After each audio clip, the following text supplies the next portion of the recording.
Good morning and welcome to the MODUS Super Series here from the Live Lounge in Portsmouth. Fresh off the back of the Super Bowl last night, we've got plenty of American flavour for you this week as Leonard Gates and Larry Butler enter the field for week 2. We have a blockbuster lineup for you. We'll talk about that in just a second, but on Saturday we etched our first name into Champions Week at the end of April. Here is the best of the highlights.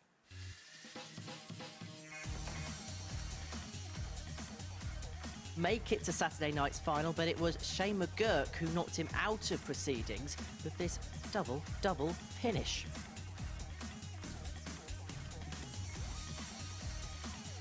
As for John Worsley, he knocked Steve Brown out of the competition. Brown, who had 3-ton-plus finishes against him against Jordan Brooks in his opener, was defeated 4-2 by the one ball there. As for Brooks, his charge would end with a defeat against Andy Hamilton in the semi-finals.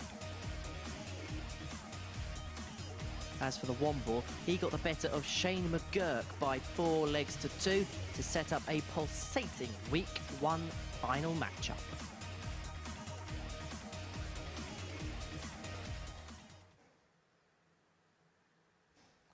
And so they would then be John Worsley who got the better of Andy Hamilton in the end to claim the spoils in Week 1. So he is the first name into the Champions Week Wall of Honour. As you can see, swapping the darts for the microphone this week, Scott Mitchell. Scott, always great to have you up here on the balcony here at the Super Series. Looking forward to this week? Absolutely. We've got the youth exuberance of Owen Bates right there, you know, doing his first ones, and then the age and experience of Larry Butler and everything in between. I mean, what a week. It can't go wrong, can it? You have to talk a little bit about yourself. Obviously, we saw you at the seniors at the weekend. How would you reflect upon that in the end? Look, I really enjoyed it. I mean, I had such a fun game with Peter Manley. I don't think I've had such a fun game on stage. It was always going to be that way. And it didn't quite perform the second one at the right times, and I got ahead. So the standard was a lot better than I expected it to be. And on the corner of the graphics, we'll make sure we know who throws first in every single leg this week. That wasn't me. I had to throw it in there. Sorry, Scott. Anyway, let's have a look at who is in action this week then at the Super Series. Because, as I say, we've got a fantastic lineup of players. It's headlined by the 2 Americans, Leonard Gates and Larry Butler. But we've got the former champion in Conan Whitehead in there. We've got Owen Bates, probably one of the most exciting young talents coming through at the minute. And Colin Osbourne, well, we all know what he can do. Yeah, exactly. And then later in the week, we bring our Indian friend in, Prakash, as well. So we're true international flavour this week. And that is exactly what the Super Series is all about these days. It is, and it's just expanding and going from strength to strength. And, of course, one of the other good things about the Super Series these days is the addition of the ADC qualifiers. It's Gary Hayes this week who won a local qualifier in his region over in the northeast. And it's a great opportunity for him to play stage matches in front of the lights, in front of the cameras. It's an amazing stepping stone for those players that are right on the fringes or haven't quite got the chance to travel and do things. And these qualifiers in their areas is making a huge difference to us seeing new faces that maybe could get picked up and go on.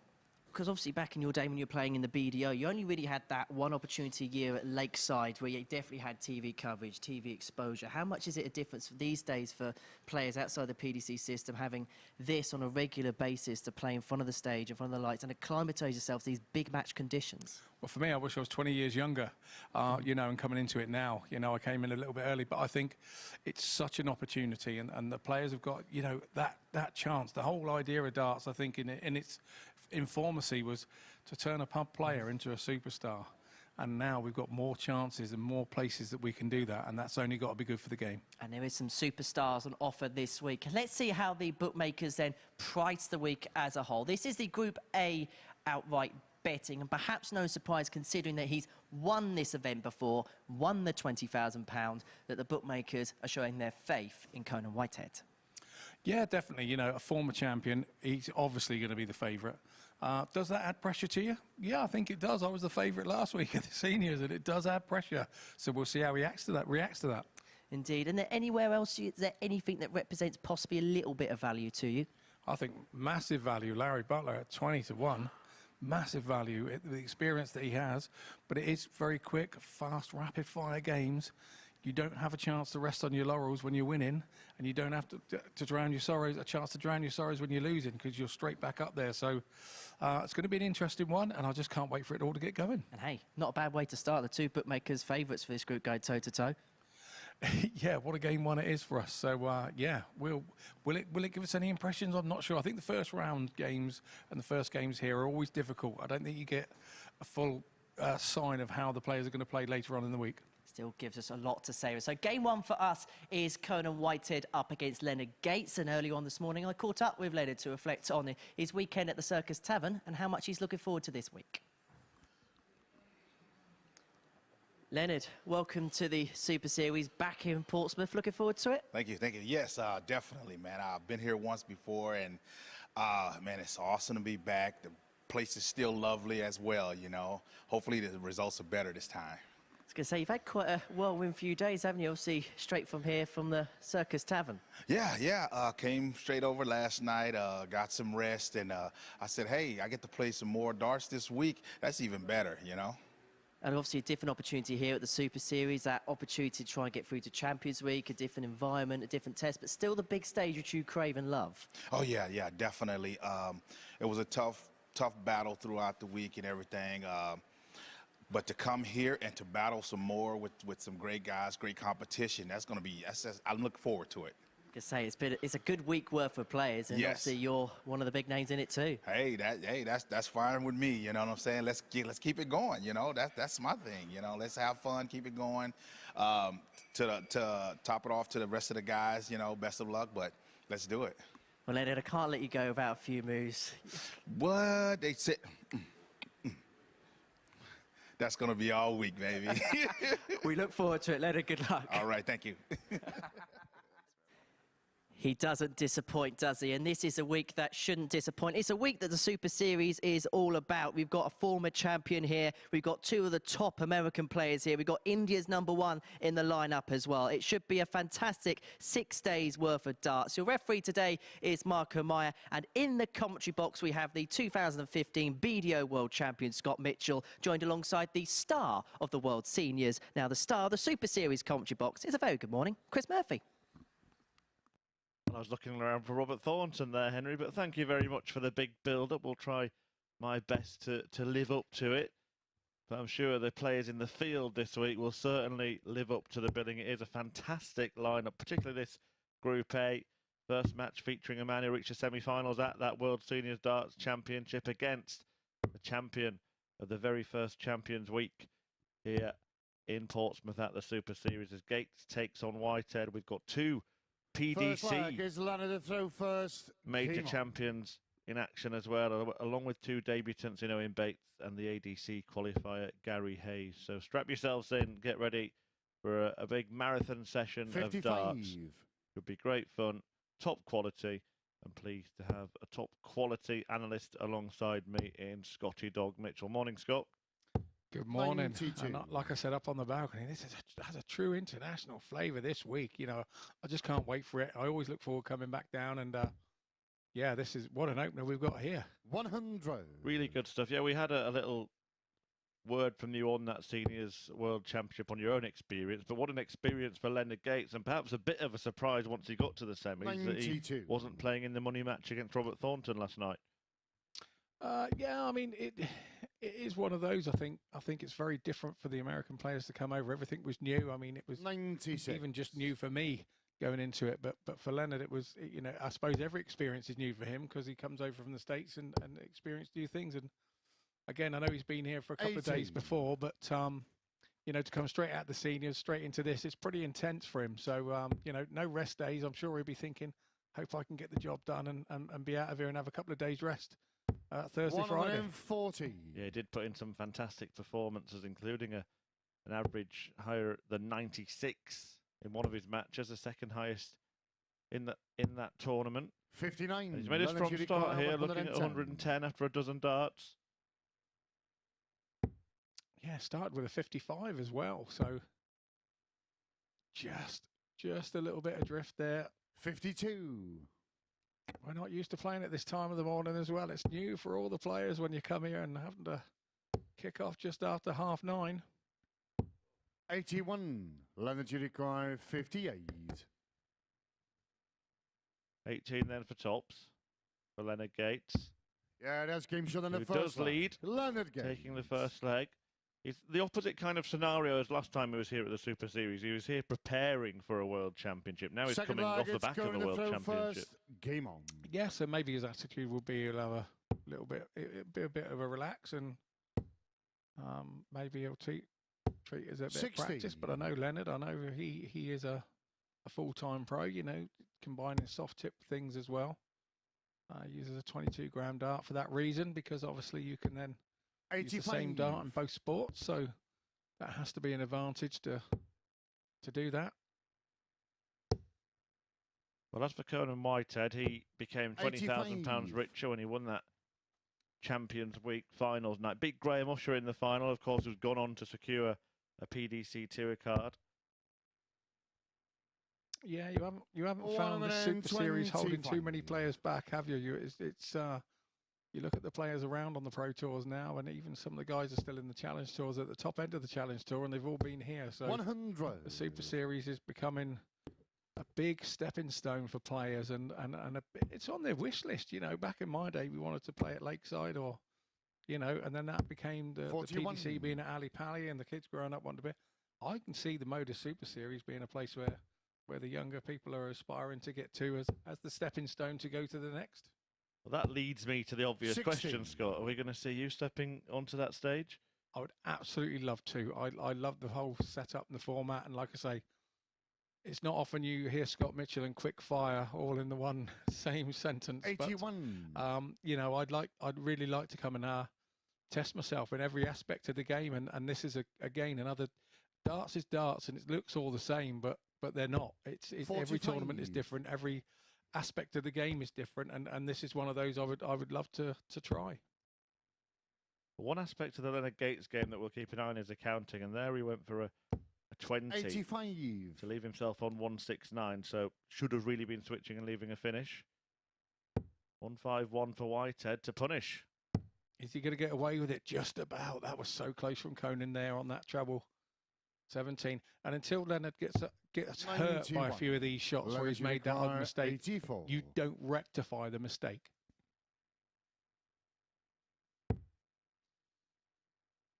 This is where he should really ask the referee when he's not sure. Looks like he's worked it out. Double six remaining. You're never quite sure. You're never quite sure with Leonard Gates. 72. Well, he got it right in terms of the counting, 60. but not the double itself. And it then just messes your rhythm up, and he's quite a rhythmic player. He's such a good scorer when he's throwing dart after dart without having to think. So he's got to get this shooting out right. Yeah, that's game short in the second leg. I'm sure it's difficult because obviously he plays soft tip games, which is that number would be a totally different route.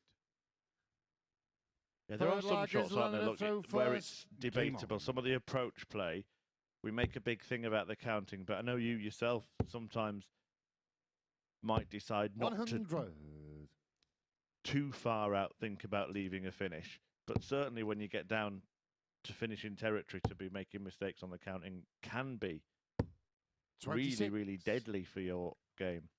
It can be, and honestly, I stand there and watch games, and you know, we watch a lot of darts, and sometimes you feel some of the players are that clever that they're counting their shot out from 502. You know, it's you know, it can embarrass you a little bit. 121. Yeah, something we'll certainly keep an eye on with Leonard. There were a few moments at the World Seniors that didn't include Leonard Gates. John Part, of all people, miscounting, taking out, well, 129 when he wanted 119, busting the shot on the bullseye, but then John Part did put it right by taking out the shot the very next visit. 161.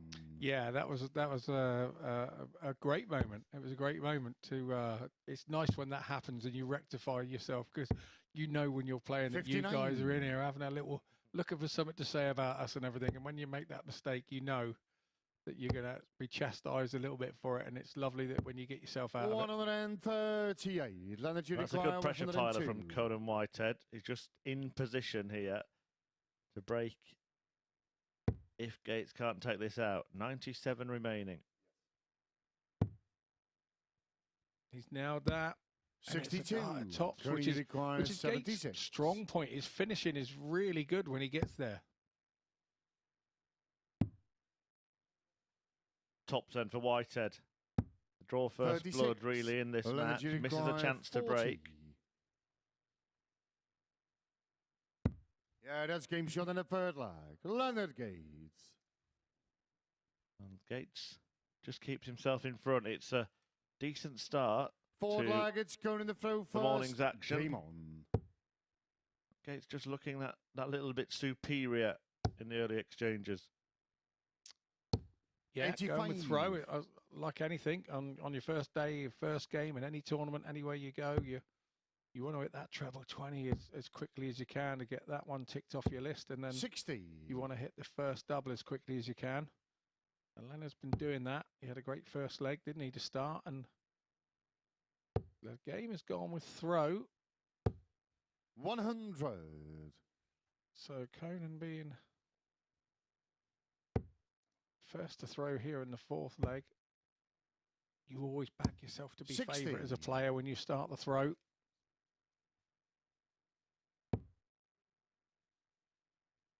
He'd come back, of course, for the last series. Conan Whitehead didn't make 100. it through to Champions Week for a tilt at defending his title. That won by the Australian Raymond Smith. So going continental at the Super Series, 47. and maybe there's an opportunity this time for Leonard Gates or Larry Butler to mean that we will cover 3 continents with Champions Week winners in the first 3 Super Series. 100. We really do cover those areas, don't we? It's Australia to 2 minutes up the road and Andy Jenkins in Portsmouth, isn't it? It really goes from that far to that close. 95. Going to require 116. Bit of breathing space here for Whitehead. Gates not on a finish. Trying to hunt down the treble 20. Does that. A double 18. 80. Yeah, it's funny when a player's back on 239 and you've got those 100 plus shot combinations, you tend to know that they're not right up behind you, and you do go for that 36. double a little bit different and rather come back with 3 in hand like this. So now Conan over to double 9. 18. Oh, those are tight darts. You require 140. And Gates now on a very doable 114. Very, very doable now. Double 6 remaining. Now he's made himself have to think again. Working at having a look. You are allowed to ask Leonard. Yeah, gets it right. By hook or by crook. Leonard Gates has bagged a break of throw and leads by 3 legs to 1 in this race to 4. Throw first. Now, if you're a player that is very good at counting and you make a mistake or whatever, you can tend to put yourself off. But because Leonard is in this situation where he seems that he's never sure, that then puts your opponent off when you're able to do what he just did.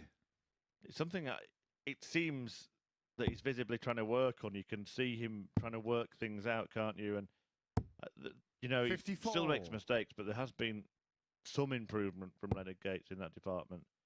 And the best way that I can describe it to the viewers, as Conan here plops in a 180, the best way that I can describe it to the viewers is the fact that if we took us more European-based players over to America and started playing cricket, the Americans would look at us and go, he hasn't got a clue what he's doing.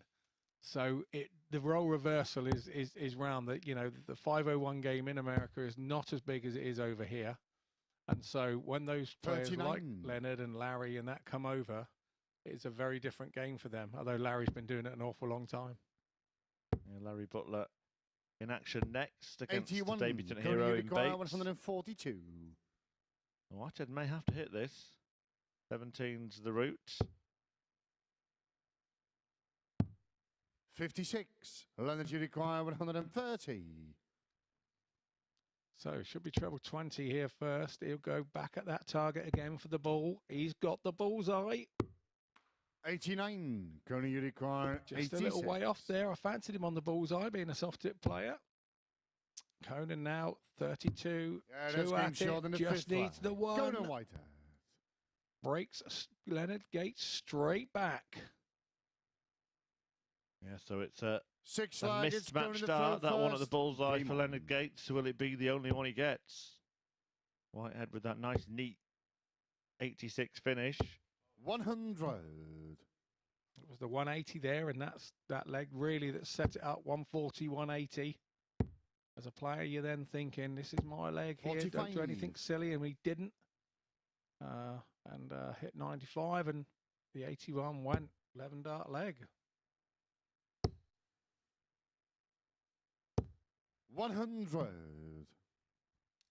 Been going around all the big arenas in World Darts, Leonard Gates, in the last year.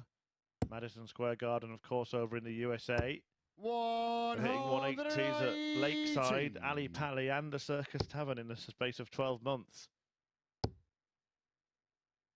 That's nice to have on your CV, isn't it, mate? That's 45. nice to have on your CV. Just to play at them is nice to have on your CV. To start having your 180s there as well means you've gone there and actually played properly at them. 60. And danced on most of those stages as well. In fact, danced here without even the need for any music this morning. Yeah, well, on the Lakeside chase, there've been a few 60. dancers up there. I'm sure the 3 Degrees and some of his Motown heroes have been up there on that stage. I'm sure Mr. Potter's had them there at some point during their careers. 100. Well, he's given himself an opportunity to wrap the match up, having missed a dart to win it. In the previous leg, Leonard Gates wants 116 to pick up the 2 points in match 1. 60. Leonard, you require 116. So, down he starts, hits the 50s. Where's he gone now? Here we go, tops it is. 96. Conan, you require 136. He will return. 2 match darts have gone, but he's got 3 clear now at double 42. 10, Leonard Gates. Leonard, you require 20. It's been a decent start. No signs of fatigue after reaching the semi-finals at the Circus Tavern last night. He made the trip to Portsmouth straight afterwards. Game And shot it's and a match. A strong Leonard start Gates. to Soldiers' campaign at the Super Series. He defeats the Series 1 champion Conan Whitehead by 4 legs to 2. A 180 apiece in there. Nice 114 checkout for Gates, whose finishing at the seniors was the key to his game, and 40% augurs well for Gates this week.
Welcome back to the MODUS Super Series, where it is a super start for the soldier Leonard Gates as he gets the better of Conan Whitehead in our first encounter of the week. The former champion will be looking to get victory in his second match, but it's our second match of the session that we are going to focus on now, where it sees Larry Butler take on Owen Bates. It's a debut for Bates in this competition, and early on this morning I caught up with him. Owen, welcome to the MODUS Super Series. How much are you looking forward to the opportunity? Yeah, obviously I'm really excited to be here. It's a great opportunity. I can't wait to get started. Yeah. For players like yourself, how big a moment is it? Because obviously the opportunity to play on a stage, in front of TV cameras, in front of the lights, I suppose this must be a new experience compared to what you've done in the past. Definitely. It's totally new to me, so it'll be really good for me, a good experience, and it's a great opportunity. I'm really happy to be here. We've seen a lot of great stuff from you over the last 6 to 8 months. You've done really well on Challenge Tour, Development Tour, and things like that. Is this just the next step for you in your darting journey? Yeah, I say this is my TV debut. It's completely different to the Challenge Tour, the Development Tour, obviously in front of the cameras, but I'm really excited. I am. Have you set any expectations for this week, or is it a case of taking it one step at a time? Definitely one step at a time. I think today I'll just sort of get my bearings. It's completely new to me, but I still think I can do some damage. We look forward to watching you play. Owen, good luck. Thank you very much. Larry, welcome to the MODUS Super Series. How much are you looking forward to this? Quite a bit, actually. I'm really excited about the competition and everything. Obviously, a new experience for yourself, obviously playing on this stage, and obviously with all those matches in the same day. You looking forward to that challenge? I am, yeah. It's not a terribly long day, but it should be some really good competition. So you're at the Circus Tavern at the World Seniors. How would you reflect on that a couple of days on? I let it get away. Had a double 8 to finish the match and hit a double 16. So. And of course, this week there's a really good practice room in there, really good players. But I suppose that's the kind of competition you love. Yeah. I was actually really excited because I was in the same bracket with Phil, and if I got through the first round, I would get to play him, and I guess maybe I wanted that a little too much. I don't know. And as for this week, how much you looking forward to the competition that's on offer here? Obviously, it was really good practice. These guys are great. Yeah, this is going to be challenging. And just finally, you set any targets or any goals, or is it one game at a time? Just one game at a time. I always do just one dart at a time. Try to give each dart its due course, you know. Well, we look forward to watch you play this week, Larry. Good luck. Thank you very much. Interesting to hear from both players. 45 years between the pair of them. Larry Butler, straight from the World Seniors, just like Leonard Gates. Didn't have the success that his fellow American did, but from Gates to Bates, as Exeter's Owen Bates, 20 years of age, a finalist on the Challenge Tour, takes on the man who won the first ever PDC World Match Play. Now, Scott Mitchell, I hate to say it, but you know quite a bit about both of these players because you've been stood with them, sharing the hockey, haven't you? Yeah, I have. The unfortunate joy, we'll say, of being on the end of being beaten by both of them. So, yeah, Larry got me back in 2015 at the World Masters in the last 32. Yeah, and Owen more recently at the Q School on the last day. I was hoping to have a good last day, and young Owen came in and took me to the cleaners. So it's two players that I know I've played against, but I don't really know how to beat them. Well, let's see if they know which one knows how to beat the other one here. It's a decent start, this from 99. Owen Bates. TV debut, as he said in his own interview there. So a big moment for him. Yeah, but he's a confident young man. I think he doesn't worry about too much from what I've seen of the way that he plays, and he certainly wasn't worried about me at Q School, that's for sure, on the last day. And he had a great run there at the Challenge Tour the following week, getting to a final. So that's the one thing we do have in common that week, was we both made a final that week. But I know he practices a little bit with Ryan Searle as well, I'm told. So you know, he's used to having the big stuff thrown at him as well, which is obviously a great bedding in for things like this. 140.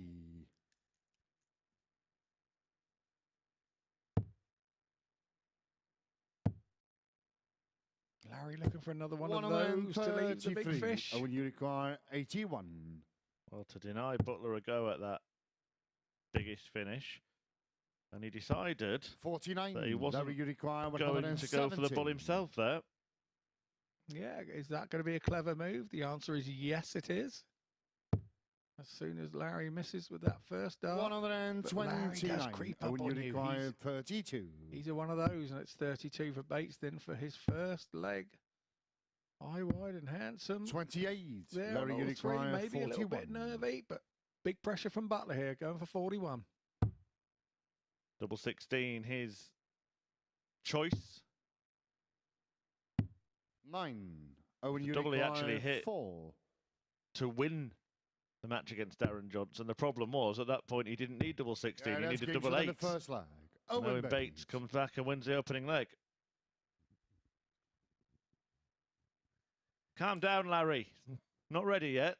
Second leg is Yeah, it's a bit different, this, isn't it, here at the Super Series, because there is a slight delay before throwing. We don't have on-stage marker, so there's a 10-second delay for the digital system to sort itself out. And Larry Bates, very much an analog man. Yeah. Very much so. And here we go with Owen Bates again. No nerves here. 180. Well, you called it. But he's a confident lad, and he's certainly showcasing 23. that. I had a little word with him earlier, actually, just before his interview, and he was actually more nervous about the interview than actually throwing the darts. So, which is a good sign. Once you start liking the interviews more than being in the darts, you tend to not play the darts so well. To be fair, talking to Henry Deacon does have that effect on a lot of people. 84. Poor old Big H. He's not even here to defend himself. Come on.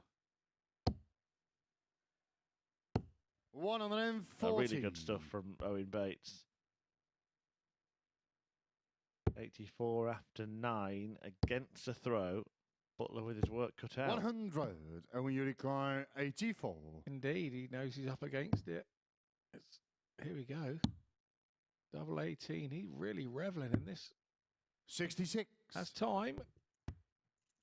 But Larry will put him under pressure. This is what Larry does. Here we go. 120. And when you require 18. Choosing to split. Double 4. Yeah, that's game shot in the second leg. Owen Bates. Pulls it off.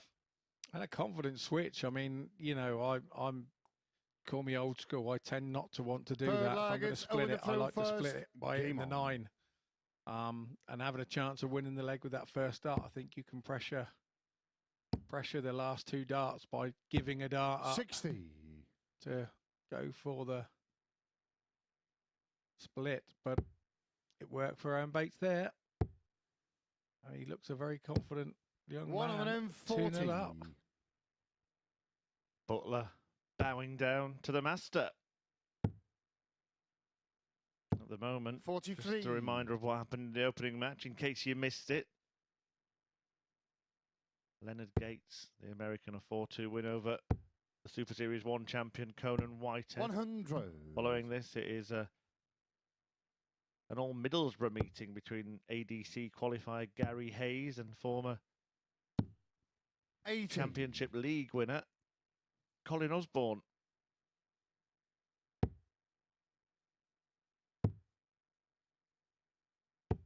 $61. Yeah, I had a little chat with them in the players' room earlier about football.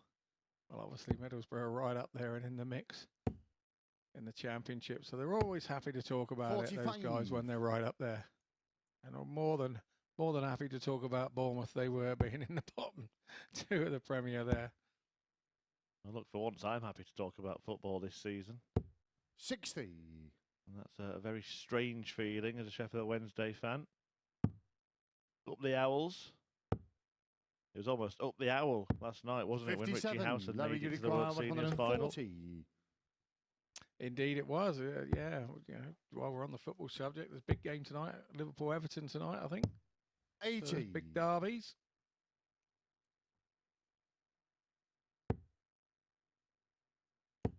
Well, in this Butler-Bates battle, it was going 85. Larry, all one way, 60. but Larry has left himself 60 here to break Bates and get this game back on throw. Yeah, that's game short in the third leg. Larry Butler. That's exactly what he does. Forward leg is Larry to throw Now first. say he's found his feet. Game We on. talked about it in the first game. That will settle Larry down a bit now. Now he's got a leg.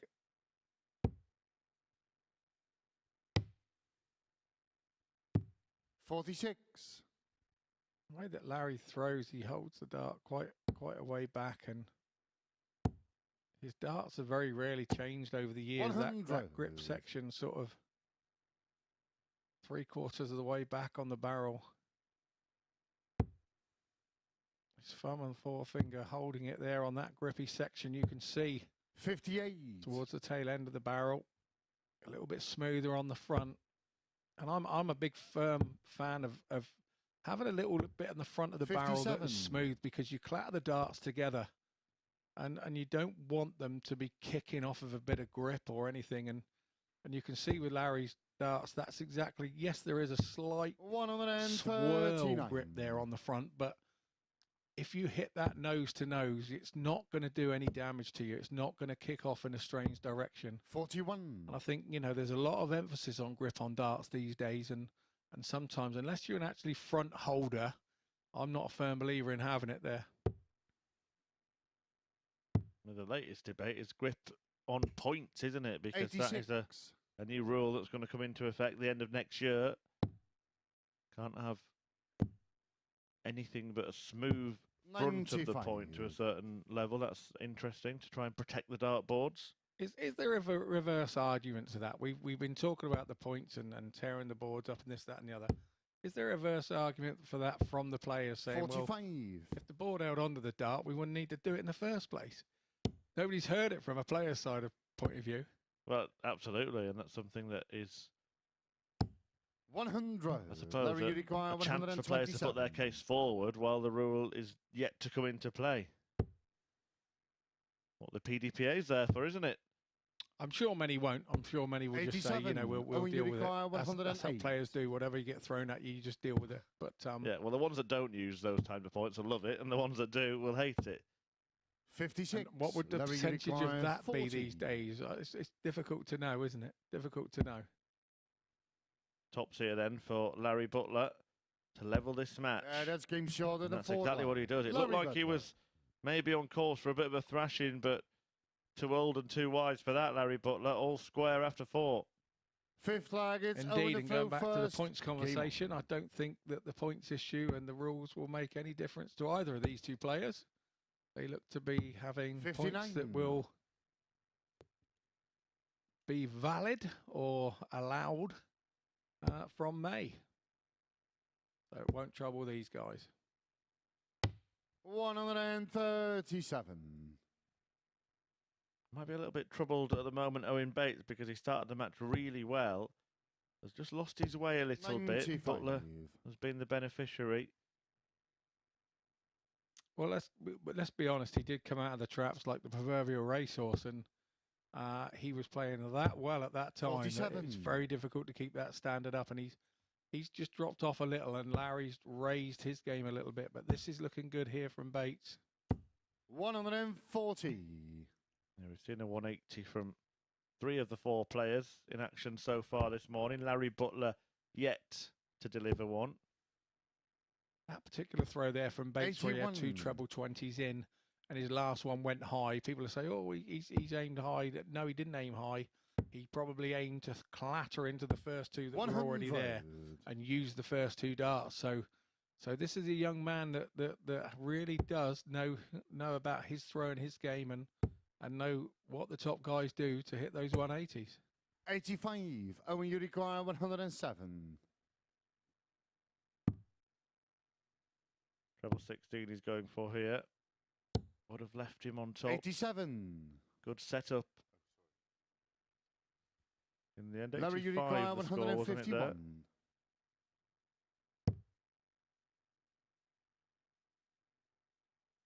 95. I mean, I think the call was 87, 51. but the last score from Owen was 95. Yeah, there we Owen, go, you required corrected. 12. and the score is remaining is 12, double six. Yeah, that's game shot in the 5th flag. Owen Bates. Rare mistake from Marco Mayer there. He's one of Six the very flaggers, best in Larry the to throw business. I've known him first. a long Game time. on. Obviously from our BDO days, he was doing lots in Holland and got invited to do Lakeside, and 68. his world has opened up from there, and here he is doing the biggest of all, the MODUS Super Series. 140. There's a roll that certainly had something. Referee, of course, more than just calling the numbers out, but that call when you're on TV. 43. And you see players actually use it, don't you? We saw it actually in the World Seniors yesterday, an occasion where a player, they go for a 180 to leave something like 58. 25 just to get that call to maybe put their opponent off. Yeah, definitely. It's you know, you see it quite often to leave 34, an odd obscure number, you know, double, you know, 150 and leave double, whatever, 15 or whatever they need to leave. It's just to try and get your score under the other one's number. When you actually 45. achieve it and they miss and you've got to go back, you then start thinking, I should have went the right way, because you're not expecting to get back at those. 140. Thought we were going to hear it then. But only a ton 40 from Butler. Only doesn't sound the right way to describe a ton 40, but you know what I mean. 100. Larry, you require 110. So, where's Larry off to here? Looks like up first. Treble 18 will be the shot. Down the bottom now. 78. Good recovery there. 158. So, puts the pressure on Bates. This is for the match. Not going to happen. 94. Larry, you require 32. Double 16 will keep Butler in the match and force a deciding leg. Doesn't like it, so has to step across. Yeah, that's game short in the 6th flag. Larry Butler. Executed that from Larry Butler, knew exactly where he needed to be. Yeah, Larry's a strange player. He does a little jiggle with the dart in his hand before he throws it to make sure. I don't know whether he's adjusting the dart into the right place in his hand to throw it for the grip. 76. He used to have a little false throw now and again, but here we go. He just juggles just before he throws. You watch each dart. He now has a little juggle just to get it into the right place. 140.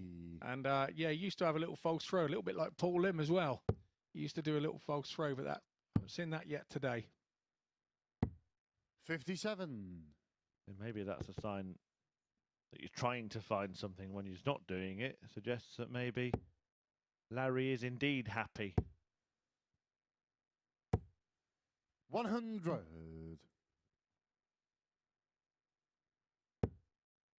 He'll be happy with his start to this leg, but here comes Owen Bates. 140. Good strong reply.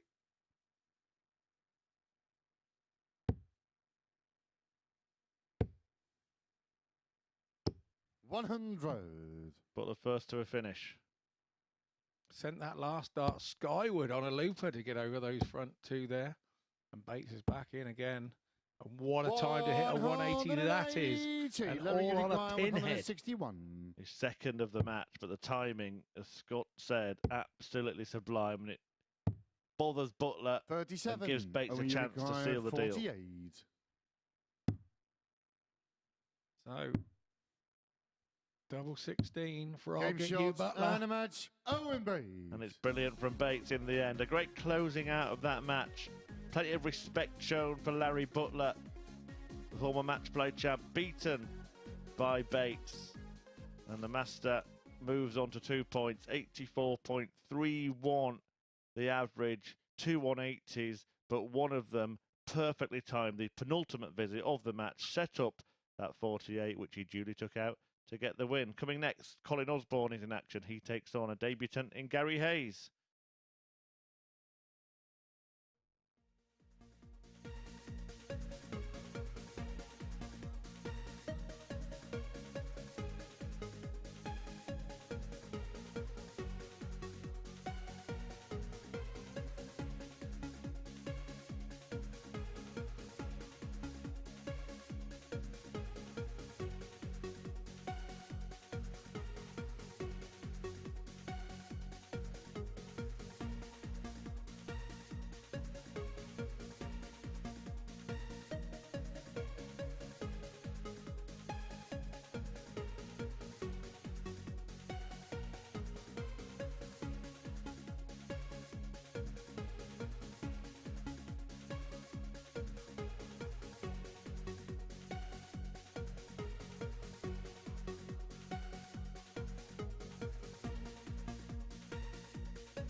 Welcome back to the MODUS Super Series, where Owen Bates has won on his debut in this competition, getting the better of Larry Butler by 4 legs to 3 in our second match of the day. The third game will complete round 1 of our fixtures for the day, and it sees a battle of the Borough Boys as Colin Osbourne, who made Champions Week not so long ago, takes on Gary Hayes, who is on debut in this competition. And earlier on this morning, I caught up with him to catch up with him, see what he feels about this event, and to find out a little bit more about him. Gary, welcome to Super Series. How much are you looking forward to this week? I'm looking forward to it. Nervous, and like I say, I'm just happy to be here. Give myself a platform to put my name out there, really. You qualified via the ADC. Just describe a little bit about the qualification process, a little bit about yourself. Yeah, so obviously top 32 in the region.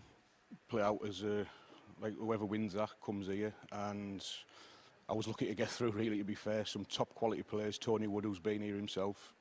Paul Nesbitt, who's flying at the minute. I think he's top of the national one. I think. Yeah, so I'm just looking forward to get going. Had a throw there, it's a nice throw. Let's go. I suppose the stage environment, the TV environment, is that going to be something just a little bit new for you? Very new, yeah. I think my mum probably thought I'd be on telly, but maybe cry watching something like that, not playing darts. But no, I'm looking forward to it. It's a pleasure to be here, to be fair. Hopefully no criminal darts this week. No. There might be. Obviously, there's a really good practice room in there, some really good players. Have you set any goals and expectations this week? I haven't, to be fair. Maybe just see how it goes. Just to enjoy it, to be fair. It's like these opportunities don't come around too often. I play it as a hobby. I never expected to be here, so I'm just going to enjoy it and see where it goes. We look forward to watching you play this week, Gary. Good luck, and we'll see you on the other side. Thanks very much. Cheers.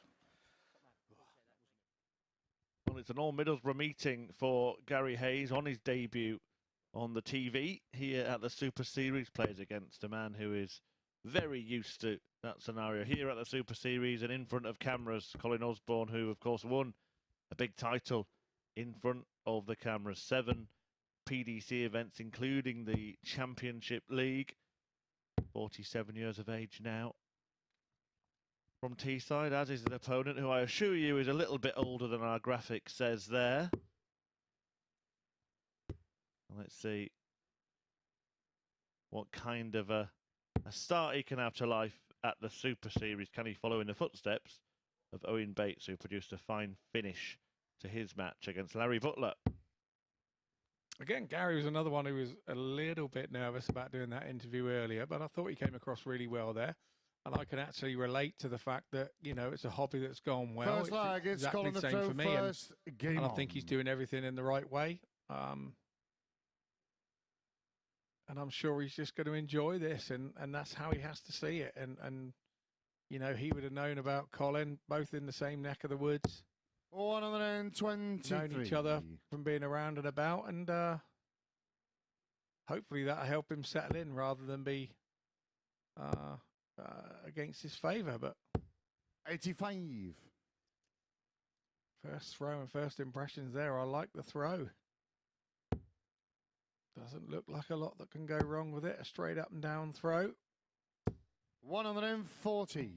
Yeah, he plays darts as a hobby, as he mentioned. Came through an ADC regional qualifier to get here.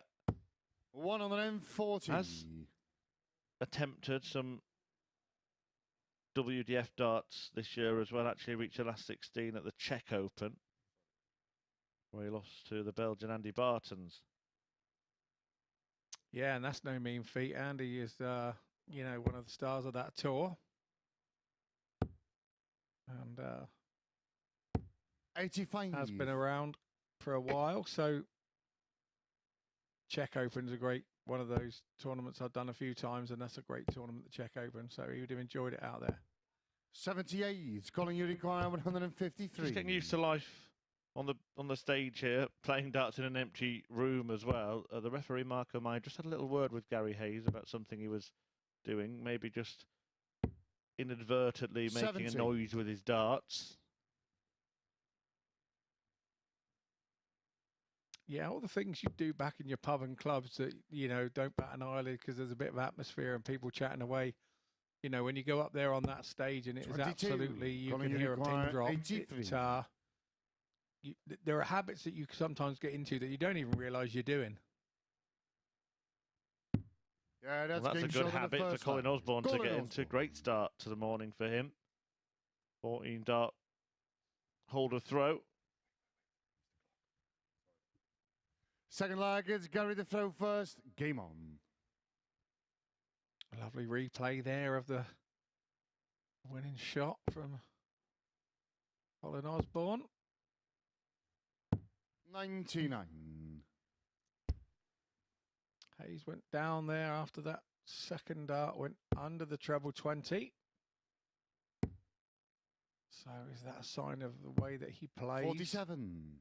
And what he does? But behind the hockey there, focusing himself, looking at the floor, trying not to look at what his opponent is doing. 140.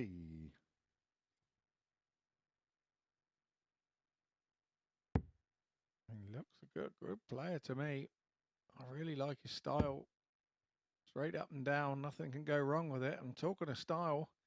Here comes Osbourne back at you, babe, with a 140.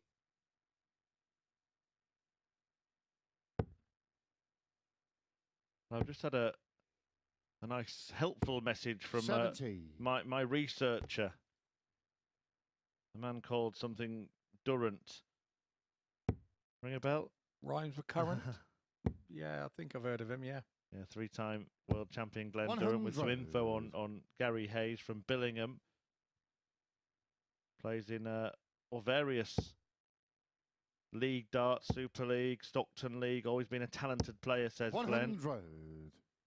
Started playing really well after lockdown, after dominating the Cleveland darts scene. And everyone in the Cleveland county who he represents will be watching him today.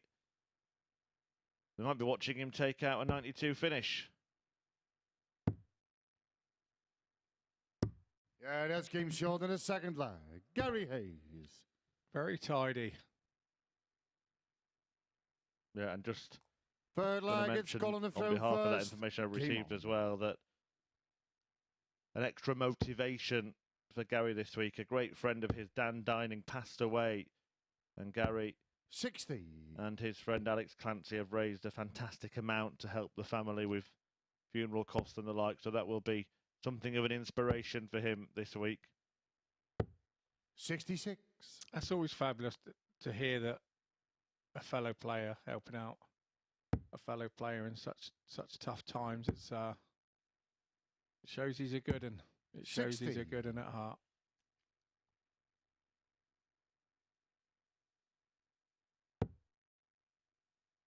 Well, I think we're seeing that the debutants are unfazed. Yeah, definitely the way this is going. Oz had a good opening leg, which 96. He was looking to clamp his authority on the game, but Gary Hayes is having none of that. And winning that leg seems to have given him a bit of a G up. And it does win a leg. It gives 57. You confidence for the next one. Particularly for the first 6 darts. You see it all the time, you know, a guy will win a leg that maybe he shouldn't win, and as a player, when that's against you, then they just usually pop off 140, 100, 140, 180 or something from the joy of stealing a leg and the confidence. So it's a really high quality encounter so far. I know we're only 100. 2 and a bit legs in, but both of them are playing at a really strong standard. Both have taken out combination finishes, 83 and 92. No darts missed at double yet. Another one on offer for Gary Hayes here. 145. And if he doesn't take it, Colin Osbourne is sitting pretty on tops. It's good pressure from Osbourne. Where are we going here? Oh, it's 2 at double 19. Sensible with the first. One out, one in. Super darts. Gary Hayes. From Gary Hayes there, under a lot of pressure from Osbourne with a big 145 set up. Forward leg, it's Gary to throw first. Game on. 92 and 98. finishers for Gary Hayes. 180 Two 180s now as well. Remember the name. Indeed. Darts that he's using look a little 60. bit like a Michael Smith dart. I don't know whether they are. The arrangement of the grip. I don't know if you've got any idea on that, Chris, whether that's a... Yeah, it's certainly similar. 60. I suppose some players have grip all the way down the dart, like Colin Osbourne's there. When you use a dart like the one that Gary's using, and as you spotted well, similar to Michael Smith, the grip is kind of just where you hold the dart, isn't it? 60. Yeah, I mean, and then you talk to somebody like Terry Jenkins, who's got a barrel as smooth can be. He swears that, you know, a Formula One slick tyre sticks to the road better because it's got more surface touch. 100. And yeah, he feels that, you know, that it's a grippier dart without. And Terry Jenkins can just about afford a Formula One car, though the rest of us 24. don't have that luxury. He can afford half the grid. Don't be fooled. You know, this. What did you play darts and Terry? Well, I just like it, don't I? It's be fun time. 177. Well, this pair are giving us a fun time. Brilliant stuff. Hayes has had the two 180s, but the 145 setup in the previous leg from Colin Osbourne, followed by a 177 setup in this 100. leg. Absolutely sensational darts. 24. Very enjoyable to watch. Very nice pace on the eye as well. Oh, see, 21. Just creeping Gary inside, creeping 77. inside now. Which way will Hayes go for this? Is he going 19s? Looks down there. Yes, he has. So it's 20 ball. Motivates himself. No, it's double five now. What a finish that is again. Gary Hayes. Well, he's 3 out of 4 on a double, 75%, but the miss didn't matter anyway because he had two darts at double 19 and he got it in two. So in terms of functional finishing, he's been absolutely perfect. If this is his first game on TV, I don't want to be around him when he's been doing this a couple of years, I can tell you. A really, really strong start from Gary Hayes, and 85. obviously there was going to be an air of uncertainty about him, but already looking like he'll be challenging right at the top end of this group. 45. Doing it against a man who is averaging almost 95 himself. Yeah, absolutely.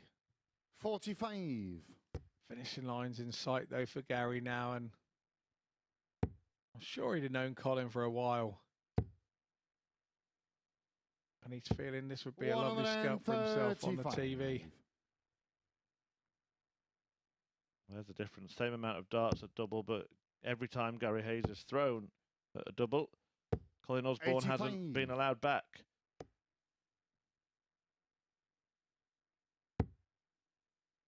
Teos now has a distinct advantage in this leg. 140. With that big 140 score, but don't rule Hayes out. Colin himself, of course, missed those 3 darts from double 12. But for that, it would have been 2-2. 60. Colin, you require 121.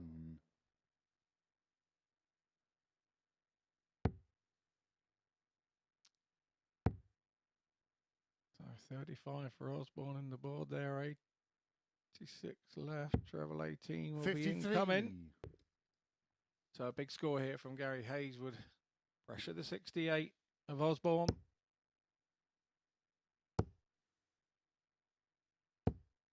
$125. Big enough Colin, to you apply some require pressure. 68. But it's 2 darts at double 4 for Osbourne. 1 on the wire, Yeah, 1 in the bed. short than the 5th flag. Colin Osbourne. Hayes is going to have to serve this out. Well, if you'd have offered him this chance 6 before flag, the it's match Gary to throw started, I'm first. sure he would Game have on. took that with open arms. So He needs a good start now. That one's just hanging in there. 48. That one's had a big deflection off the other dart, so not the start that Gary Hayes would have been looking for there.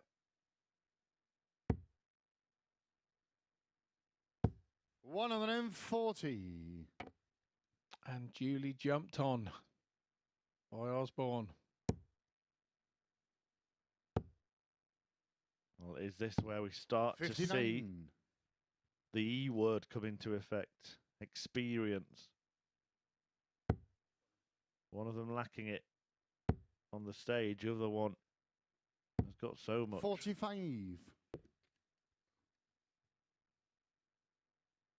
Can Hayes now turn the favour? And it looks like he's composed himself here. 140 would have been 100. lovely to get him back in it.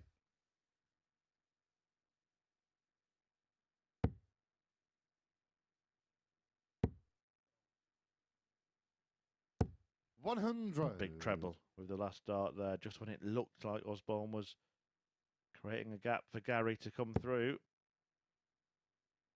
Effectively holds the throw now, Osbourne. He's turned the throw, and 100. Hayes needs a double treble visit to change that statistic.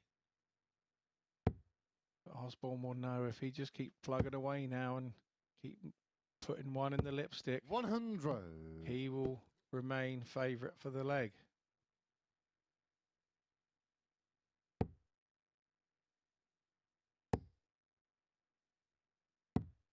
$98.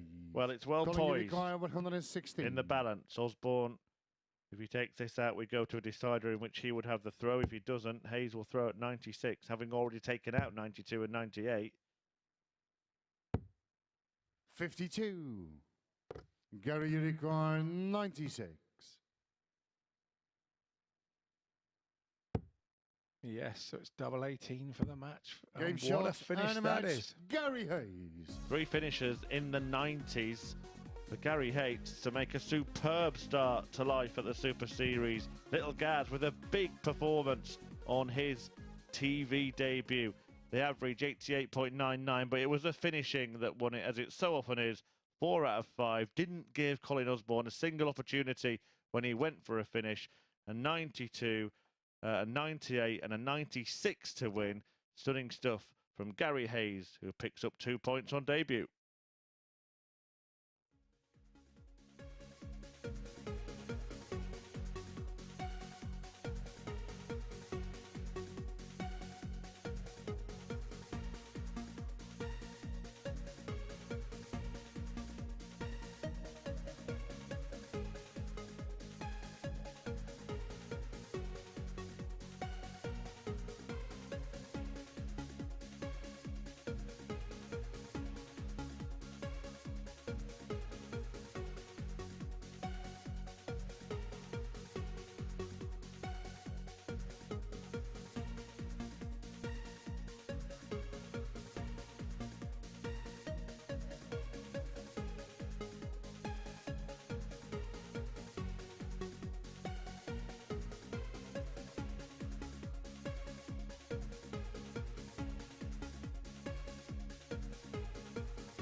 Welcome back to the MODUS Super Series. What a start for Gary Hayes at the Super Series. A 4-2 success against Colin Osbourne, rounding off the first round of fixtures. Game 4 about to get underway. And look, darts is one of those games where you need to come up with an imaginative nickname. Sometimes it can be to actually do about your name itself. And that's most certainly the case in the game between Owen Bates and Conan Whitehead because, well, Conan the Barbarian is a fantastic nickname, isn't it? Obviously based off the film, obviously based off the sword and everything like that. And it's really good to see imaginative nicknames in the sport, isn't it, Murph and Scott?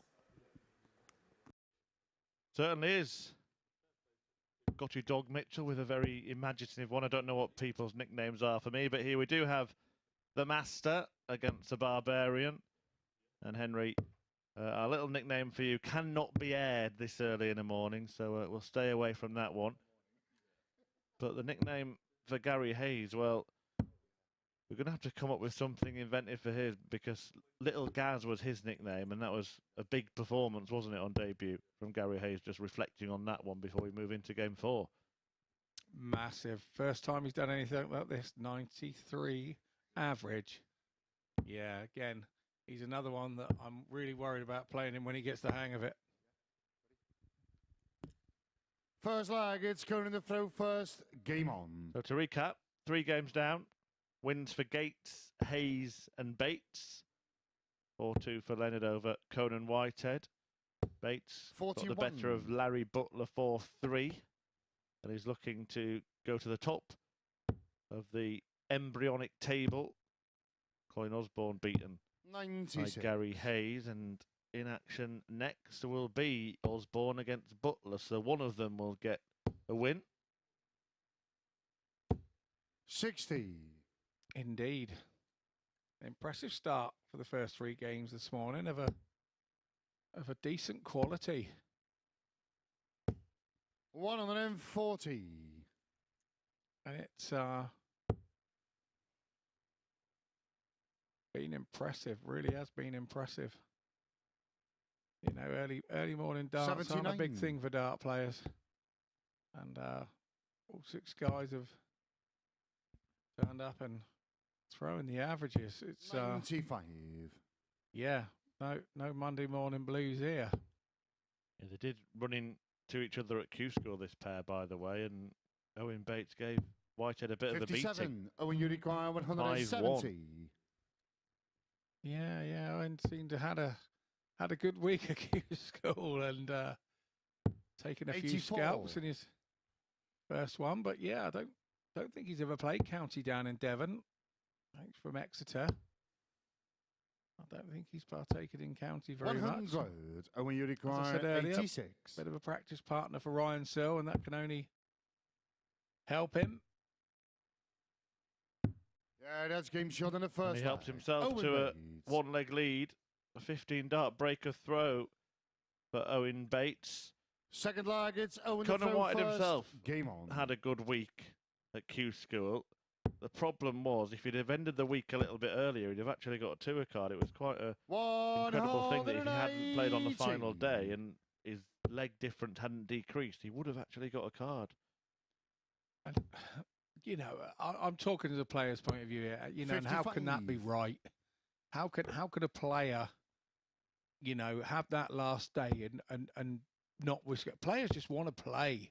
Who would not have done any different than Conan in that situation? You would have all played and you'd have backed yourself to have bettered that. Yeah, of course he couldn't have known that at the time.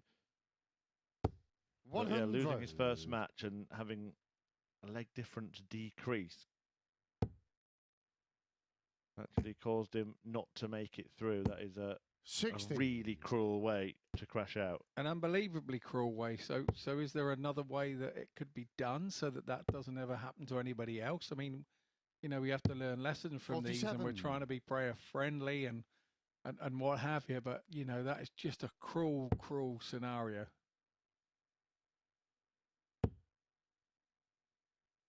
100.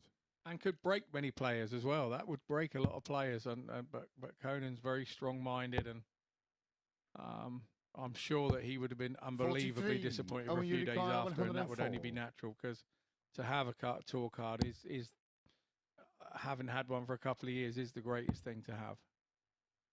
Owen Bates looking to carry on this great 72. start. It doesn't happen in terms of a couple of combination finishes on the spin, but he leaves himself on double 16 to double his lead. And in this match, Whitehead is really yet to get going. 60. Just 2 Owen tons in the first 2 legs 32. and an average of only about 65 at the moment.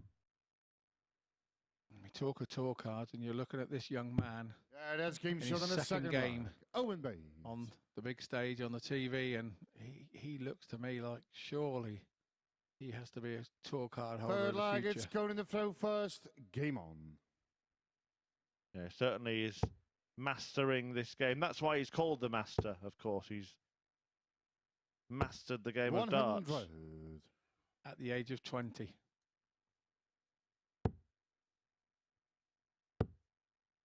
Really, really good stuff. 99. Whitehead not at the races at all in this one. He's been right under the cosh from dart 1 in this game. 140. Game 4 of 15, the first day of Group A, so there's still going to be 81. time for anybody who has a slow start to bounce back. Yeah, you don't have to worry about Conan with that. He will not be put off by a couple of good legs. Here we go again. Second 140. It will spur him on. He doesn't give in. He doesn't know how to give in. It really isn't over until the last start with Conan. He's one of those Conan, you that require just goes 121. nowhere.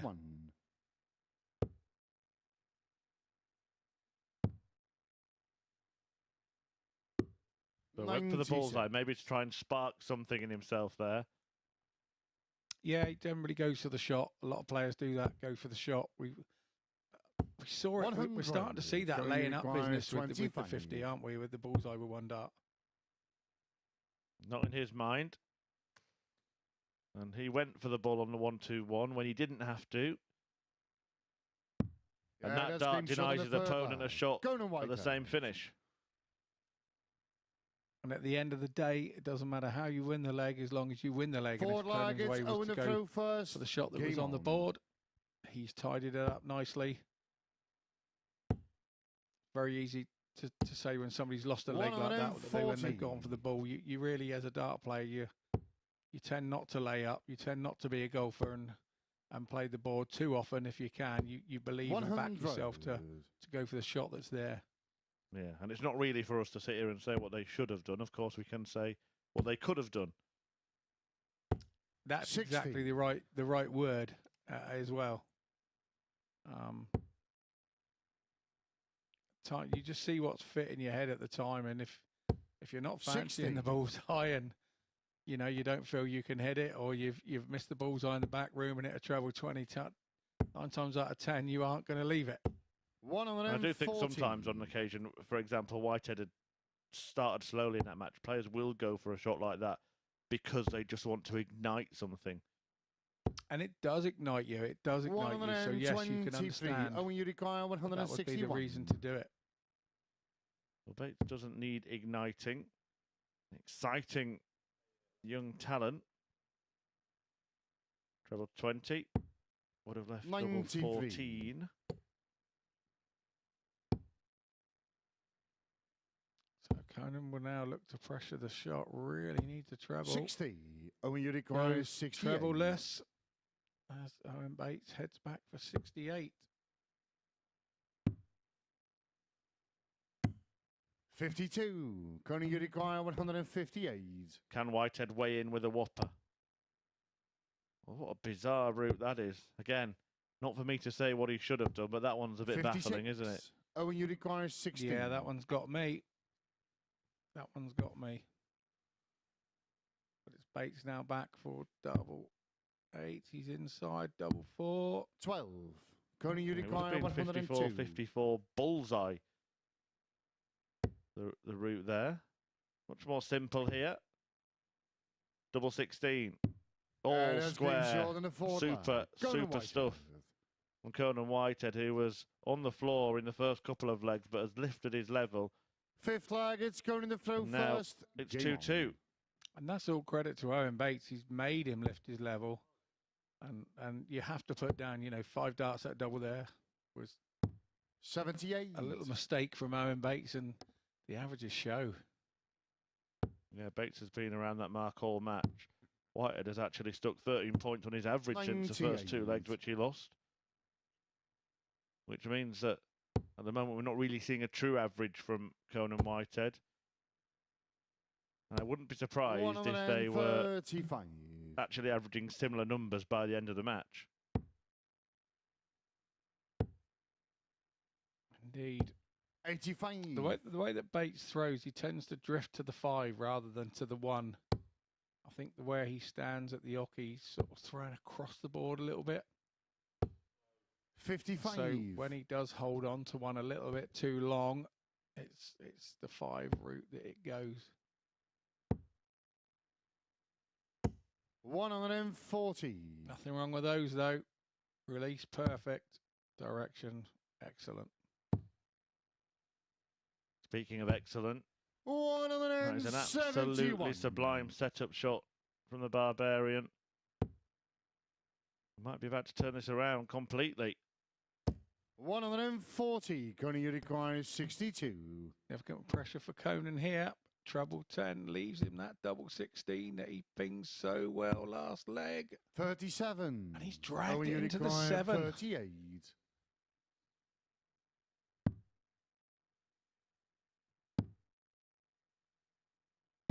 Yeah, that's game short in the 5th. Good rescue at that from Owen Bates. Conan Whitehead can't quite believe it. Bates had made a little bit of a mess of it, but bailed himself out of trouble, breaks back, and will now throw for the win. 6 targets, Owen the throw Yeah, first. we've all been there where Conan is there with an odd shot out like that. I think that was the right way to go because, you know, again, we spoke about it earlier. You're going to split a number like 38. Have a good go at it, you know, and have a chance of winning the leg before you split it. 180. Well, he wasn't over impressed by what happened, Conan Whitehead, but he certainly made an impressive response. And he's 140. Bates coming back at him. This is he seems one relaxed character on the hockey, Owen Bates, doesn't he? That's 85. That's a bit of a drag to the 5, or lateral drift as it used to be called when Mr. Mardle was because he's not Mardell, he's Mardle. And yeah, when his heyday 49. At the Ali Pally was around. Thank you, Mr. Mitchell. Apparently I originate from the French, don't you know? It was probably Michel. 140. I don't know. Yeah, Conan Whitehead, very, very good. Regrouping here. 4 perfect darts before that rush of blood, but then he's bounced back 96. With a 140. 78. This is what I said earlier with Co. He just does not go away no matter how luck is against him. But it's double 7 then with this last 77. one. Conan, you require 18. Went for it a little bit strong. The adrenaline was kicking in. So double 4. Yeah, that's game for the 6th flag. And successful. It's 3-3, and with all those averages at the start of the game, we were talking and looking at the gaps. I said that Conan wouldn't go away. 7th and final leg. It's going to the throw first. He's had a career of battle. The adversities of the game. Yeah, he was 2-0 behind, averaging in the 60s. 41. And then as he dragged himself back into the match at 2-2, he was averaging in the 70s. Now at 3-3, he's averaging in the mid-80s, closing the gap. 100. Improving as the game goes on, and might just be the first to pass the checkered flag. Well, he is the Barbarian. We should never underestimate this man. 140.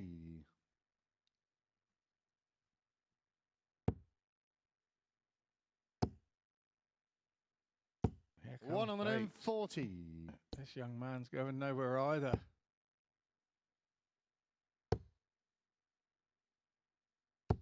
Oh, straight back at you. This is lovely, lovely darts here at the MODUS Super Series.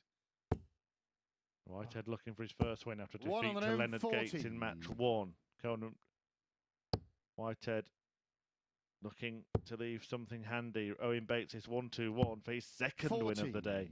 Owen, you require 121. Oh, is that a chink? Is that a mistake from Whitehead?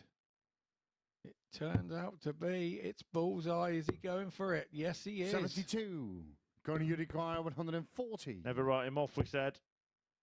But all he can do now is leave it handy on tops.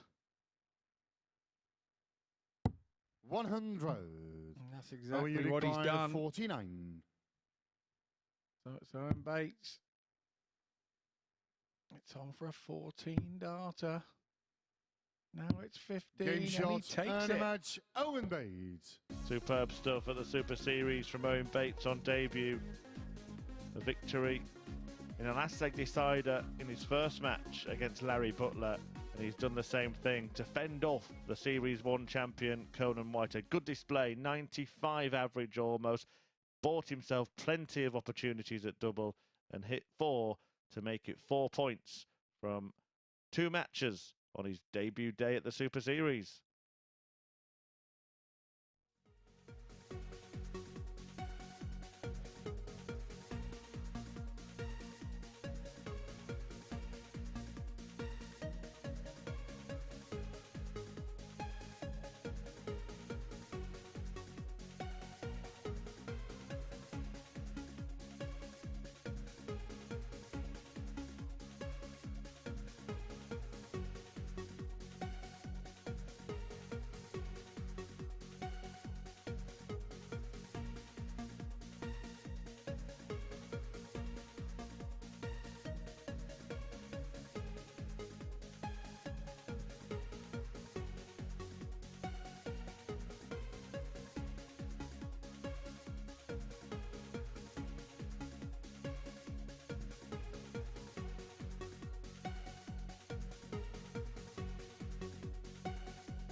This is the MODUS Super Series.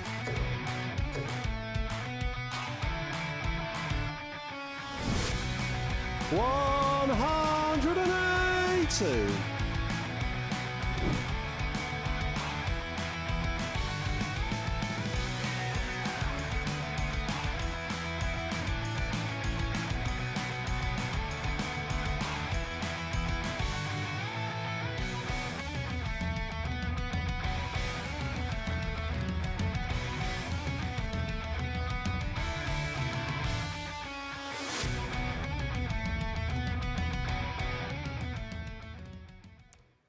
Welcome back to the MODUS Super Series, and in that promotional video we said top international tournament with top international stars, and most certainly seeing that this week. We've got the North American champion on the stage now in Leonard Gates. He takes on Gary Hayes. He's our ADC representative for this week, coming through a regional qualifier to get here, and was so impressive in his opening game against Colin Osbourne. He had 2 maximums, an average just under 89, and a 4-2 success against Osbourne, but up against him Leonard Gates, who also got out of the traps quite well. A 4-2 success against Conan Whitehead in the day's opening encounter. This is game 5, and to describe it for you, here's Scott Mitchell and Chris Murphy.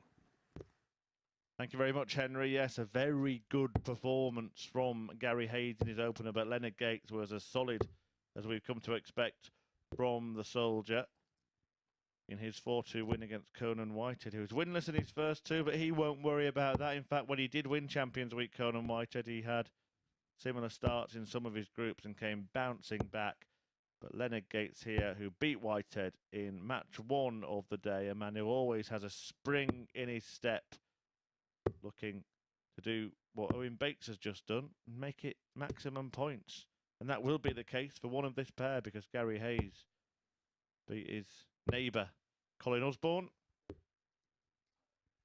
First leg, it's Gary to throw first. The game on. Marco Meyer getting the game underway. And if both players play at the level we saw in their first matches, then it could be a very good game. Indeed, yes. 60. Yeah. It's like the thing with this format is that Gary won't have had time to dwell on the win. A good win for him that it was, and very tidy 93, I think, average. But it's one of those formats where you don't get time to dwell, whether you've won or you've lost, because you get fired straight back out there in short time. And even if you were at a tournament, you wouldn't be fired back on to play this quickly, usually. So, very different to what the players would be used to. 80. Obviously, surroundings in the back room where there's a couple of practice boards.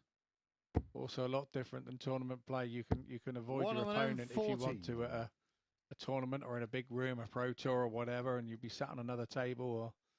But here, it's quite an intense practice room, and all 6 players are in there. They're the only ones that are allowed in there. Require 164. So you've got I think it'd probably more have a seniors feel of it. The seniors back room was very funny and very friendly. 41. Well, the thing is, you're also in there.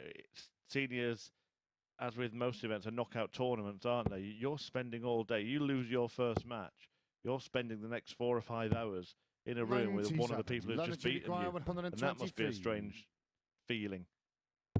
Yeah, of course, because normal tournament, you'd be out of the room or out of their face or wherever. So yeah, never thought of that side of it. But Gates here now, having a little think about his finish. Yeah, the way to avoid that is to keep winning, isn't it? And then you don't have to experience it. Gary Hayes, well, every time he was going for a makeable checkout, he was taking it out in his first match against Colin Osbourne. 3 finishers, all in the 90s in that match. 92, 96, 98. 26. I think it probably helped him that he was playing somebody he knew really well, probably. But he's that good at 90-something finishes that he's intentionally left one here by scoring 26. Say that with my tongue firmly pressed in my cheek, and he's not going to get a go anyway, because Leonard Gates is strutting his stuff this morning. Second leg, it's Leonard to throw first. Game on.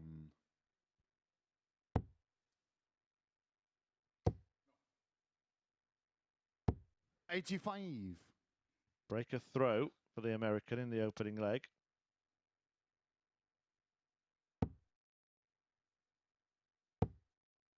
Lovely character to chat to, Leonard Gates. 41. Real character. He's a kind of infectious presence, isn't he? Just makes everybody smile. 140. Won the hearts of the crowd at the Circus Tavern on the weekend, that's for sure. Yeah, he definitely did. He was a breath of fresh air to the fans, Circus Tavern. But 40. Got to pay tribute to them, because they were absolutely fabulous for 4 days. You really could hear a pin drop when you were throwing. It was, the best of order. It was a strange place to play, with fans being sat each side of you in your eye line, but nobody was moving, nobody was chatting, it was just the best of order, and allowed the players to I think, play, some great darts, and the averages showed that. Yeah, you've had that honour now as well, haven't you? Playing in 58. World Championships at Lakeside, Ali Pali, and the Circus Tavern. Yeah, it's not bad for a little farmer's kid from Dorset, is it? Really, it's I was over the moon to be invited, and I enjoyed every second of it, even the losing. If you could just give me the 10 minutes after I lost, I even enjoyed that as well. So, well, that's a questionable route because it only leaves the bullseye. 76. Starting on the 18s. Gary, you require 140. Eliminates the right thing. I think it's something that Johnny Clayton does a lot on 118. He starts on the 18s, but 100. hitting the treble you don't want to do on that shot. But it's Gates coming back for double 19, is he? No, he's split it, and now it's double 8. Yeah, that's game short in a second line. And every time you do that, as long as you hit it with one of your next 2 darts, everybody tells you you've done the correct thing. Third leg, it's Gary to throw first. Game on. Well, Bobby George was analysing the seniors' action at the weekend, and he was amazed at Leonard Gates' ability to just kind of like go, right, what do I need? And then 80. chuck it straight in. He just has that. He doesn't really aim, does he? Just has to think about sometimes what he has, but his ability to be so accurate so quickly. 100. Yeah, you don't have time. You don't have time to go to the board and then go, right, well, I've got 116 left. If I hit a 20, right, I'm going to need another treble 20. And you can't think like that. It has to be a combination of numbers. And over the years, you do it 40. so many times that you know where you're going. And there are a few numbers that can confuse you and you make mistakes because you get into autopilot. But at the moment, from what I've seen of Leonard Gates, I don't think there's any autopilot in there, once he gets down under a 200. Yeah, I mean, even that 118 attempt, it's almost as if he went for the 18s, kind of expecting to hit the single. And once 41. He did hit the treble, then he had to think about it. He was just confused. He just absolutely bamboozled himself, didn't he? Well, there's an argument that on 308, 60, that he could have been going to the 18s there with the first dart, but with Hayes on 340, it's unlikely that he'll leave a finish, and he won't leave a finish now. With the 318, I always feel that when you go for an 18 with your first dart, and then you only hit an 18, and then you come back across to the treble 20s, and then you hit maybe a treble 5 or a 1 or a single 20, it feels like a wasted dart for me, even going that way. But most people will say I'm stupid, but it's I don't hit that 138 as a regularity that other players do, and practicing it is the secret. You have to practice that way so that it becomes second nature. 148 was a target on offer for Leonard Gates, just trying to leave it handy, and that treble will do that. And that treble will leave it even handier. 140. It is really like he throws one dart at a time and then counts, and then one dart, then counts. But yet still, in 82. A strange way, has rhythm in his actual throw. Yeah, very much so. It's that very sort of swinging throw that every dart is still delivered exactly the same. Even though there's sometimes a long pause between them. And there's a big gap now between Gates and Gary Hayes. Leonard throw first. Game on. Yeah, it's quite a strange one here for little Gary. He's as a player, when you're in this situation, 93. You sometimes feel like you've let the game pass you by, and you've thought about the wrong things and at the wrong time and done the wrong. It's a strange thing. I've done it at Lakeside. 60. I've done it at varying places, and you've lost the game, and you say, well, I don't even know where my head was in that game. I've let that one pass me by, and I'm sure that Gary 100. Hayes could come off of here feeling exactly the same. Yeah, like, did that actually happen? Have I played yet? That's exactly it. With the big average that he had in his first game, and it was his 100. First game on the TV and what have you, he's probably gone out and thought, well, this is no bother here. And now the honeymoon period 100. Is over. We're in it now, and he's in it for the rest of the next 3 days. And he's got to find a way to get that game out that he had in the first one. 81. Well, Leonard Gates is making his case. 98. One of those people who's just good at everything as well. Leonard Gates was a quite handy minor league baseball player before he turned to the darts. Came to it later in life. Playing pool in a bar in America, and his friends started playing darts, and he had a go, quite liked it, got quite good at it. It is infectious, darts. I've got to give it to it. It is infectious. 35.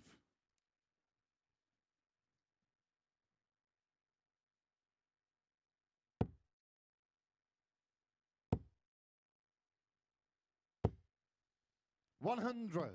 Leonard requires 75. Treble 17, the usual route for a 75 finish. Double top to end the match. Game and it is shot, a whitewash win for Leonard Gates, who gets the applause of Gary Hayes, our admiring even opponent as a soldier. Soldiers on. 2 wins for Gates for the loss of just 2 legs. 4-2 against Conan Whitehead. 4-0 against Gary Hayes. And Gates goes to the top of the table. Owen Bates and Leonard Gates both winning both of their first 2 matches.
Welcome back to the MODUS Super Series, where it is a perfect start once again for Leonard Gates. A 4-0 win against Gary Hayes in that one. 84.5 average, 4 out of 8 on the doubles. And so as far as this early table is concerned, it's Bates and Gates at the top of it. No debate as to who the dominant players are so far. Next up for us is Larry Butler against Colin Osbourne. Here's Scott and Chris. Thank you very much, Henry. Yeah, 2 players who have got great histories in this game. The Bald Eagle, Larry Butler, 65 years of age, 1994 PDC World Match Play Champion, the first man ever to lift that famous crown at Blackpool's Winter Gardens. Takes on Colin Osbourne, a winner of more than half a dozen PDC events, including his big one as well. The Wizard still trying to work his way back onto the professional tour, but the Super Series providing the platform for players to fill those years when maybe they're not on tour. We've seen players recover their form. Many players who've got tour cards. In fact, most players who've got tour cards played at the Super Series last year. And you see the likes of Osbourne, Hamilton, maybe even Mitchell playing themselves back into form on this stage. Don't think that's the same ambition for Larry Butler, is it? He's 65 years of age, just all about enjoying the game now, but it's something that he's always done. Yeah, I've heard the name Larrikin Larry somewhere, and I think that explains Mr. Butler to a T. And like I say, Oz is on his way back. There's no two ways about it. He's throwing some good darts at the minute and some good stuff. He played my dear friend Tommy Morris, Dorset boy, at Q School 2 days in a row. And one day he beat Tommy 5-1, and then the next day Tommy beat him 5-1. So it shows that there's a slight inconsistency there at times for him, which I think comes in as we get older. I'm going to have to go up and ask Larry about that after proceedings today. 13. But, yeah, it's two players whose history are elsewhere, isn't it, really, at the very top end of the game.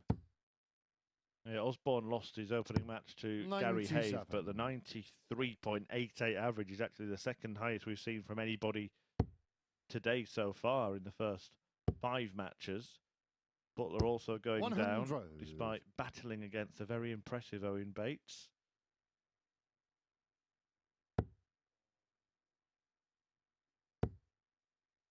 First really big 22. Star of American darts. Leonard Gates is another one. Maybe starting to see a little bit more of a resurgence 96 stateside. I think we're seeing a resurgence everywhere in the world. You know, we were talking about Ray Smith earlier coming over and doing a few bits, and it just the CDC are obviously doing some great stuff out there. We see Jeff Smith tweeting about it an awful lot, and you know, it's been a really good thing for American darts at the moment. CDC. The WDF is obviously prominent out there as well, but you know, any darts in such a big nation, there's got to be a plus, and to keep producing players, 68. Somebody has to lead the way, and Larry Butler has done that. He wants 98 here. Treble 18 for double 12. Larry Butler to pick Colin Osbourne's 86. pocket. Colin, you require 8. So Oz back at double 4. Yeah, there's game shot on the first centre. Colin Osbourne. Tends to be the way with darts. You get somebody that's miles behind. You'll have darts and darts and darts, and then they get one dart at it, miss it, and you'll go up next dart and bang it. It's like an unwritten rule of darts. You've got to do that. I'm just going back to that little chat we were having about the resurgence 45. Around the world, particularly stateside. Of course, we've had Danny Lauby here at the Super Series, Danny Baggish recently on the PDC Tour as well. And we can't remember Jim Widd as well. Jim Widmeyer. 134. He's led the line as well, coming over to a fair few BDO World Championships back in 80s and 90s. 140. He seems to have been around forever, Jim, but never aged. And another place where there's a real hotbed of talent is indeed the northeast of England, isn't it? 137. Glenn Durrant, Colin Osbourne, Gary Hayes in the field here, but you've also got the likes of Callan Ridge, Chris Dobie now in the Premier League. 57. Ryan Joyce, a really good, strong area to play darts. So if you're winning events around Tyneside and Teesside, then you must be pretty handy. Yeah, you'd imagine the standard up there in such a small area is absolutely second to none. Anywhere in the country, I would say. And if you can get your way out of there and be noticed up there, then you're some tidy player. When you go elsewhere, that's for sure. 30. But you require 170. in a good position to break back against the Middlesbrough man, Colin Osbourne. 170 required, but no need to take it out in 3 darts. Knows a little bit longer in the tooth. Remember Graham Stoddart and Davey Richardson from up there as well. So, yeah, 100. hotbed of darts up there for sure.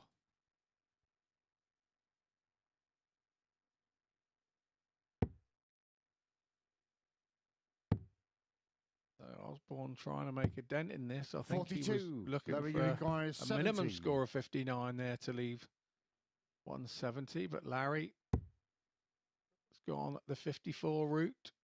Yes, that's in there, Larry. It's 88, son. Yeah, that's Away we to the go. second leg. Larry Butler. Lovely two-darter for his confidence. I think it's been a while since Larry Butler's been called son, Scott. Well, yeah, it's just Third a leg farming is thing. Larry We to call throw everybody first. son. Game on. Somebody's thrashing the tractor and a bit of black smoke coming out the top and working her hard. Give it to her, son. Go on. 58. Larry Butler ploughing on here at the Super Series. And he is a man who just will plod on, won't he? Nothing will affect him. He just throw his darts and see what happens. Losing that first leg on throw, unfazed, unflustered, and took the opportunity that came in the next one. Yeah, indeed. And 58.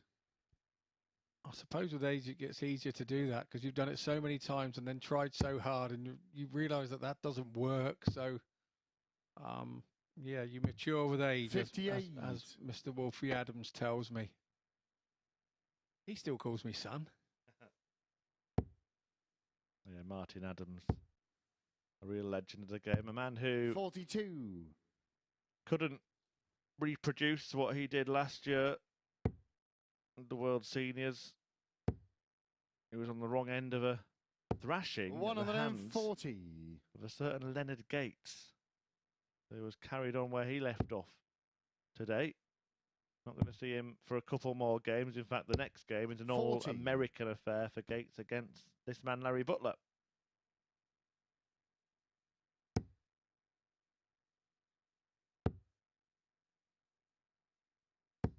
$100. Lovely last dart there from Osbourne.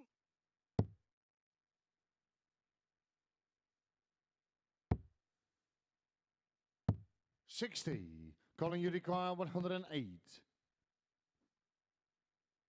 Colin Osbourne and Larry Butler have actually played before.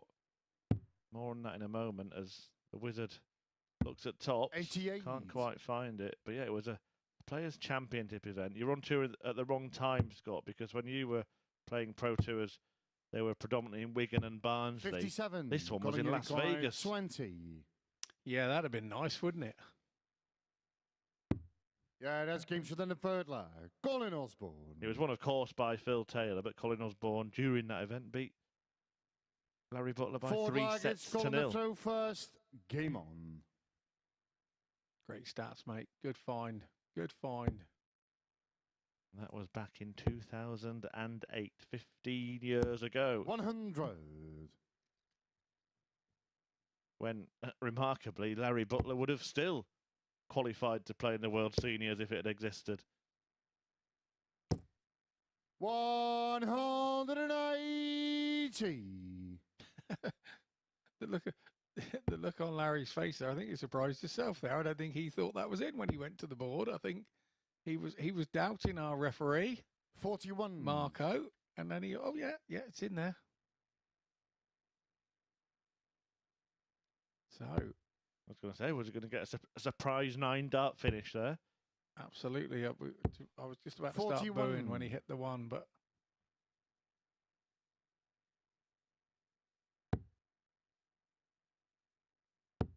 A funny game this, every leg against throw so far. 55. And it looks set to continue because Butler, by virtue of the opening maximum, has taken the darts in leg 4. yes, he has. 140.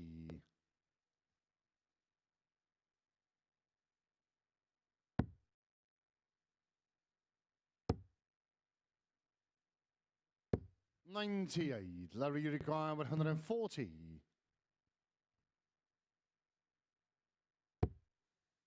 Another in there. Well, he's gone tops. 120. Flamboyance at its highest right there from our veteran of Group A. Hasn't come all this way 100. Larry, you without require wanting to 20. put on a show. Did hit tops inadvertently with the last dart, so that's double 10 required, and now double 5. Can't afford to come inside, doesn't. Forward leg. And Larry squares up the Butler. match. 4 breaks on the spin. One of those Fifth games flag where you is Larry to don't throw want first. the off. Game on.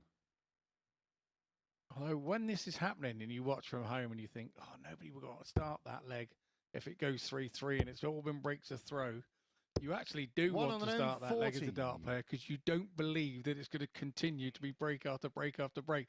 You do actually convince yourself that you could actually hold one of your own throws.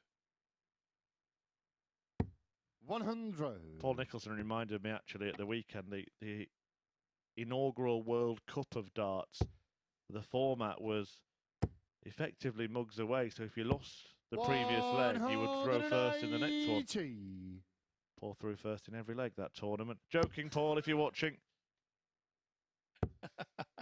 How rude. I do know how well the pair of you get on now. I can see that. But yeah. Yeah, good morning, Nico, if you're listening. 67. That World Cup is getting more and more interesting every year, isn't it? Because of the talent we're getting from various corners of the world.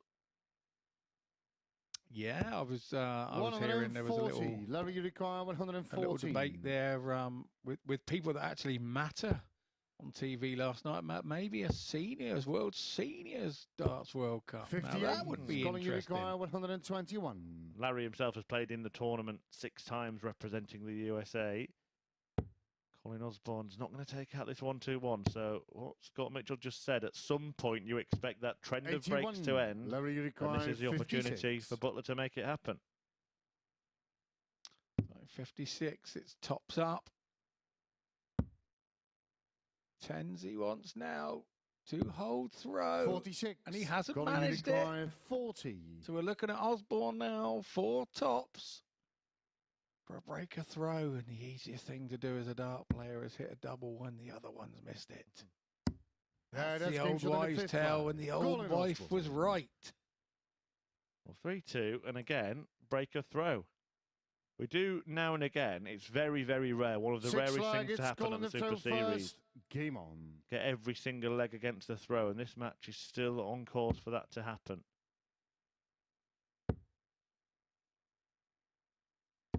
60. A grimace from Osbourne there as he walked to the board, going, I just need to hit a treble to hold my throw, but is he going to get away with it? 40. He is going to get away with it because Larry hasn't jumped on that score of 60 from Osbourne. Actually thinking back to the World Cup, Larry Butler last played in 2017. I remember he beat Raymond van Barneveld in 85. a singles rubber and forced the USA to a decider in the pairs. And the Netherlands actually averaged 111 as a duo. 119. Larry and his World Cup partner Darren Young on that occasion. I'm also thinking, could we be seeing today, in the next match Larry plays, the next American World Cup partnership? Yeah, it's a very valid point. A little time away now. Is it World Cup's in June, isn't it? Yeah. Usually, yeah. 98. There are other contenders, of course, that will be probably typing on their keyboard now, saying, don't rule me out. But I think that American team 60. could be pretty handy, whoever's in it. Leonard Gates, a leading light right now, and there are a few decent players. Right then, is it going to be another breaker throw? 96. Or can Colin Osbourne wrap up a win here?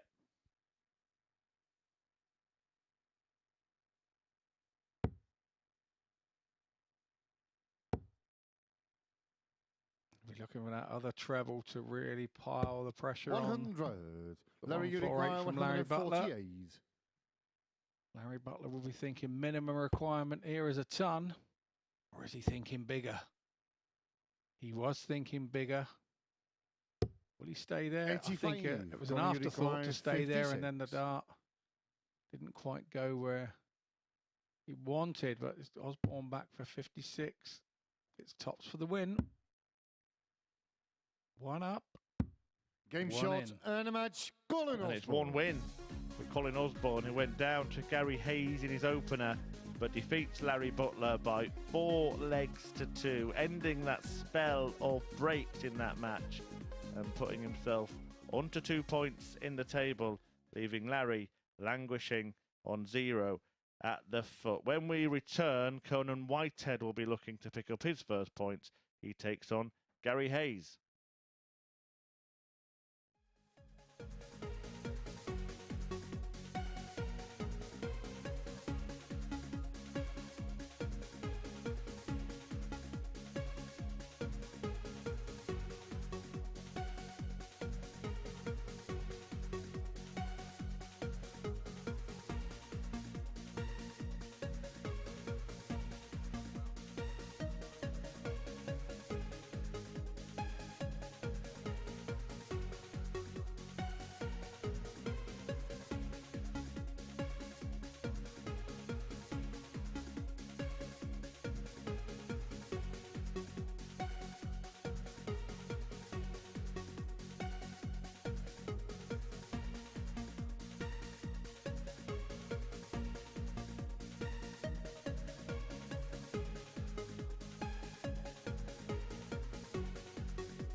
Welcome back to the MODUS Super Series, where 2 rounds of action has been completed. Scott Mitchell has joined me up here on the balcony to assess what we've seen so far. Let's have a look then at the table following 2 rounds of matches, because as you can see, it's Gates and Bates who lead the way.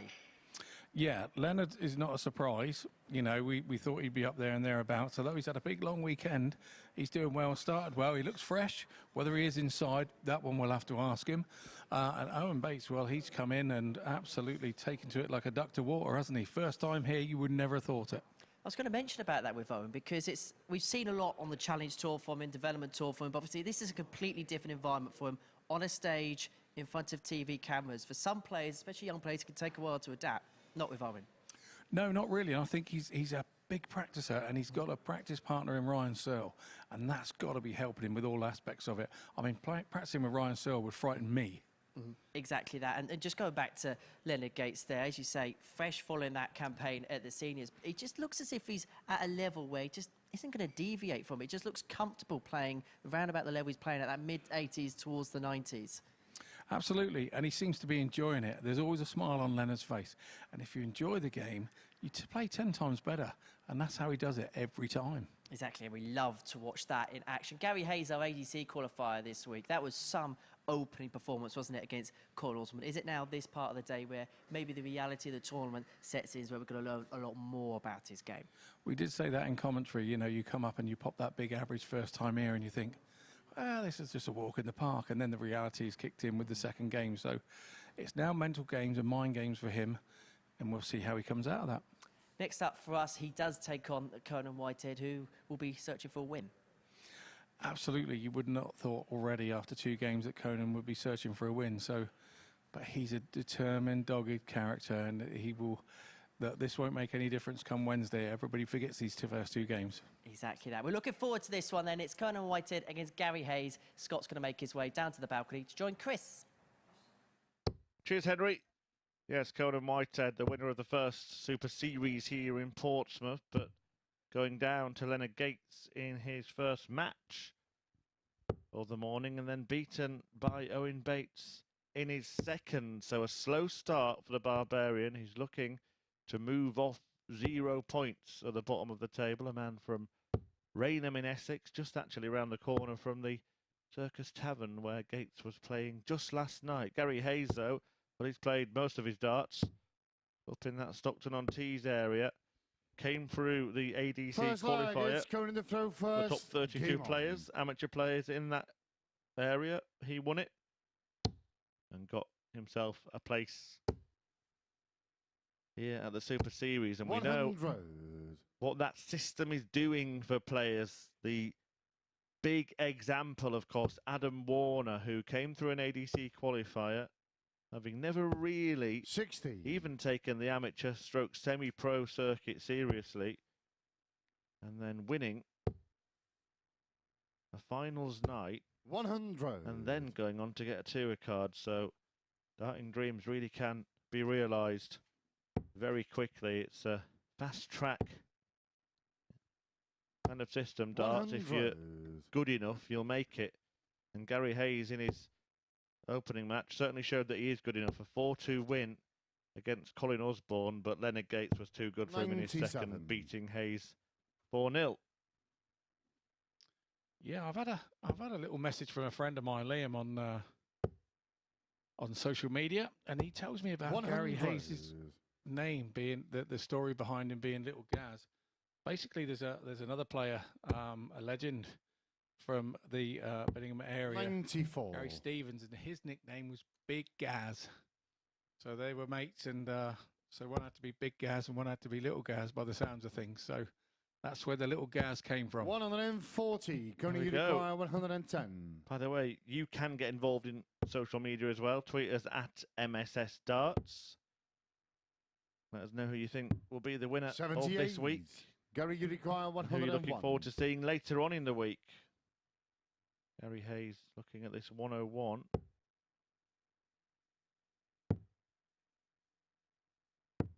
$69, going to require 32. Double 16 for both players. Whitehead on the wire. Whitehead on the wire again. Yeah, that's game and shot then in the bed. Yeah, later in the week. Whitehead. Well, another player from that northeast hotbed that we mentioned, Adam Hunt.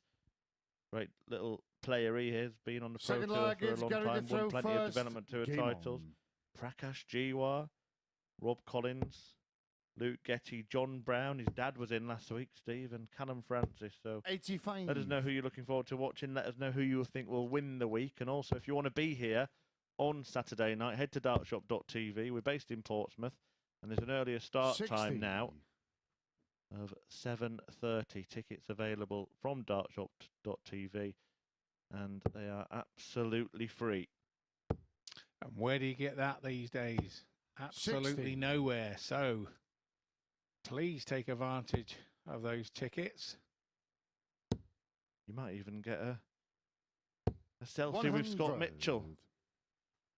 If your arms are long enough, you'll get us both in. Absolutely, Chris. Well spotted. Whitehead off the mark in this one. 96. He came racing out of the blocks in his opening match, but he's quickly finding out how tough a task it is to play game after game here at the Super Series. What I did find interesting, actually, was Larry Butler in an interview actually referred to this as it's not such a long day. And I think that tells you the kind of effort they put in stateside to play in darts tournaments, because they'll travel 10 hours to an event. Every day is a massive long effort for them. And then they'll play 3 or 4 events in a day. So you know you'll have the cricket events, you'll have the pairs events. You got the 01 events they call them, and they do 301s double in events as well. They do 501 straight in events. It is a mammoth task playing on their circuit, and fair play to those that shine through. It really is a tough old run. Just the 5 games each today. It'll be nothing for Gates and Butler. 92. And Gary Hayes just trying to attune himself to life at the Super Series. Did have a hat-trick of 90-something finishes in his first match, including a 92, which is now taken out twice.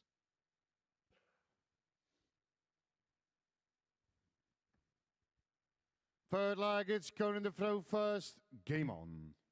See him trying to focus there behind Conan Whitehead, head down. Just trying to focus on what he's doing himself and not look at the darts of his opponent.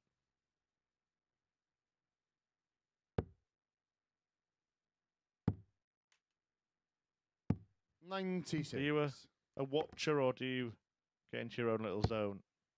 I get in my own little zone. I think for me that I try to do my thing and not let everything around me affect what I'm doing. You'll always know what the player's scoring because your referee is calling it out and bellowing it out. 59. So, at local league, you don't know because obviously nobody does that, and I think that's probably why it started. Not so much of advantage later on. I think sometimes you need to watch the player, 140. see if they're giving it a little lurch, see if they're struggling, see if you can just take anything from them. But I still, at this stage, don't tend to do that. If you do watch some of the players who are sort of intently watching every dart, you can see where they do come a cropper because, for example, if a player goes single 1, single 5, then the last dart goes in the treble 20. 100. It can kind of affect you a little bit, thinking, oh, they've got away with that. When if you just hear the call of 66, you don't know how it's happened. Or you see it wrong and it's slipped out of their hand and goes in a treble 18 or whatever, and you just think, oh, that's my luck today, and you can put yourself off. Treble 20 needed here to leave tops. Could not find a way 60. Past the dart and into the bed, so Hayes has the opportunity to break Whitehead here.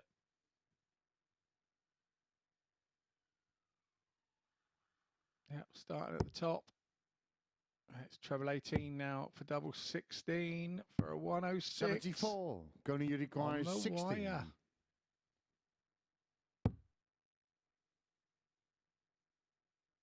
Bit of a reaction there from Whitehead. Didn't like the way that dart had left his hand. Just still managed 40. to make it to the target, but maybe just unsettled him for 2 darts at double. So Hayes returns for a break. Yeah, that's game to end of third leg. Gary Hayes. And takes 32. Forward leg is Gary to throw first. Game on.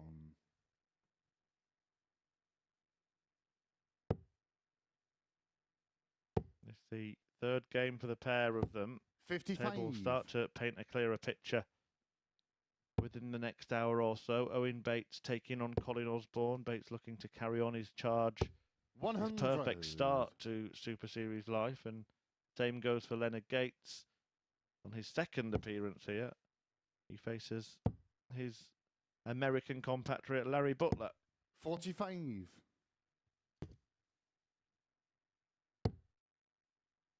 Seems hard to believe that we're in game 3 here, and Conan looking for his first win 81. Of the day, having been a former champion.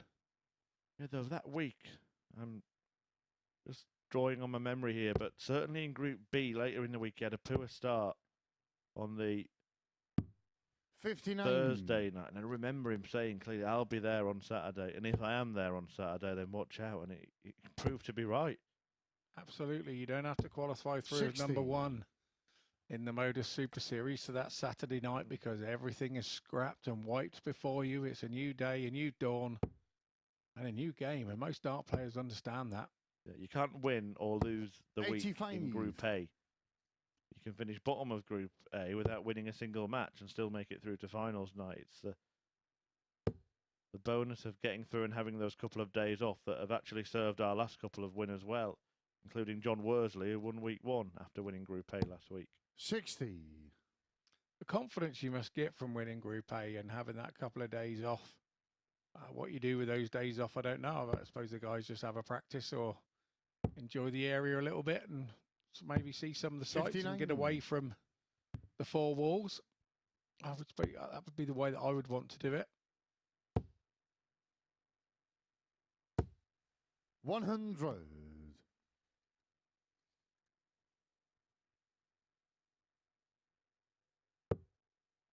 So Whitehead here looking to break back immediately. 42. With this Going to 100. require 100.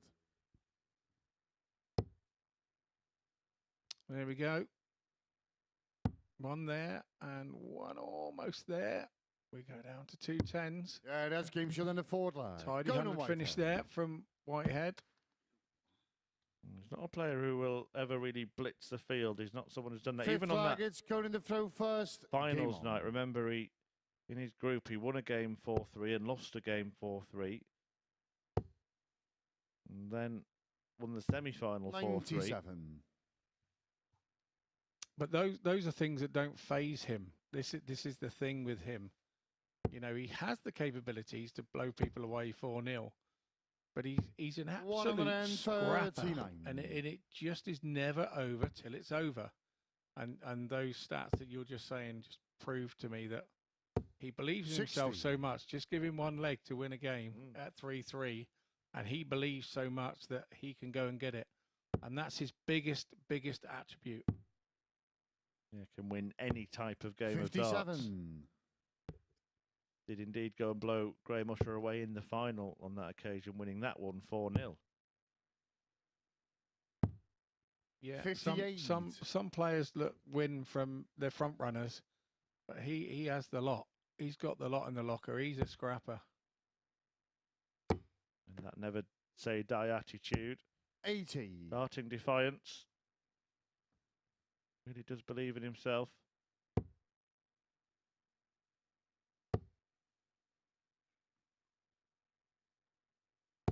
But his resurgence down to the birth of his daughter as well. It's a different thing when you've got somebody else to play for. 85. Very much so. Gary Hayes is there and thereabouts, but you can see his body language when it hasn't quite gone right. He does show his opponent a little bit to know when it's not going right. Here we're looking for that treble 20 here to leave the tidy 40, which he's done. But Whitehead on 46.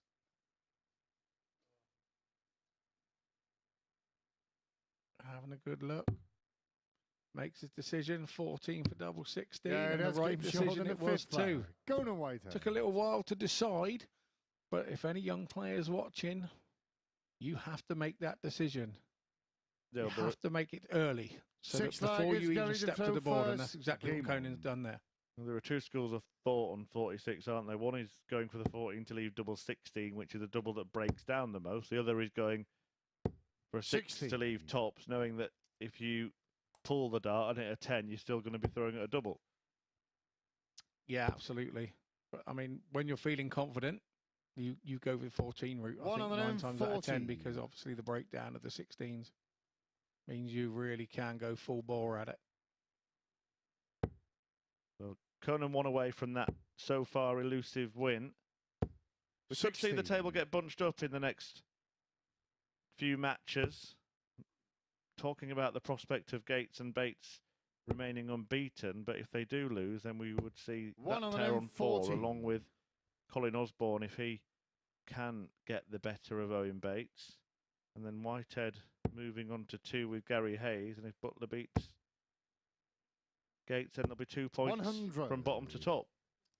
And we don't get the Gates and Bates head-to-head till game 14, which could decide the overnight leader. But we've got a lot of darts to go until then.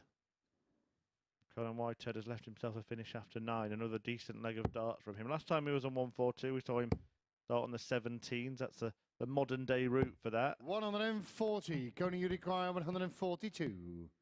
This time he's changed his MO. He's going to stay there, I think. Yeah, I could see his eyes there. He was going to stay there 90. and have the double 11. Gary, you Back require himself with a dart. I 141. love that.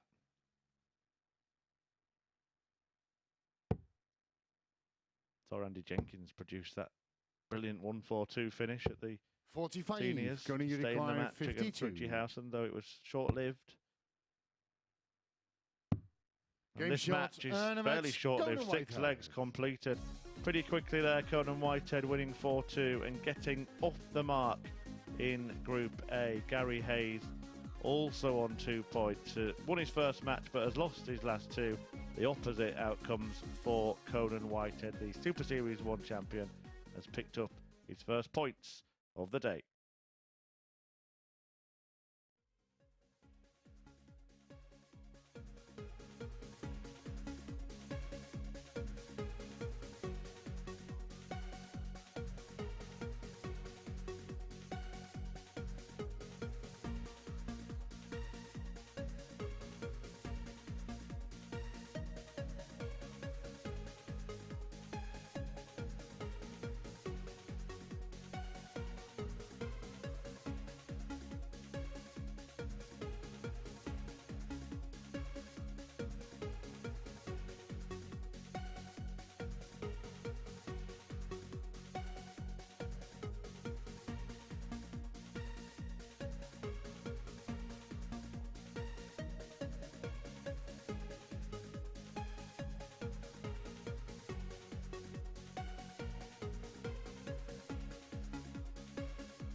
Welcome back to the MODUS Super Series, where Conan Whitehead has got his first win of the week, getting the better of Gary Hayes by 4 legs to 2 in our previous encounter. Game 8 sees Owen Bates take on Colin Osbourne, and that's going to be watched in the company of Chris and Scott.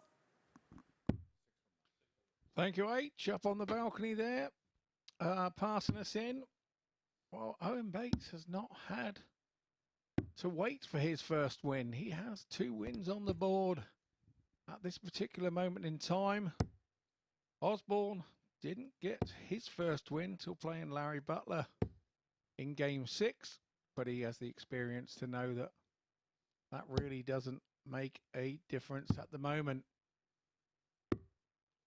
So Owen Bates, the 20-year-old, really flying this morning, averaging just under 90.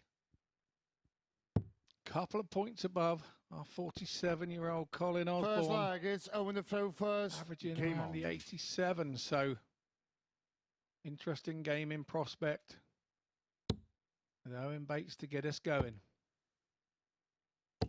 95. It's the first time that viewers on TV will have seen the throw of Owen Bates. Just want to get your thoughts on it, Scott, because he has got a kind of quite pronounced lean forward, hasn't he? And 140. just Take a look here. It really does angle the body almost the same sort of shape, body shape as Michael van Gerwen. Yeah, technically, you know, cheating. He's leaning so far forward. He's only thrown from 6 foot. Look, you get players that lean backwards as well, but yeah, his throw is it's a very pronounced, you know, lean forward, and it lowers his height. He's quite a tall lad as well, 28. so maybe he's trying to lower his height down to Phil Taylor's height, which isn't a bad thing. Maybe it's something I should have started, but it's a very nice throw. Like I say, when I first bumped into him at the 45 Q school, he was actually with one of the Devon Dorset legends, Andy Steed, who's been looking after him, and Andy's a good guy and will guide him in the right way. So I'm sure Owen's being very well looked after down there. And also the actual throw itself, a little bit like, again, using other players to describe, but Ronnie Baxter, you can't see 60. the dart in his hand you at require all. 153. No, indeed, it's yes, it's like a. If he was a cricketer, we'd call him bucket hands, because you got hands, big hands like buckets that the ball should just fall into, and yeah, you can't see the dart in his hand, which is very unusual. Osbourne himself, an unorthodox throw, but one that we're all more familiar with over the years.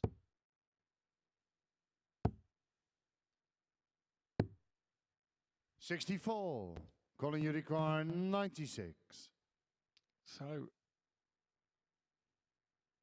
96 for Osbourne. A touch of lateral drift there. 62 as you go treble 18. 88. Owen, you require 32. Will he get back? It's Owen Bates. Yeah, that's game shot in the first leg. Owen Bates. That lean forward. The other player that I remember leaned forward an awful lot was Nigel Hayden. The Undertaker, Second leg, it's Colin to throw first. Yeah, me and him, we were class of 2007 at the UK Open at Bolton. Yeah, what a class that was that year. Nigel Hayden, Nutty Nigel 60. Birch. Mile High, he was with us as well. Mark Hilton, yeah. Hayden actually almost ended Adrian Lewis's world title 46. defence at the Ali Pali, didn't he? Almost beat him in the first round in 2012. Yeah, there was a few of us. Sam Rooney. There was a few names that sort of went on from 2007. You probably didn't know who we were around then. 121. And went on and done a little bit. I'm not saying we've all done lots, but we've done a little bit. 60. One of that group went on to win a world championship. Can't remember which. Exactly. But I mean, we were going back about opportunities and what the Super Series brings. You know, back then, that was the UK Open for us. You know, we would go around our pubs and clubs and then the area and then head to Bolton as feeling like $1 million to get our chance 60. On TV. And now the MODUS Super Series and Sporty Tough TV are doing that for us right here in Portsmouth. And what about that? Speaking of opportunities, that announcement last night at the seniors, the golden 100. ticket for the event in Blackpool, and the draw was made.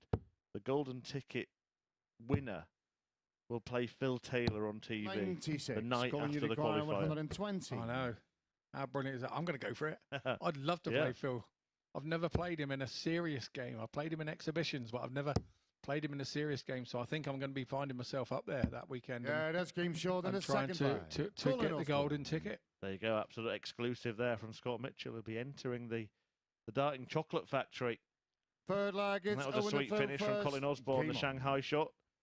120 to level up this match. You know, one other thing about Owen Bates' throw. 95. Actually, credit to our production team for mentioning this, but he's not consistent in where he stands, his starting position.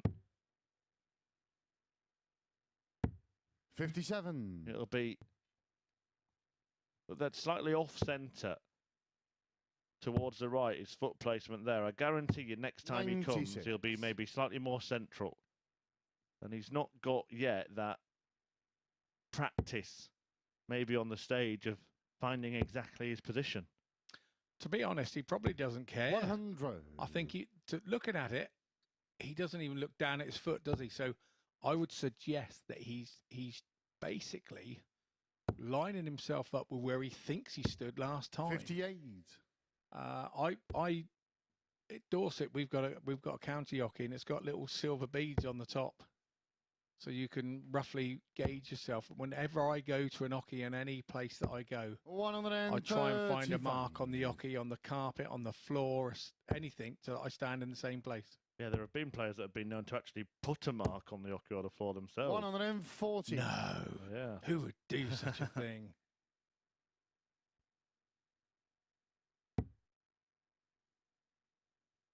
That isn't hampering his performances so far. Colin Osbourne, to be 57. Owen, you require 112. Standard-wise, the best performer of the day, although his results haven't shown it. Double 16. 96. Colin, you require 152. I'm just so impressed with Owen Bates, how good he looks, how relaxed he looks. Yeah, for the last decade or so 40. now, there seems to have been influx of young players that just are completely fearless. Here we go then, double 8. These are the darts that give you the janglers. 8. And he's Colin, you require 112. missed. Again, so it's a very doable 112 for Osbourne, and he knows how important it is, and I think that's why he 72. Thinking Owen, golf, you we would have require said that. 8. He shanked that one into the one. Yeah, Bates that's gets another another chance. Owen Bates. And takes it. Yeah, there really is an air of confidence, Forward an air of it's Colin the throw first. Game on. maturity as well, beyond his 20 years. Owen Bates. Yeah, but there are no scars yet, mate. He hasn't got any battle scars yet. The 85. battle scars change you as a player and develop you into where you eventually end up being in 4, 5, 6 years' time.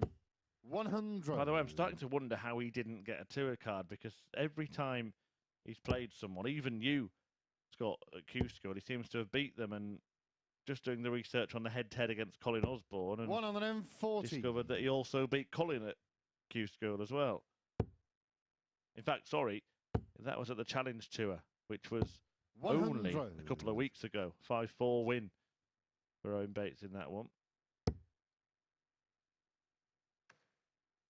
He's in the patch of form of his life quite clearly with the scouts that he has. It's when you come off that bit of form, when you come off your purple patch, it's very difficult to re-find it. And this is the special thing about multi-world champions. 97. That day you win a world championship, there's just something, an aura, there's an air, there's something about your demeanor that day that gets you through that day, and you win a world championship. And then once you've done it that once, you look for that demeanor in every single game you play after it, and it's not always there. He went on to reach the final of that Challenge Tour event, lost to Cam 81. Crabtree in Colin, it. you require He's 76. sixth on the order of merit, which means we might see him on the Pro Tour as well. Yeah, he had didn't he? Like I say, I made a final as well, and but he backed it up with a few other sort of runs, and that's what's put him into that 4th position, and it's a great position to be in for Pro Tour chances. 98. And that is the next Colin, place for him to develop. 8. And so, this system that is in place is working. Well, that's worked out for Colin Osbourne, who squares up this match at 2-2. 16 darter. 5th flag, it's Owen the throw first. Game on. Probably playing at the most consistent standard so far today. He's 96. average for the day so far is about where it is now in this match. High 80s. This group in stages of it's not a sprint. It's definitely 41. a marathon, and Colin's done this before.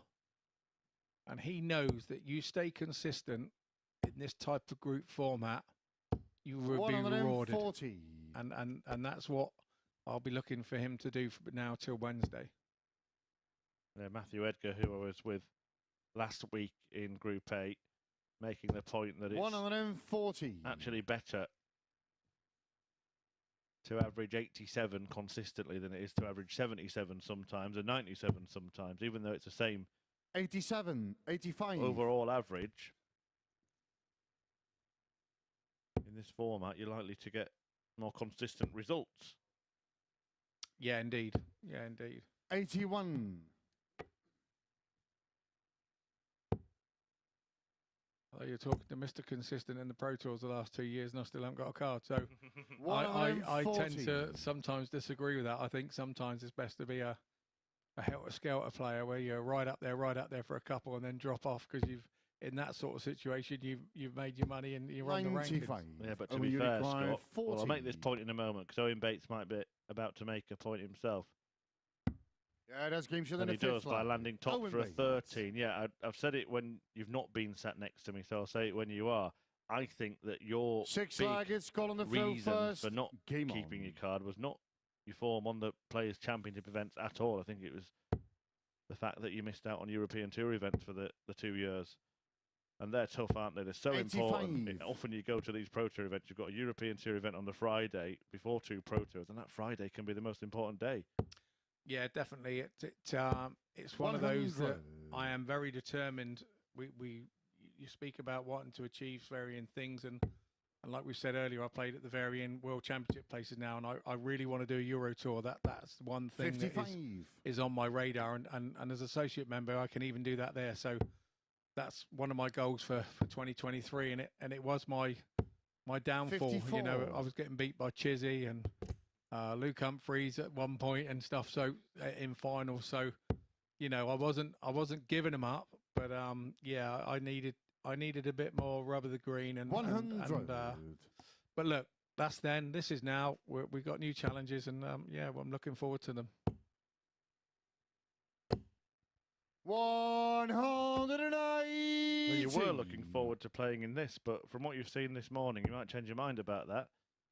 Yeah, definitely, absolutely. No, I think it's 60. Great. I think this is Owen great. 167. Yeah. But this is a great standard today as well. This will be some way to win it. A 180. Set up the 167 opportunity, 70. but Owen Bates just seems to have put his foot down. Colin Osbourne in his slipstream at the moment. He knows a ton here will put Owen Bates right under pressure. And he hasn't 60. quite achieved it. Unicorn 97. Great dart. 79. Colin Unicorn Match start missed, but Colin Osbourne needs to pull a rabbit out of the hat here. And it would have had to have been a fair-sized rabbit out of a fair-sized hat as well.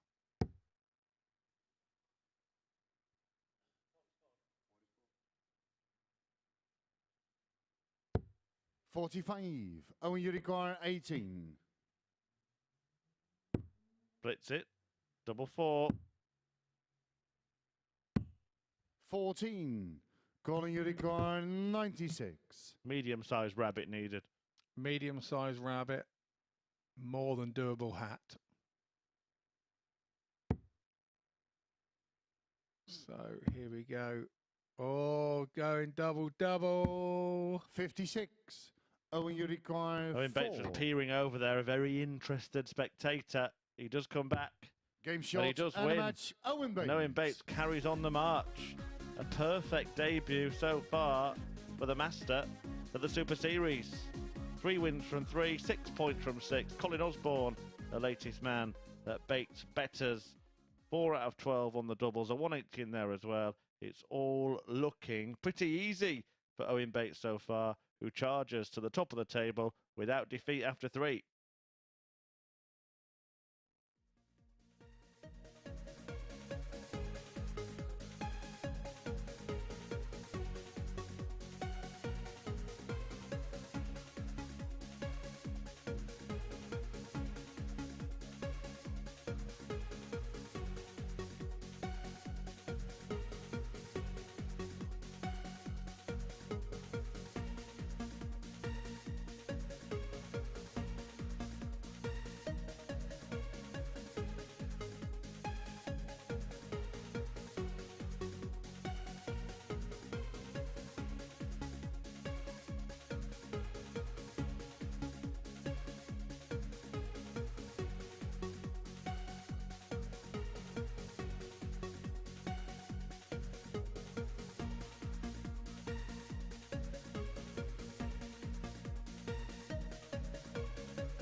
Welcome back to the MODUS Super Series. And if AI intelligence was to take my job, probably one of the first buttons they'll press is the one that says Owen Bates has won at the Super Series again, because it is another impressive performance from him. Well, it was the Super Bowl last night, and we have two Americans on the stage here at the Super Series.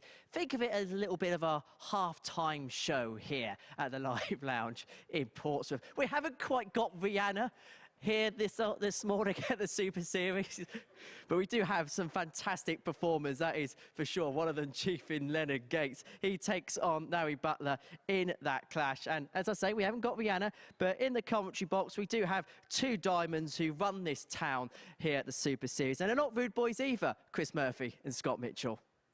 Oh, Henry, I love the way you lie.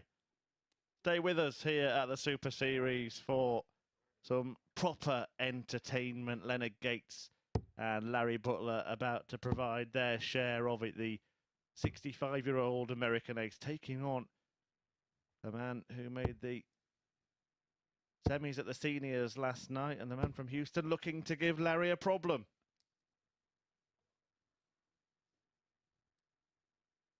I'd love to come back with a Rihanna quip there, but I don't really listen. I'm really old. So, yeah, it's all American dream up there, that's for sure. I'm sure these guys must have played each other lots and lots and lots. Yeah, in lots and lots of different formats. Yes, yeah. yeah. Here's the Leonard to throw first. Game on. We take him to one side and say, yeah, well, he usually beats me at cricket, but I beat him at 0-1, and then 60. In terms of sort of ranking meetings later in tournaments, we might not have a full picture of how many times we've played, but certainly the latter stages of events. 54. I can see a win for Larry Butler in the final of the Port City Open back in 2014. 3 years later, Leonard Gates got the better of Larry in the Charlotte Open men's final, and also wins for Leonard on the PDC American Tour, CDC event in 2018, the Virginia Beach Classic 54 in 2021, and Larry with the most recent victory, the semi-finals of the Cleveland Extravaganza. I do love the way that 81. the Americans name their tournaments, by the way. absolutely. Nothing like winning an extravaganza, is there? Maybe that's, we should be looking to do that here. Maybe have a rooftop extravaganza, maybe in London on one of the tall 60. buildings, and have a tournament up there. I don't know. Well, the Super Series is sort of akin to American naming. Didn't end up winning the tournament, Larry Butler. Danny Lowry Jr. did win that, 66. a man who has played in this event, of course. Alex Spellman as well was in the semi-finals, a player to watch out for. He has thrown some very, very decent darts of late. 59. Yeah, they're tipping him as the next name to come through for us to see over here in Europe. 124. Leonard, you require 116. So it's very even Steven here in leg one. But it's 116 for Leonard. He's tops up. 96. Larry, you require 118. See whether that second dart was in. So now Larry will go 118. Sure, he will go 20s. Yes. Another treble 20. Not quite. So he'll go across to the 18s. 52. Leonard, you require his eyes were there, 20. but his arm really wasn't. You could see his eyes get there and pick the target up. Yeah, that's game shot in the Leonard, first lap. Leonard Gates picks Gates. his target up there to go 1-0 up against Larry Butler. We do wonder Second how much leg Larry is Butler Larry may throw suffer from this first. slow Game start, on. because we did see in the seniors, fatigue definitely seemed to creep in for Larry Butler. He lost the match to Darren Johnson, having led it by 2-0, and 140. fatigue visibly crept in that much that he started going for the treble 19s, because he was just pulling all his darts low on the treble 20. Yeah, he did. 21. And it was quite unfortunate, wasn't it, really, that because it was a good lead, he was good for the lead as well. He was playing particularly well at the time.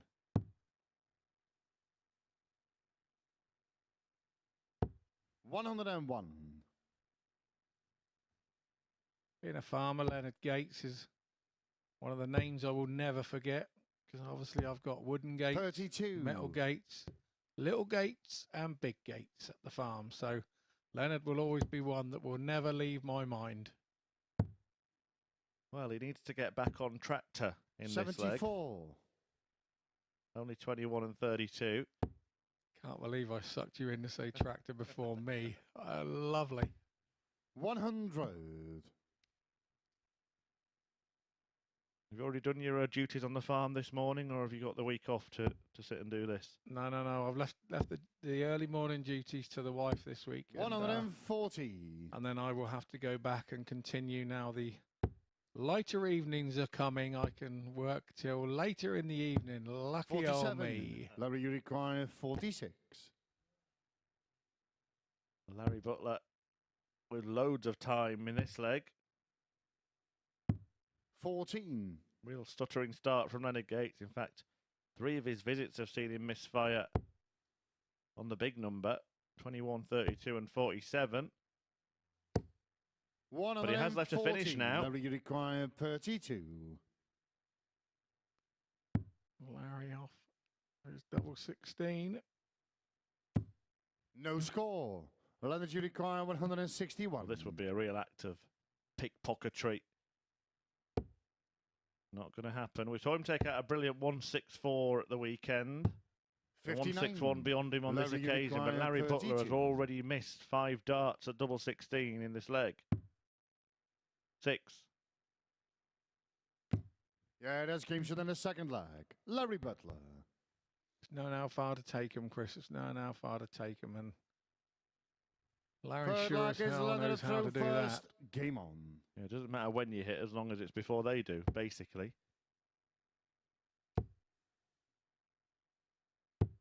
54.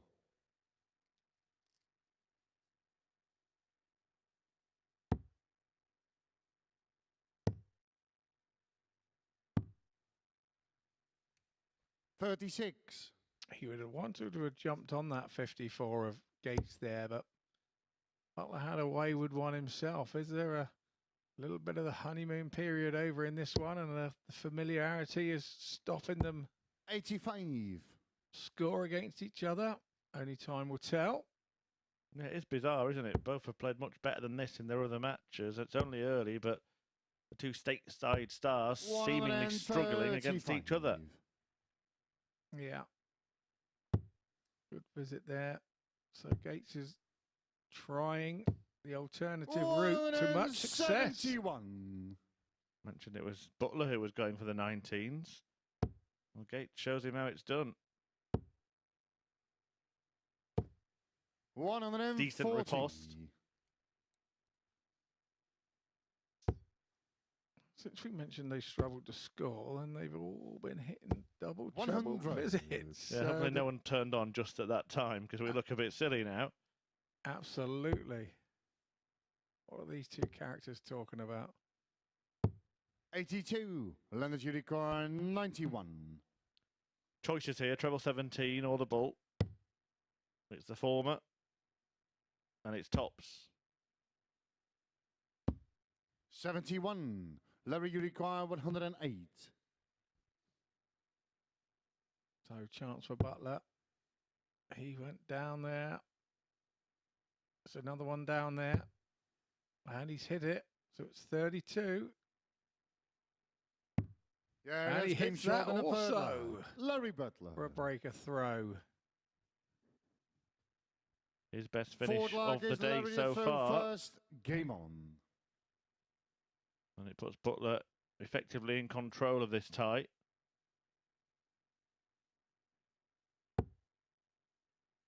Now wondering that little shake that Larry does there with his dart. I'm wondering now whether that's to check whether the stem is loose or not. I wonder if he uses a carbon stem. Sometimes those carbon stems are so hard they can just come a little bit unscrewed and you can feel them wobble. Yeah, it can be a distraction, can't it, for the equipment just to be giving you a different feeling.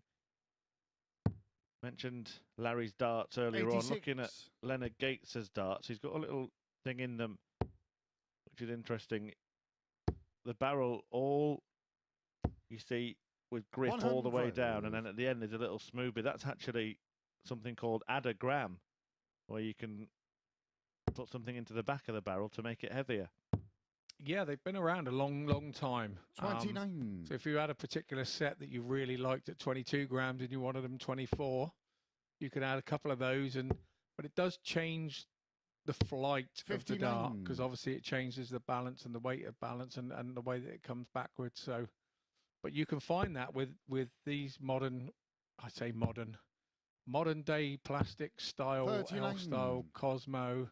There are varying makes of this type of flight, and the back end of the dart can be a lot heavier now with this coarse 97. sort of flight. So that changes the aspects of the way that the darts fly also. So yeah, a lot of people are using 83. these molded 7 flight systems now.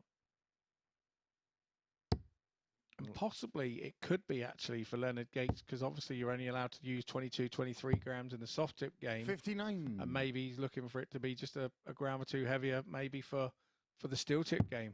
It'd be a question I'd have to ask him, I think. 98. Leonard, you require 126.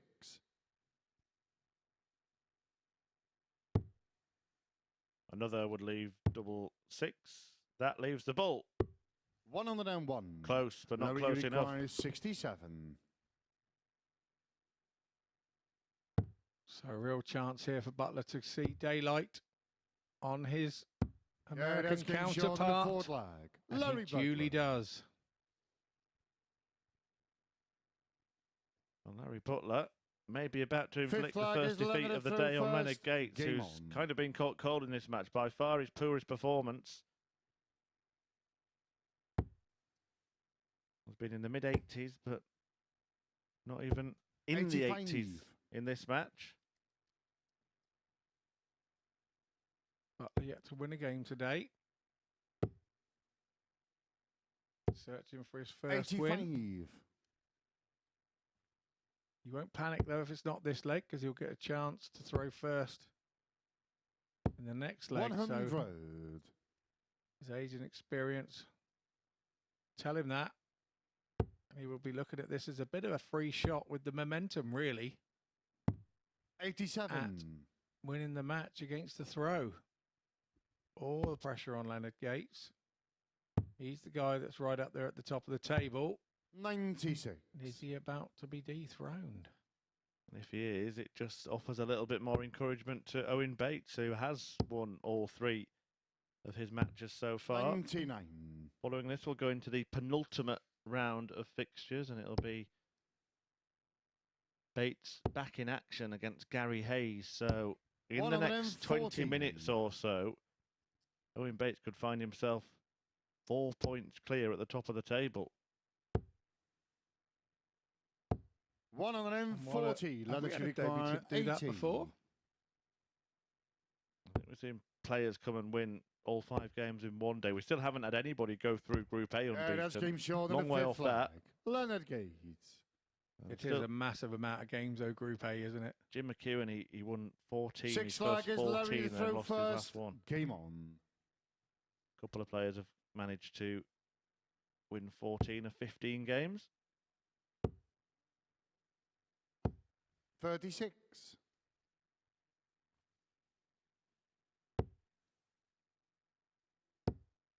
This one not over yet, though. Butler 140. only scoring 36, and Gates jumping all over it against a throw. Now suddenly a decider is looking more likely. Well, he's effectively turned the throw into his favour on the first visit. 86.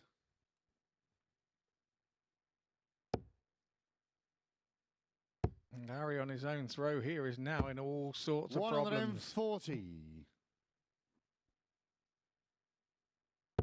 Needs to light the blue touch paper here. Does Butler 84. to stay in touch? Doesn't really do that. 74 in these in front. 45. Gates, and that will not do because a ton here from Butler puts him right back on his shirt tails. 57.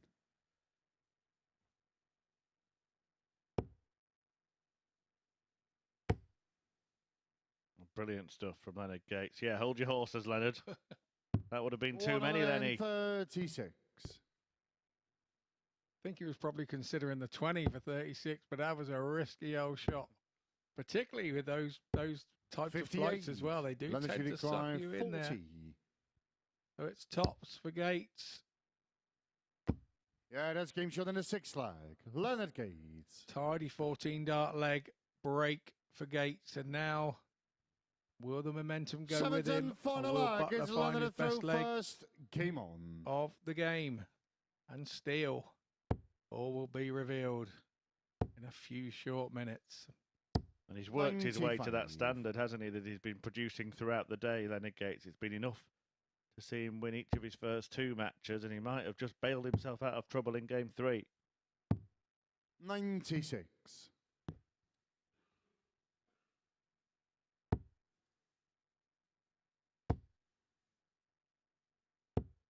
$41.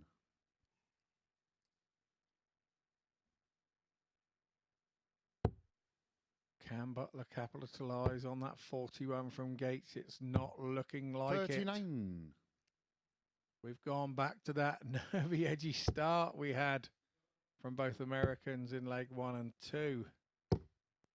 85. Well, at the moment, you feel any treble is a massive, massive hit. Larry gets his. 99. Nothing in it, really. Perfectly poised in the balance. 3-3 and just 13 points between them. 60. Is that going to be enough? You just fear that somebody's got to take this leg by the scruff of the neck.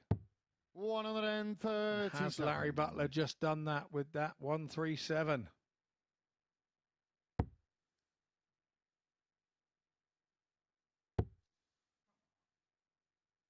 He kind of got away with that because had he not hit the treble, he wouldn't have been on the finish there. He's now on a nice one. Stay straight, hit a treble, and then get a dart at the bullseye.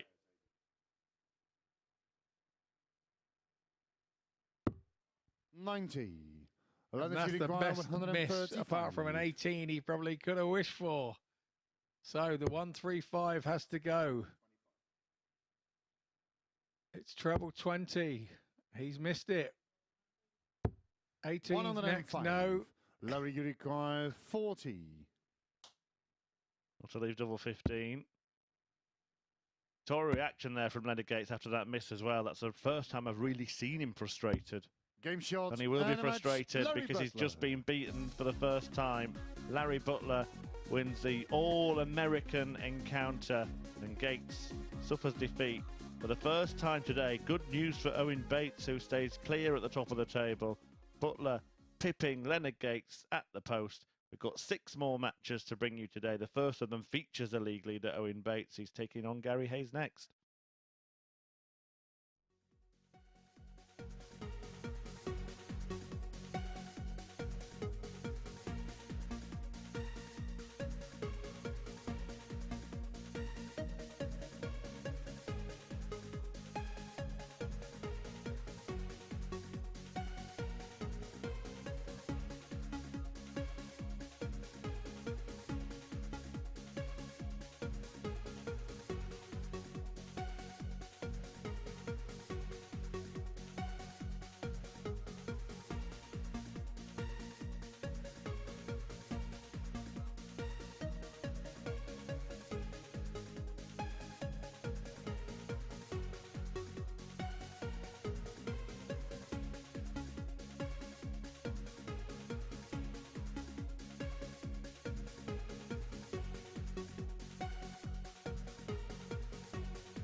This is the MODUS Super Series.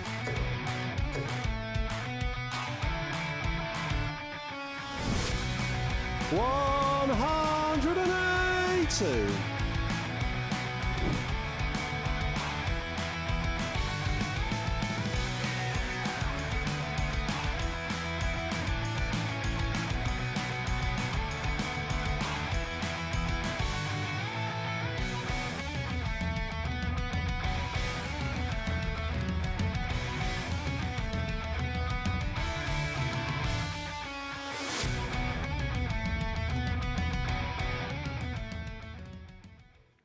It's a competition everybody is talking about, the MODUS Super Series. We are into week 2 of stage 3 here, and we're into our 4th round of matches, where it is Owen Bates who leads the way from Leonard Gates at the top of the table. Owen winning all 3 of his matches, 6 points on the board, so no mistakes so far for Owen Bates there. Big game for him up next. He takes on Gary Hayes, who's won 1 out of his 3 fixtures so far, but it was an impressive victory, the one that he accrued against Colin Osbourne in his opener. So he's looking to make it a 2-2 card at the beginning of round 4 of our fixtures for the day here on day 1 of week 2. So let's get into this one in the company of our commentary team. It's Scott Mitchell and Chris Murphy. Thank you very much, Henry. Yes, Owen Bates looking to extend that lead in the league table. 2 clear of Gates, 4 clear of the rest of the field, and that could become an even bigger margin if he gets the better of the man who's currently sitting at the bottom, Gary Hayes. That's because Larry Butler picked up his first point with that defeat of Leonard Gates. And now the recent Challenge Tour finalist Owen Bates could really make himself the man to beat at the Super Series. It's a meeting between 2 debutants.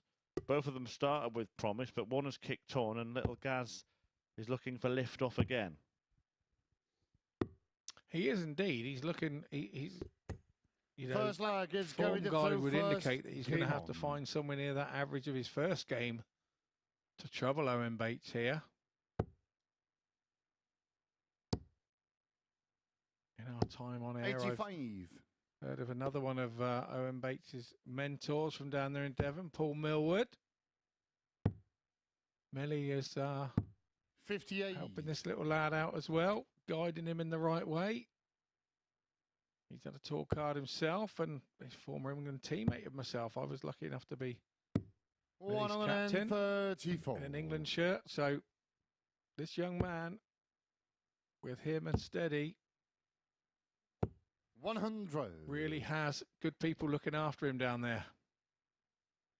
Yeah, it's a nice sport for that, actually. You often get 180. sponsors and mentors in this game. Yeah, you very much do. Gary Bates. 93. Hayes here is Gary, you off to require a flyer. 102. Yeah, that is 3rd maximum of the morning. I say morning, we are past midday now. 86. Can't follow it with the finish, but he leaves himself in a very good spot in this opening leg.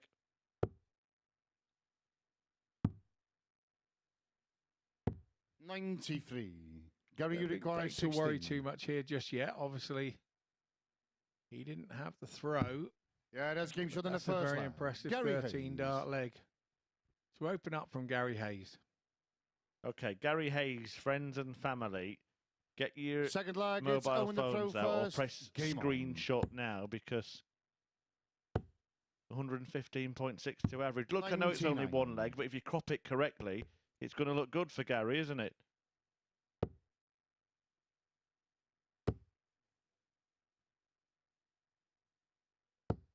$45. Oh, I timed that well as well. Dropped 13 points in 1 visit. Absolutely well timed. That's why you're you and I'm me. I wouldn't have 140. thought of that as a player. You mentioned to me actually off air, didn't you, that at the seniors you could see the average on screen in your match, and that's something you don't 85. really want to be thinking about, isn't it? Yeah, it's the last thing you want to be thinking about as a player. You think you're doing all right, and I did a 140 in a ton, and look around, I was still doing an 84 98. average, and I'm like, ah.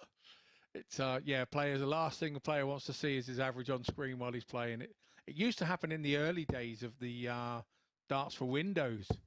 With the county system, you would sometimes have your average up there, and everybody were sticking bits of tape on the screens and all sorts that you couldn't see it. But 96. Yeah, they worked it out that yeah, you could eradicate that happening, and yeah, that would be my only bugbear from the seniors. That the whole seniors was absolutely amazing. The only one thing I would change is remove those averages from the screen on stage. It can become a distraction and result in destruction. Owen Bates has been in destructive mood so far at the Super Series, and he answers losing the first leg. Third leg, it's Gary to throw first. Game on. He sure did. Quickly over that 13 darter from Gary Hayes, and Gary Hayes is now back in the lipstick. 180. That 180 number 4 for the day, did you say? It is, yeah. 2 for this match. 177. That's every bit as good as the 180.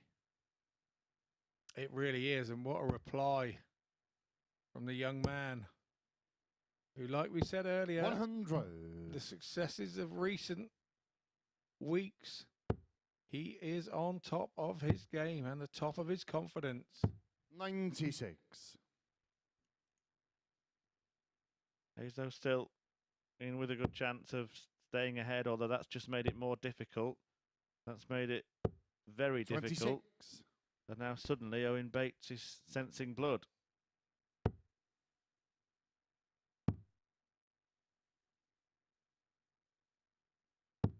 $58.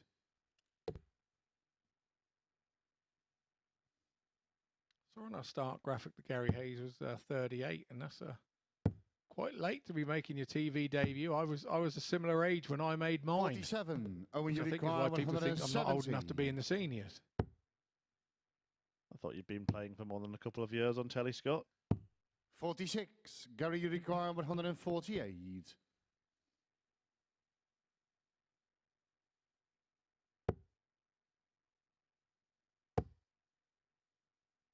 Bates will have the opportunity to break.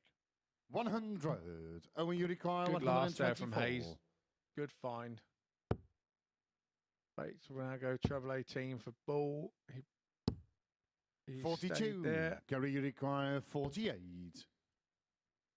So Hayes looking favourite now with this 48. It's a lovely marker, that.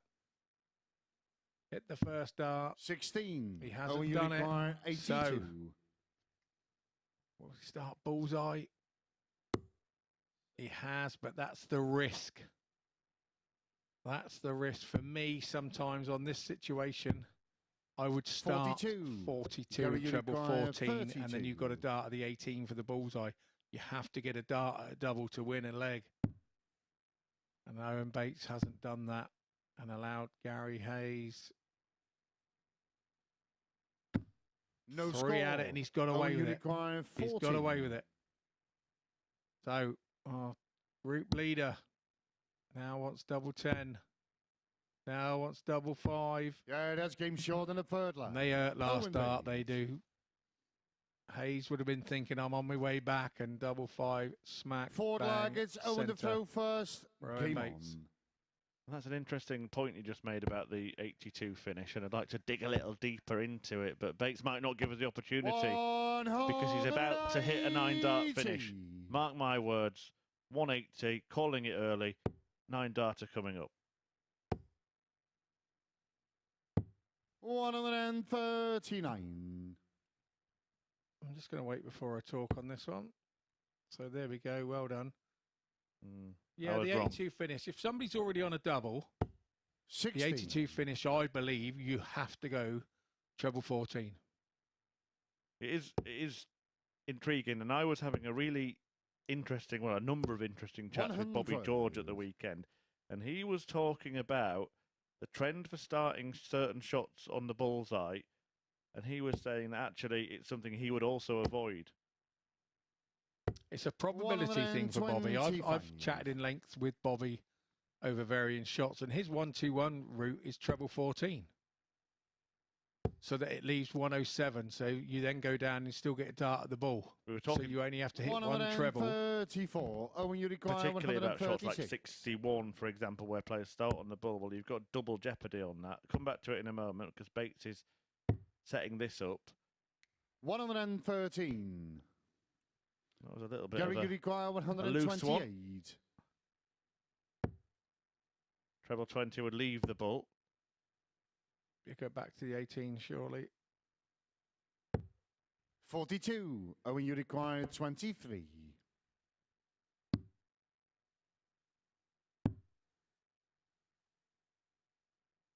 Little chat to himself before 7. the last dart. Gary, you require 86. Getting pumped up here. Gary Hayes as he takes aim at treble 18. And still, that'll do for the ball. Yeah, oh, wonderful from Gary line. Hayes Gary to get this match back on throw, deadlock, and he has the advantage effectively. Yeah, shots like, for example, 61. Gary to throw first. A lot of players will go for the 25 to leave 36, thinking that they've got a bigger area to aim at. But actually, when you consider that you could fall into the bull or you could fall outside of 100. The 25, what Bobby was saying to me, and he was kind of converting me, that there are actually much better areas to go for to give yourself the best chance 85. of finishing, ensuring you get a decent double. Agreed. I think so. I think that when you're throwing at the 25, you're throwing at the 57. bullseye as well. So there's a massive element of risk there. Going back to the 1-2-1 that I was saying about, Bobby says that the 1-2-1, that is strategically the best way to go, because if you hit the 14, you leave 107. If you hit the 42, you leave 79. So the combination is exactly the same when you practice that shot. It's 14s, it's 19s. So though you leave 79, you go back to double 11, which should be for a right-handed dart player strategically the 58. easiest double for a right-handed, statistically the easiest double to hit on a dartboard for a right-handed dart player. Yeah, there are arguments as well as where you draw the line on this, but certainly for amateur players who are just getting into the game, giving yourself the best opportunity. So, for example, at 61, if you go for treble 15, hit the single 15, you're leaving 46. And one of the things he was saying was leaving 46 as much as possible just gives you a better, because you're taking the pressure away. You've got that 10 and a 6 to aim at then. Anyway, 1-2-1 here. So let's see where Gary Hayes goes. I bet he don't go treble 14. I've only actually hit that. Well, that's an interesting choice, isn't it? He went for the 25 there with a second dart. Yes. Could have had a dart at the bullseye. Owen Bates is on a finish. Now, that is interesting. We're talking about the decisions there. I think that's a wrong one. It should have been treble 11 all day long, shouldn't it? He gets away with it because Bates can't complete the big finish. 84. Gary, you require 32.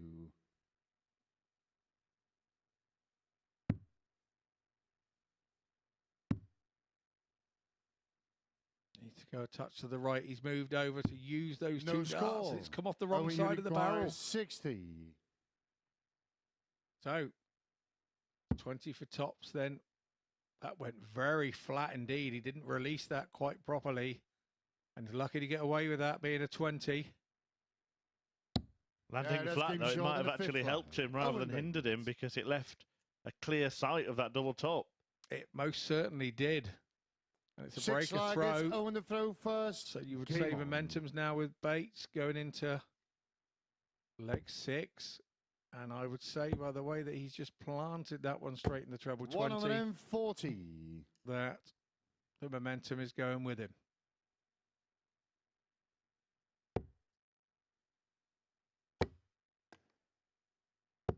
80. Looking to make it 4 from 4. His last meeting of the day will be against Leonard Gates in the penultimate match of the session. 57.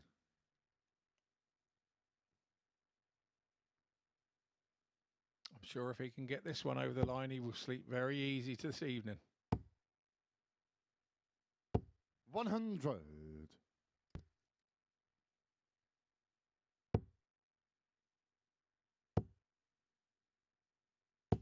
100. and something big required from Gary Hayes.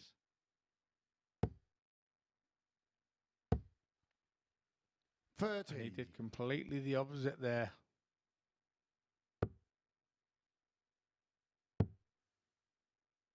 You have to say 58.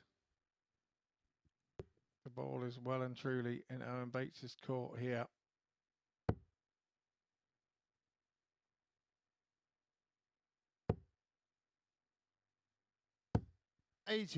Almost a perfect recovery from that big 5 there from Gary Hayes, but 146. 45. Well, it could have been better. Could have been much better. The door is ajar to let Gary Hayes back in here, but he needs a treble minimum 93. requirement. Owen, you require 101. So here we go then, Bates. Where's he going? Obviously 60. wanting to lead double 16 Gary, you by require going that route. 118.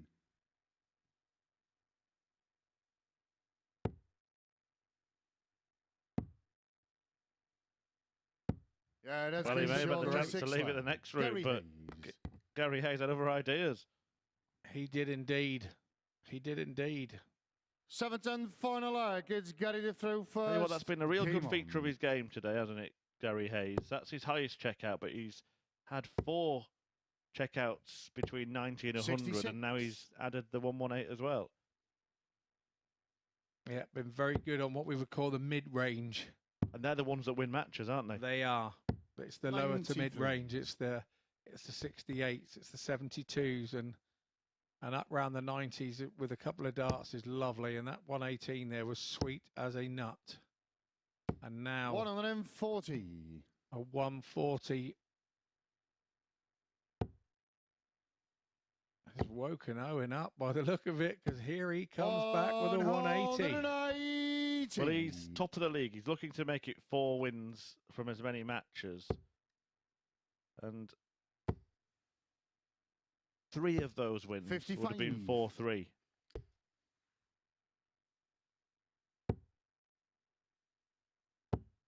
The 180 has stopped Hayes in his tracks a little, and then backs that 180 up with the 140. A 180 is only any use to you if you back it up, and that's what Owen Bates has just done there. Backed it right up to the hill. 100. Owen, you require 88. It's looking like he might be in a spot of bother when Hayes broke with that brilliant 118. But Owen Bates has produced a quality leg. 60. However, Gary, you require 140. there is one last chance. We've been talking about Hayes' finishing. Could he pull out a plum here and steal the match?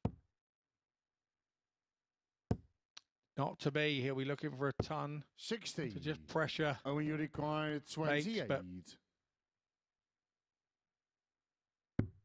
Game shot and a Brilliant, match. brilliant Owen from Bates. He wins another battle that goes the distance. 3 of his 4 wins going all 7 legs, but he keeps winning those deciding legs. He keeps winning matches, and he's pulled further clear at the top of the table. Mind the gap, everybody else, because Owen Bates is pulling away the master at the top of the table.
Welcome back to the MODUS Super Series, where Owen is mastering the last leg deciders. He's got the better of Gary Hayes in a 4-3 shootout there. So then we have coming towards the final third of our action here at the Super Series. This is day one of week 2 here in Series 3, and we have the champion of the first series here with us in this one. It's Conan Whitehead. He lifted the title back in October, getting the better of Graham Usher in that finale by 4-0. Talking about inaugural champions, we have the inaugural World Match Play champion up against him on that stage. Larry Butler is his opponent in this one. So then let's get into it in the company of Scott Mitchell and Chris Murphy. Thank you, Henry. Yeah, Owen, the master Bates, pulling away at the top of the league table.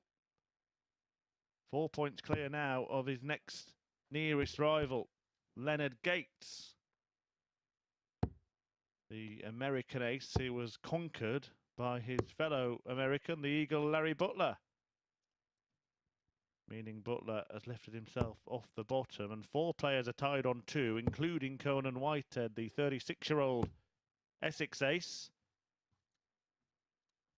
who is looking now to climb even further north in Group A. Conan, the conqueror of the Super Series, as Henry mentioned, won the first finals night of Champions Week. First leg is Larry the throw first, game on. And picked up a cheque for £20,000 for his trouble. It's £5,000 to the weekly winners. And then with appearance fees, you're looking at somewhere near a 30,000 for winning an entire series. Really good prize money on offer for the players that aren't on the professional tour at the moment.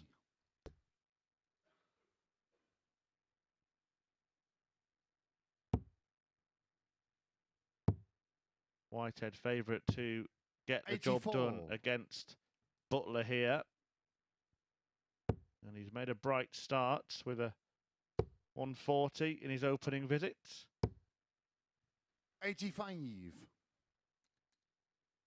Started slowly, defeats to Leonard Gates. 77. And he also lost out to Owen Bates in his first couple of matches, but bounced back by beating Gary Hayes. And exactly the same record 60. of results for Larry Butler, who went down to Bates and Osbourne before beating Gates in his previous match. Osbourne and Gates 98. In action after this one, the final one of our penultimate round of fixtures. Scott Mitchell will be rejoining me at some point. 100. Headed off to milk a cow or something.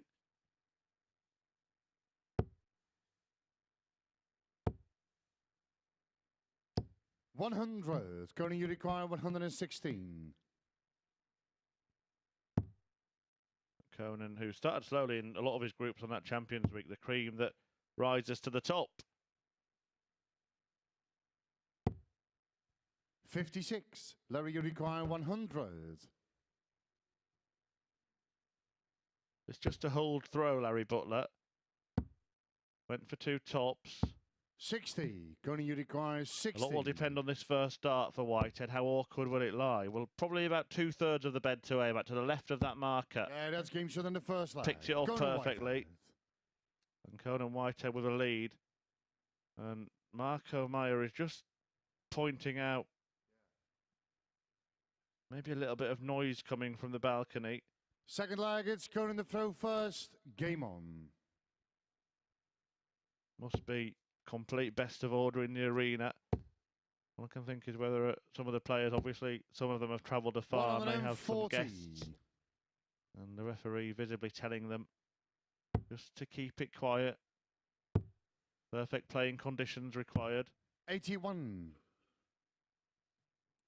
Unless Henry Deacon's getting overexcited.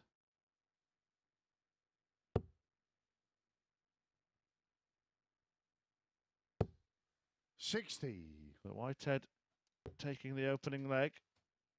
in 17 darts and kicking off the second leg with a ton 40, just as he did the first. 77.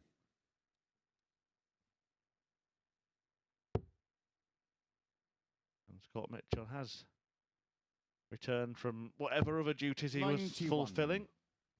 I asked for 2 sugars in my tea, Scott. Bit of groundwork. No, it was. Yeah, I couldn't get me my cup under the water tap. 61. Get myself some water. I've got this lovely coffee thing that keeps all your coffee warm. But now I filled it with water, but it's so big it wouldn't go under the tap. So 60. I had to go and find an alternative tap. So very many apologies there.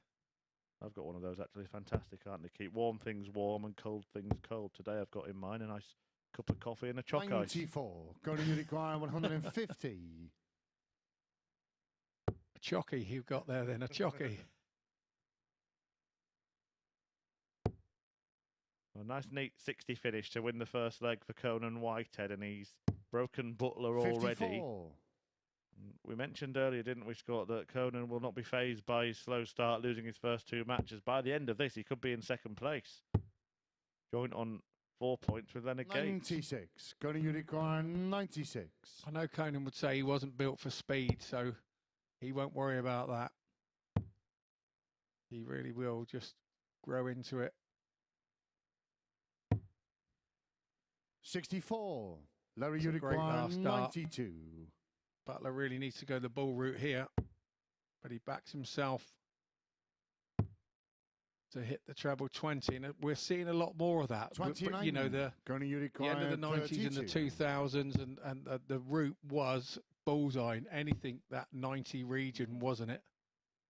Yeah, I think the problem with that route, Yeah, that's game shorter than a Conan second Whitehead leg. doubles his Conan lead, Whitehead. is that more often than not, you actually block the ball by hitting the 25, so it makes it quite difficult to hit. You Third are, of leg course, is Larry giving to yourself throw first. a better chance Game of having a on. dart at something to win the leg. However, sometimes it can be heavily hindered. I think it was Raymond van Barneveld, wasn't it, who famously said, well, I'm a professional darts player. 100. I back myself to a treble with 2 darts. And then the rest of the world were professional darts players, and everybody was backing themselves and using the same excuse. I know what you're saying. 60. But going back to the Bobby George stuff, you still got to get a dart at something. But yeah, Bobby gave me a sheet one time that had all these 60. obscure shot outs, like the 1-2-1s and what was the other one that he was a big fan of? The 110 going treble 15. 100. So if you missed it and you hit the 15, you were right next door. You should back yourself to hit it with 1 or 2 darts, so that you get yourself a dart at the ball. 100. I think as well for those neighbouring numbers, if you're on that one, if you miss and hit the 10, then you've got 100 left. There's all sorts of little you hit the advantages. treble. Yeah. 140. Yeah, I'd like to see that Bobby George chart. He's a man who was, he did it all, didn't he? He taught himself how to count Bobby. He did it all by literally taking a dartboard to bed with him 60. and sitting and staring at the segments and just having a look and working out different ways of doing things. I think he was the one that worked out the alternative routes of the 9 darter, wasn't he? Yeah, there's actually a story 60. about that.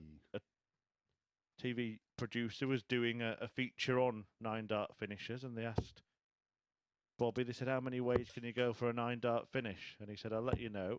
Went away, started writing them all down, Going to require went back 141. to them and said, well, there are actually 45. 3,900 Yes. so many ways of doing it. Yes, there is, yeah. And they said, don't be silly, Bobby, they can't be. He said, no, there is.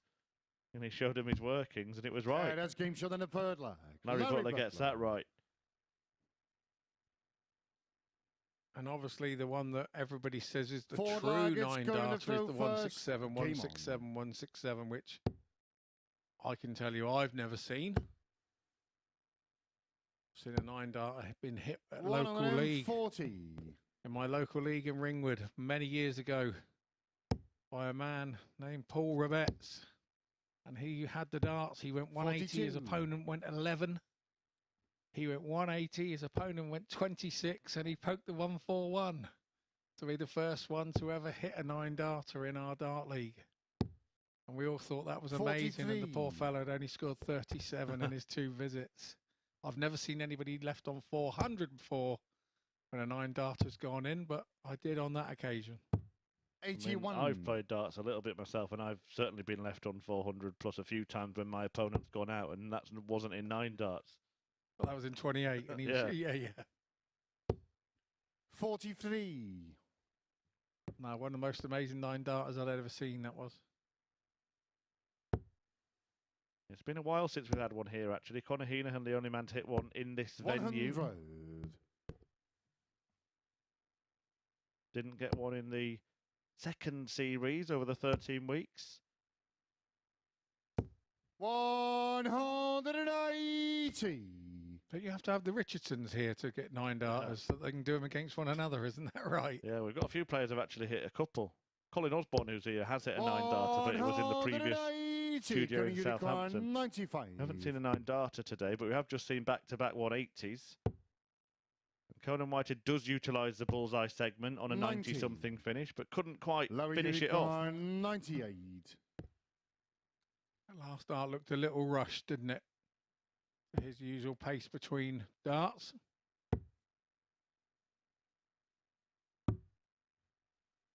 Larry 86. Wise, double Gonna 12 and nearly require punishes 5. Conan for his mistake, but dart left just a little bit north. 3. It was a little bit too high north. Larry, you require 12.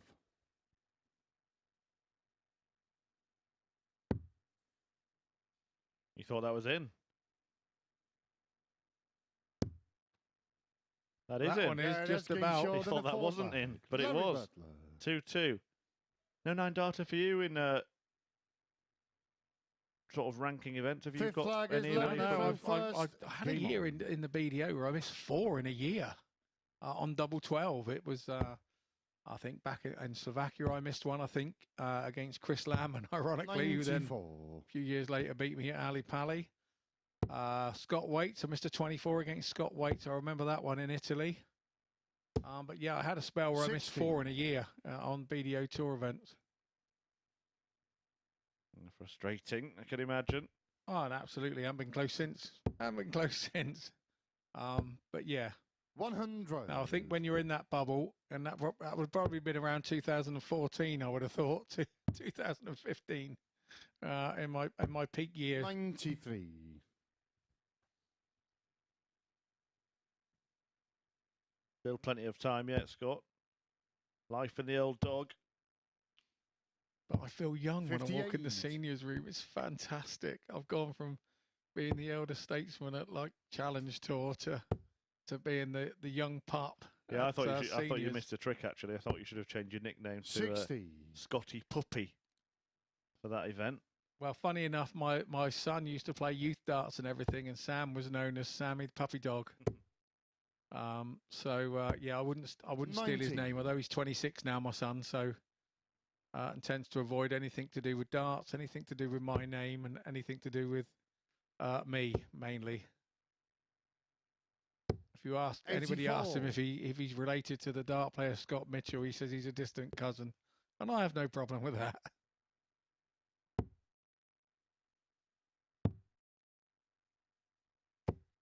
$59. Well, Larry Butler might be giving Conan Whitehead a problem or two. We were talking about the prospect of Conan being the man who would make it to 4 points and go joint second with Leonard Gates, but having 60. just beaten Leonard, Larry, you it could be require Larry 100. who finds himself in that position. 2-0 down in this match. All square.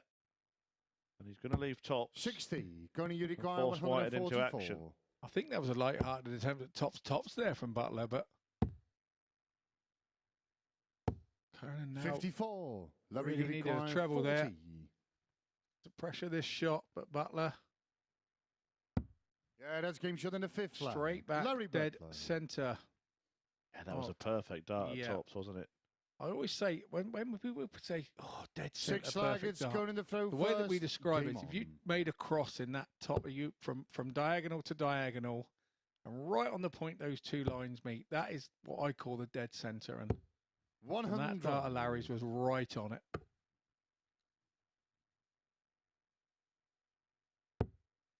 Yeah, it must feel good because, you know, with every dart, like that's in the treble 20, but it's not exactly 81. where he's aiming, is it? So when you hit one, which just to the fraction of a millimetre exactly where you aim it, it must feel so good.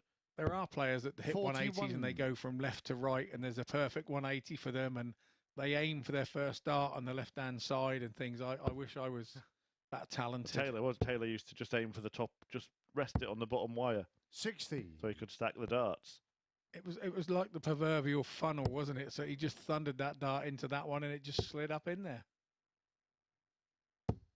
85. Rumours that he used to actually practice with a piece of string dangling down the centre of the dartboard to get that perfect straight line on his throw as well. Imagine, you know, I'm happy being anywhere near. 100. Imagine being that precise. Well, Most of your pro players would look at you then and go, yeah, and One on the I next could probably 30. do that as well. Remarkable. But he was a remarkable straight thrower and still remarkable. I do think for you, you know, being a top tungsten talent yourself, 85. maybe Going to it can be taken for granted how much skill is involved in this game. For those of us who can't do it, we completely realise how skillful these players are. But I think that's the attraction of the sport as a spectator sport anyway. I think this is one of the 37. sports, pastimes, games, whatever you want to call it. Everybody's been in a pub or a club or a house or somewhere and had a little throw at it and appreciate the skill of what it is. Yeah, a bit like snooker, isn't it? You watch snooker, they make it look so easy. Try playing it. Absolutely, and I think that's the attraction to the fans, for the fans, to darts, and they appreciate the skill involved. Well, let's see what kind of skill Conan Whitehead can show here. Plenty. 108 checkout ties up this match at 3-3, and it comes down to one leg to decide which player picks up the 2 points that would take them joint second in the group. Game on.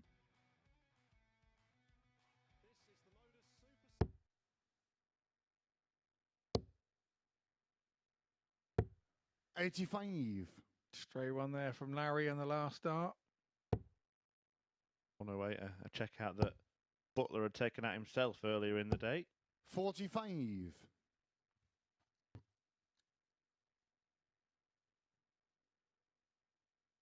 Height we've seen overall, the 118 from Gary Hayes. 140. We're going to see 180 there from Larry Butler, but 140 puts him in a good position. 100. Good last start from Conan there to stay in touch. You feel he's going to be waiting on a mistake from Butler to get in there. 100. And Butler is not doing that. That's a nice time from him. As the leg goes on, Conan's going to need a double treble visit to get on level terms. Every time that Larry hits that treble 20, it's hurting. 100. 2 darts away then, potentially, from a second successive win. But here comes Conan. Larry, you require 76. And that's character right there. The easiest thing to do is go in at 45 or 60. But this is what I'm saying. Conan doesn't do that. And that's a great dart from Larry. Down the barrel. Game shot and a match. Larry Butler. Lost his first 2 matches, but has now won his last 2. And Larry Butler, the American great, the former world match play champion, is now in the mix towards the top end of the table.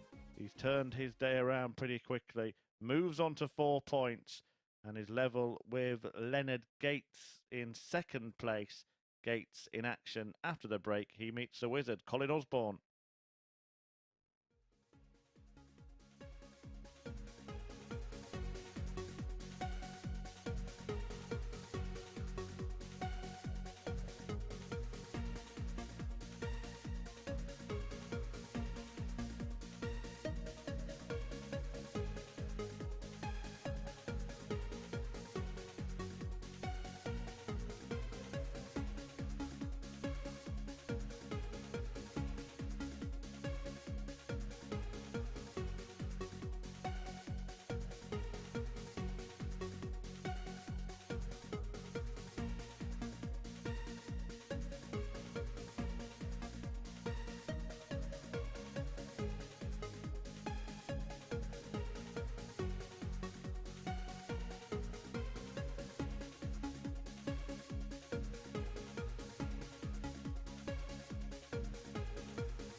Welcome back to the MODUS Super Series. We're into game 12 here on day 1 of week 2 of series 3, and we've seen 5 games that have gone the distance, including each of our last 3, which saw Larry Butler get the better of Conan Whitehead in a last leg decider. It has been some day so far. We're going to round off the 4th round of fixtures then with the battle between Colin Osbourne and Leonard Gates. And watching this one for us here in the commentary box, it's Scott Mitchell and Chris Murphy.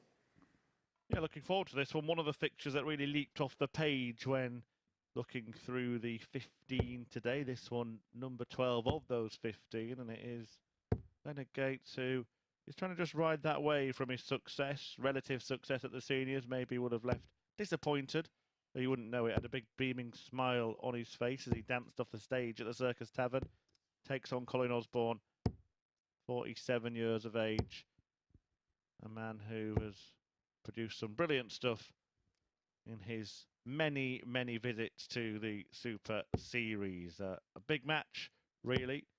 Colin Osbourne looking to keep up the pace and join Gates and Butler on 4 points. Owen Bates is the pace setter, and he will be Gates's last opponent of the day. Osbourne still has Conan Whitehead to face before the day is done. First leg, it's Colin the throw first. Game on.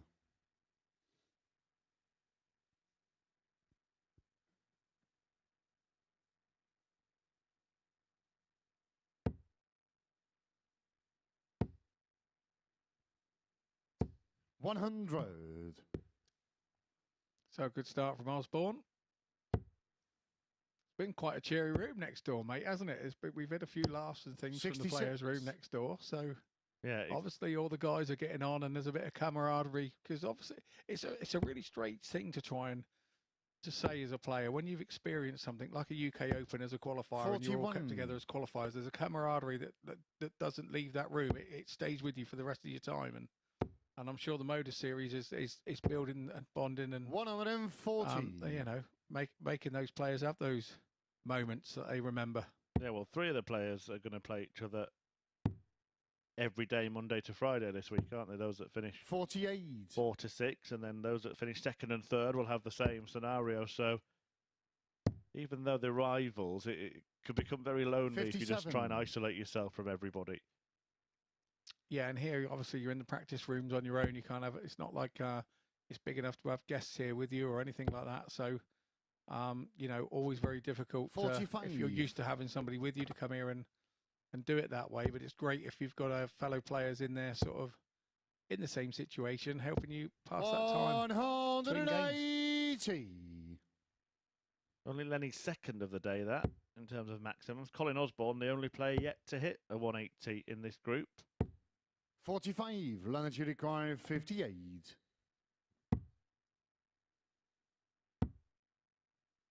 Double 10 then.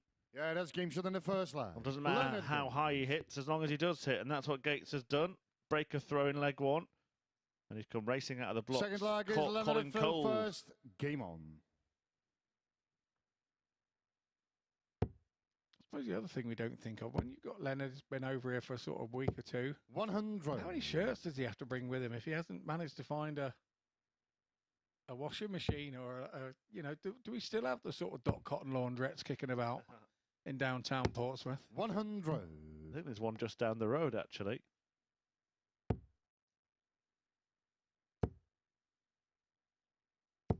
$140. I just wear different dart shirts. There are some players who you wouldn't know. They have to bring the exact same shirt all the time because they've got a signature shirt. But Leonard Gates has won a few different numbers. 140. Danced to a few different numbers as well. Thrown a few shapes when he's been on the stage. He even did a private dance for Henry Deacon at the top of the show.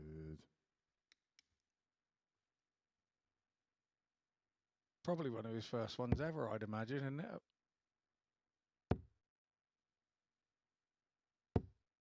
$83. Leonard, you require 161. Well, he might be dancing if this is taken out. He'll go for it. 66.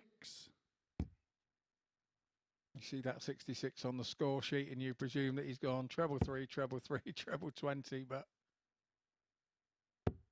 As we were talking earlier with the great Bobby George, there are many ways to hit many numbers on this amazing sequence that is called a dartboard. And the ball. 70. Colin, you require 84. Well, Osbourne will hope to get at least a dart at the ball. At the very least. But he can still do it. 19. And it is the ball. 59. Leonard, you require He 25. also hits the 25.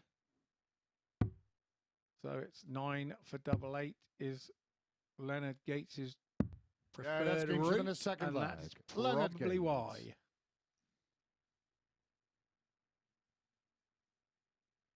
Third To leg, it's bounce Colin to back throw from that first. defeat to Game Larry on. Butler.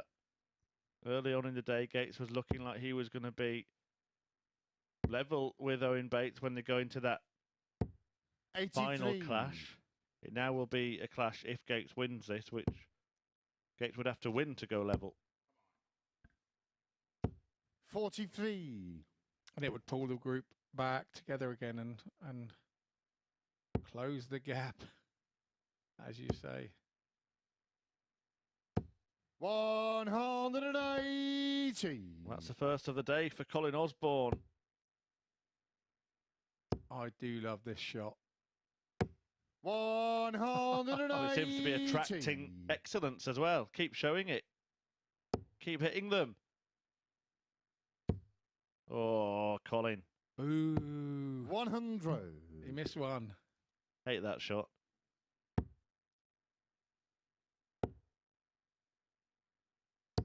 $95. Colin, you require 138.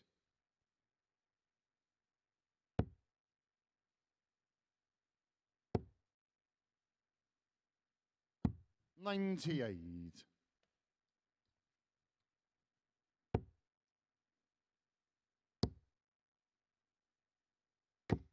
$100. Bates back Colin, you in the require lipstick. 40. But it's Osbourne. 13 dart leg.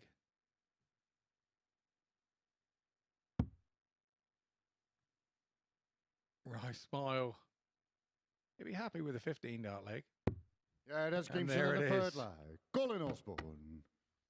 And he gets him off the mark in the match. Just reels Leonard back in. He's playing at a Forward leg is Leonard to throw first. superior Game on. standard to his opponent in this match so far, Leonard Gates.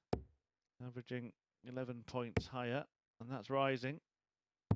139.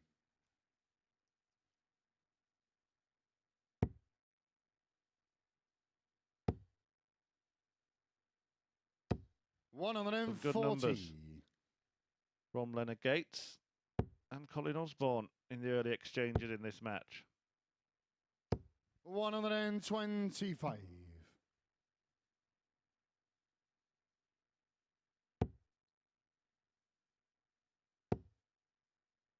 And they're still absolutely battering. 180. At treble 20.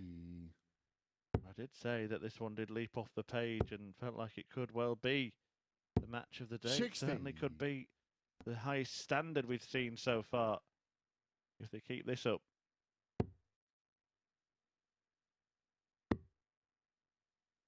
Treble 13. 123. Again, another use of the bullseye there from Osbourne. I love that shot. You know, we 60. talked about the 180s, but that's my favourite shot in darts, that setup. Treble 20 bull, treble 13. It's harder than the 180, isn't it? Because of the movement, yes, definitely. 18. Leonard, you require 117. Any mistake could be punished in a match of this standard.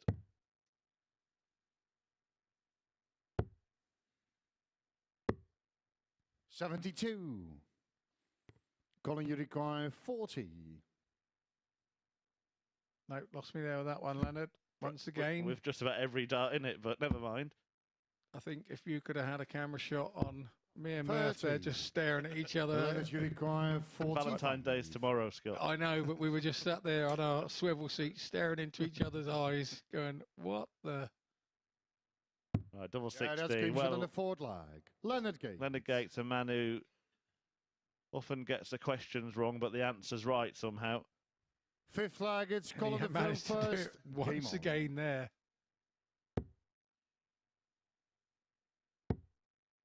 And look at the way that I started this one. It confused 40. Oz as well by the looks of it. And you know that can happen in the game if you do watch your opponent. It's one of those things that Bobby George says about the 1-2-1. 55. When you go that way, even if you manage to leave tops or whatever, your opponent's going, how on earth did he manage to do that? Osbourne's turned it on in terms of the power scoring in this game. Hadn't hit a 180 before it, but he's hit 2 in this match, and he's hit 3 140s as well. 100.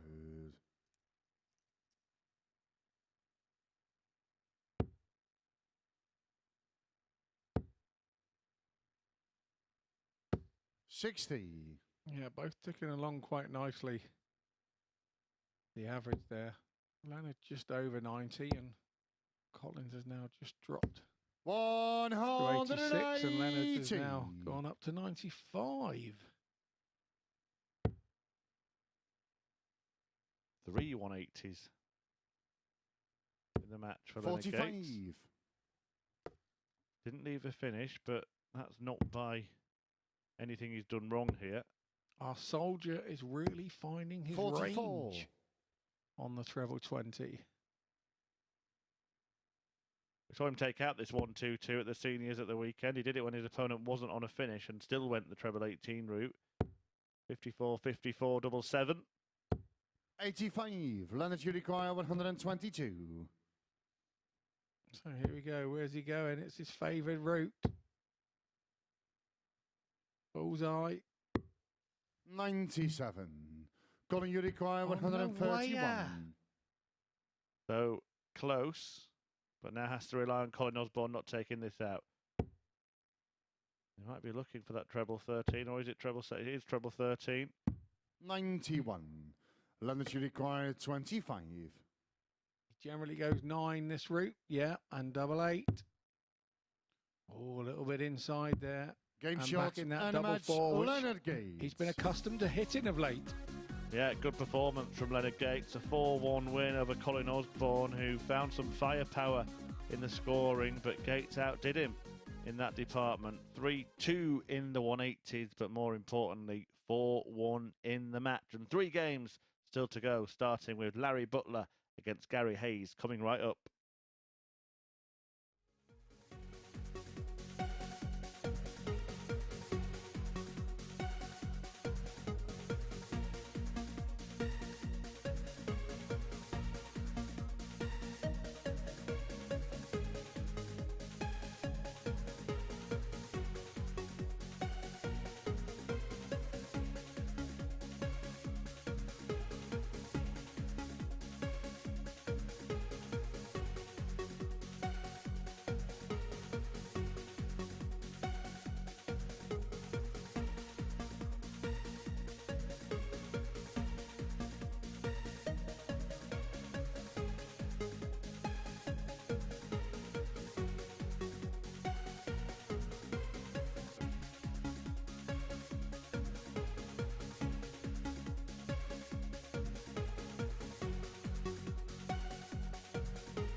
Welcome back to the MODUS Super Series, where we've just seen another impressive performance by Leonard Gates, getting the better Colin Osbourne by 4-1 with 3 maximums. That rounds off our 4th round of fixtures. So let's have a quick check on how the table lies now, because as you can see, Owen Bates, the only man with a 100% record left in the group now. He's won all 4 of his fixtures today. We're going to see him in game 14 against Leonard Gates, who currently occupies 2nd spot. So next up for us here, we are going to see Larry Butler in action.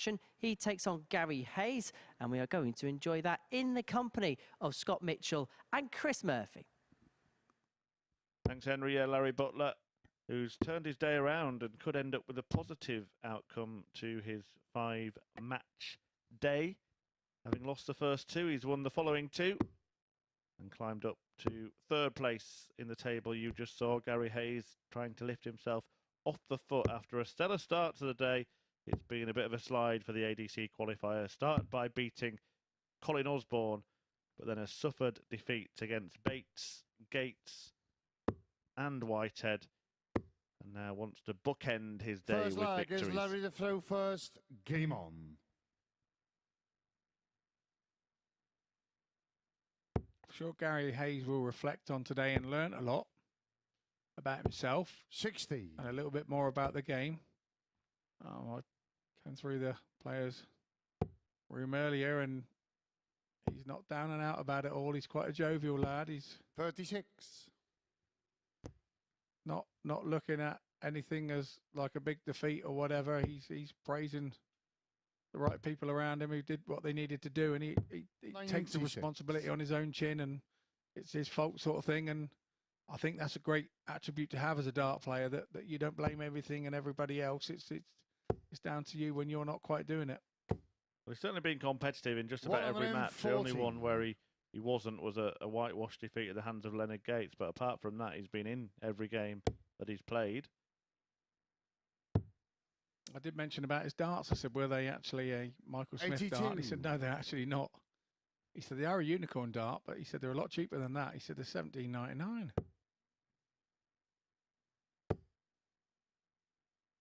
Off the shelf. 97. Looking pretty good with them.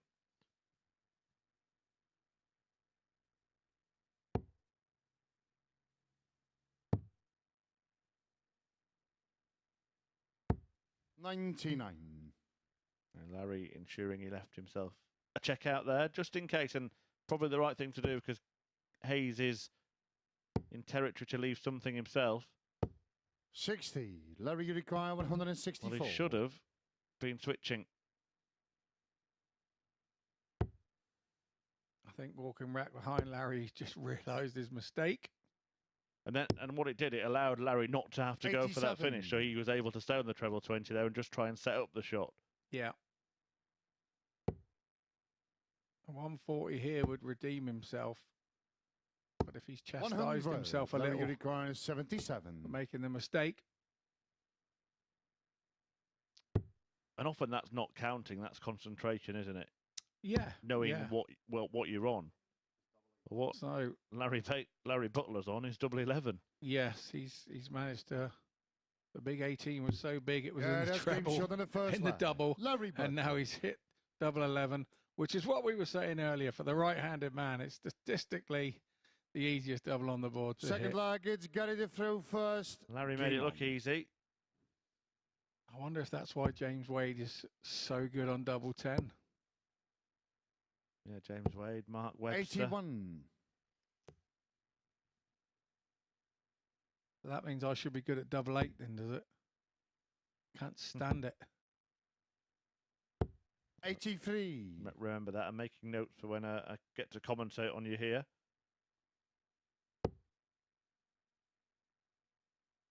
We have seen players in the past that have been so averse to some doubles that they've actually split them. So, 45. for example, I've seen a player, I can't remember who it was, but on 40 went 8 double 16. 97. I don't think you can, as a dart player, I don't think you can do that. You've got to, I say in jest that I'm not a fan of double 8, but I wouldn't not leave it, because you have to back yourself to hit 96. any segment on the outer ring. You know, if somebody come and put 10 grand on the table and said, you know, I'll give you 3 darts. Which double do you? Every dart player would go, you name the double, and I'll have it. 120. Yeah, it's one thing having preferred doubles that you try to leave more often, but actively trying to avoid doubles is kind of a weakness, isn't it? I see it as that. I know that double 12 was a problem for me, particularly when I was missing that spell of 9 darters, and I went back and I just stood there probably for an hour going bang, bang, bang, bang, bang at double 12 because 100. we hit treble 20s because we stand there when we practice and throw out treble 20s. So that was my theory on getting over the double 12 syndrome. I'm not really sure whether that's worked or not, but it was my theory on trying to get rid of it. Larry, you require 96. Makes perfect. This will be a finish that Larry has practiced plenty of times, but that was never part of the plan. 36. Gary, you require 149.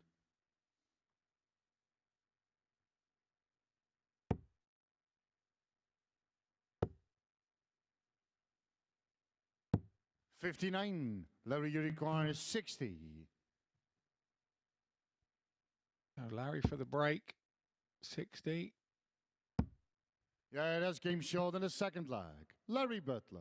He's just so sort of casual, isn't he, in his approach, Larry Butler? Is Larry to throw first. Game on. It's like in his head he's going, right, so I need 60 now. I need 1 there and then 1 there. Oh, there it is.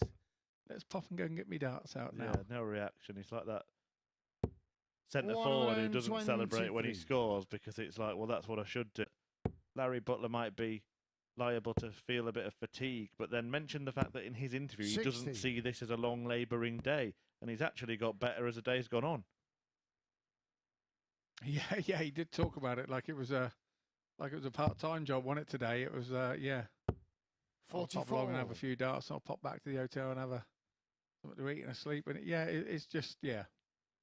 It depends what you're used to, and that's what makes it all remarkable to see that he's still playing the standard that he does at the age that he does in the conditions and the way that it works in America.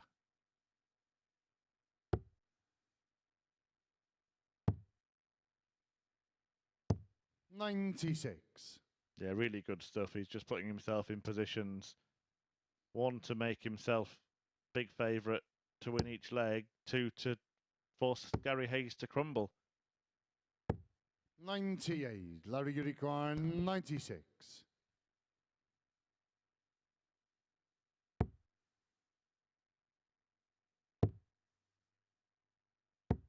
$56.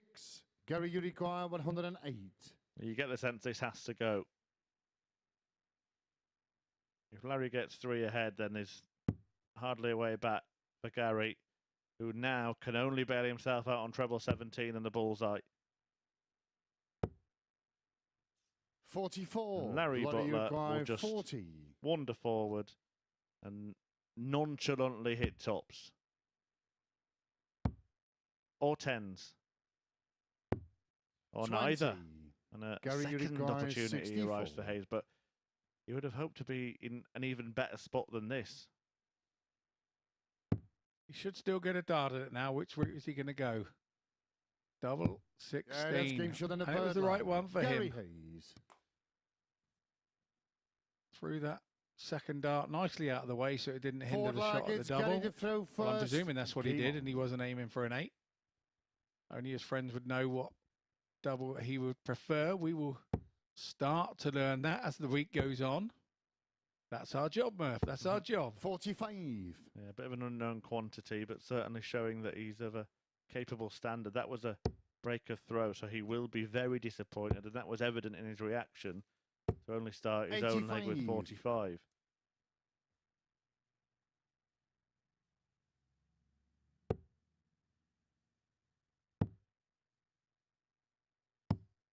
$58. Quite clear that the dart just underneath the treble 20 is a hindrance for Hayes. 100. For taller players like myself, it's not a hindrance. I can go over the top of it. And I think, you know, when we used to see the Taylor days, his one 60. underneath was always how he liked it because of the angle of the dart, and that's why he developed his throw in the angle of the dart entry to the board as to what made it work for him. He was a problem with it on the top wire. Yeah, that would, because they would lie down a little bit. Always a bit of an optical illusion that the darts you see in the board, because they always appear to stand up slightly more than they do. That's purely because the camera is at a lower level than the dartboard, so you don't see a perfect picture from the most standard shot, but we will bring you creative camera angles to show you exactly how each player's darts lie.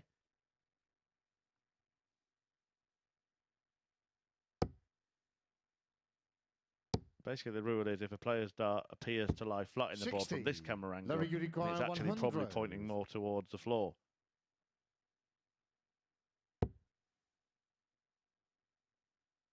Here's Larry back at the tops again. Yeah, there's game shot in the forward leg. Larry Butler. So there you see Larry Butler's darts looking like they're standing Fifth up leg to is Larry attention throw a first. little bit. Game on. But if you were to see a truer picture, which we are going to show you in the next visit for Larry Butler, you'll see that they actually are a little flatter than they appear in that shot, which means that he should have the ability to go above or below.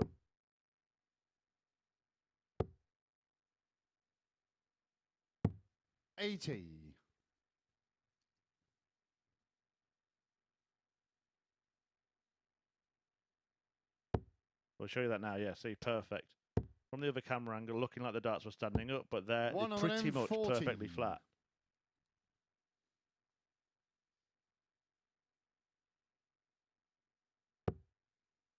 So, Gary, the point you made, his do stand up a bit, therefore, when it goes below the treble 20, he's blocked the target. With a bit of flight and everything else, and then you bring deflections into the game and everything that you're trying to avoid. So a flatter dart there, like Larry, just loops them over the top, as you can see. And that was a great camera angle. Love that.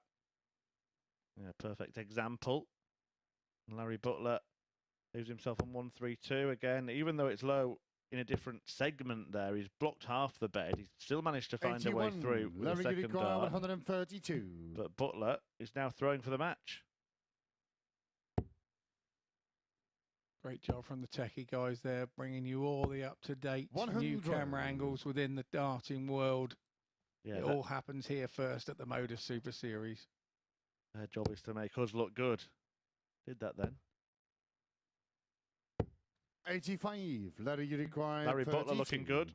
After losing his first 2 matches today, Butler has bounced back and won his next 3. A 4-1 success with Gary Hayes seals his 6th points of the day, and he will sit in 3rd place at worst, having had a slow start to action. 50% on the doubles. Gary Hayes was 100%, but that is because Larry only allowed him 1 dart. 2 games still to come, and the next one, it's a meeting at the top of the table as Gates takes on Bates.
Welcome back to the MODUS Super Series, where Larry Butler has rounded off his day with a 4-1 success against Gary Hayes. A very high average in the high 80s as well for the Eagles. So that rounds off his day. 2 more games to go for us here at the Live Lounge in Portsmouth, and it sees the battle of the 2 players at the top of the table. Owen Bates is undefeated on his debut day here at the Super Series. He takes on Leonard Gates, who has won 3 out of his 4 matches so far. So to talk you through this top-end tungsten tussle, here's Scott and Chris.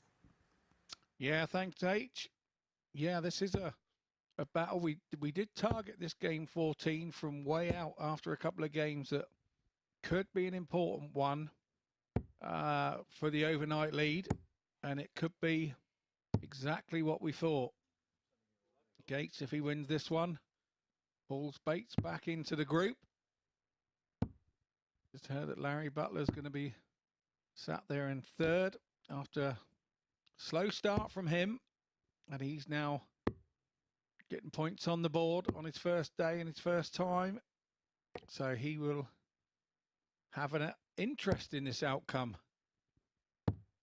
And can Owen Bates make it 5 out of 5? That's the question, Murph. Yeah, and if he doesn't, First leg is Leonard to throw Gates first. does manage to get a win here.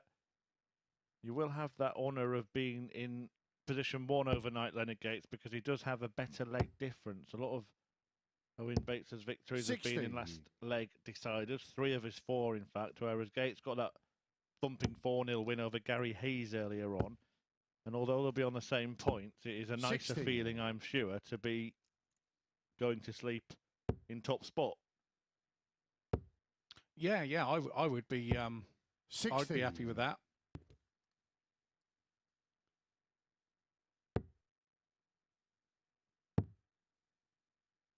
Chatting to Owen, and a few times that I've met him, he seems quite a grounded young 20-year-old. I know I've had a message from young Mo, and she said his dad has always kept, his dad Clayton's always kept him grounded, and when he's been playing darts while he was in his school days, he would play first and then be taken home because the school things were more important, and I think that's great. I think that's great to have. 140.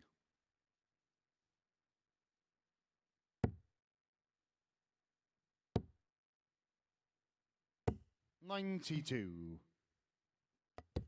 Well, Gates is looking likely to take the first leg, but really needs to find a treble, and that's just 84. Opened the door a bit, so the last start has really bailed him out there.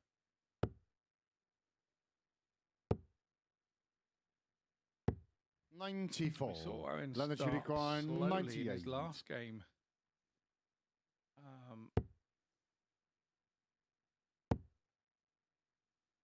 But recovered. 40. Owen Uricaya 116. It's a while ago now as well. It was game 10. We're now in game 14 against Gary Hayes. Can still do this, but not any longer. 76. But nice Leonard and tidy. 58. Up to just give Leonard Gates a little That's thought. been than the first leg. Leonard didn't think anything. He just popped up and said 58. One there. Thank you. Second leg, it's Owen to throw first. Yeah, looking good, Leonard Gates. He had a very good display in his last match. His highest average of the day so far. 90.82. 83. Owen Bates has the highest average of the day so far. That's 94.63 in the victory that he had over Conan Whitehead 140. earlier on this morning.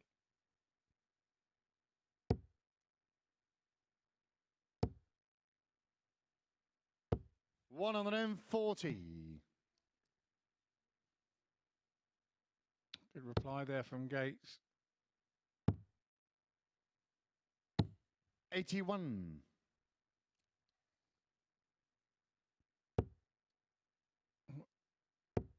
Owen Bates is just in front. 81. That wayward sees Owen will need a treble 20 here. Lovely jubbly. Another one of those would be sweet. And slide the last one in alongside. 83. Oh, just a little bit wayward. But turns the corner. Gates on no finish. But he will be now. 100. Owen, you require 97. On the exact same finish.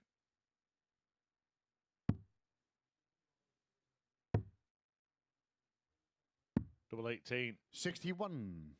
Leonard, you require 97. Will Bates rue that miss. Gates.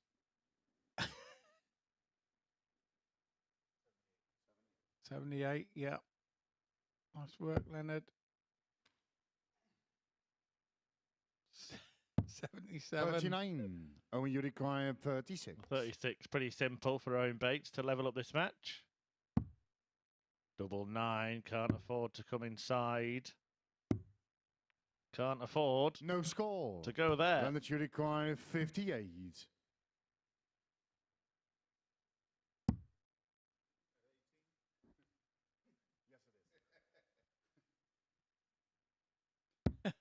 Asked our referee Marco if that was in. Yeah, that's game short in the second line. Marco had to reply yes, and I don't think Leonard could believe that it was actually in, but it's in. He finishes it. Third and leg is goes Leonard at throw 2-0. first. Game on. I think that's probably the first, maybe, double miss we've seen Owen Bates cost him today, isn't it? 99. Yeah, he's not been in this position. Facing a comeback here. If he is going to maintain that perfect start to life at the 58. Super Series.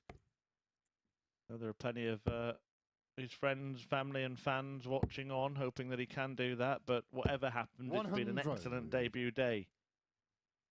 Yeah, a couple of his playing friends, Cam Captree and Ryan Searle, have been back on. When we spoke about that dart earlier, about the treble, when he had 60 left and the dart went in flat, apparently he throws it purposely flat. It's something that Darryl Gurney does, I know as well, where you just 58. grab the barrel a little bit closer to the front than you would usually throw it, and it will send. It's something he's developed, something that he does for him, and it allows 57. that dart to go in a little flatter so that the 60 shot is a little easier. The flight doesn't kick up and be in the way. So I should be off practicing that this evening. I thought you might be. Absolutely, I had the same problem, so I should be off practicing that this evening to see if I can get any joy out of that. Very 100. modern, isn't it? Leonard, you require You could also do what Andy 104. Hamilton was doing last week, Scott, which was actually, no word of a lie, aiming for the skinny bit of the 20 when he was 60 left. Double 14 here, Leonard. Yeah, Oh, that's game yes. short in the third leg. Leonard Gates. What a shot that was from Gates. And yes, I'll Forward consider over the the throw Hamilton first. route Game for it.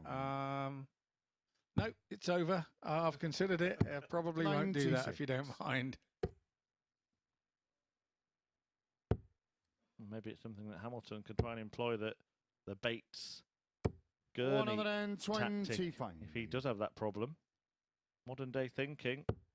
It's interesting, isn't it? Because it's a game that is so simple, yet we're seeing all of 58. these different things evolve in the counting and now the actual throwing of the dart. But isn't it brilliant? I just think it's brilliant. Just all these, you know, we've gone 55. from brass darts and cutting your own flights to technical, you know, plastic flights, which is what used to be in all the pub darts, you know, these solid 97. all-in-one flights, and now they're a new phenomenon. And no, they were always in the pub darts. Speaking of new phenomenons, here's one, Leonard Gates. 100. Sweeping across from stateside to strutty stuff over in the UK, and everywhere he goes, he is making a big noise. Certainly did at the 42. Circus Tavern at the weekend, and he's doing it again at the Super Series this week.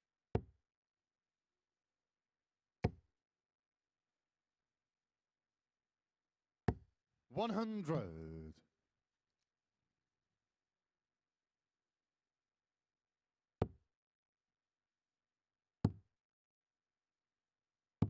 $96. Leonard, you require 121.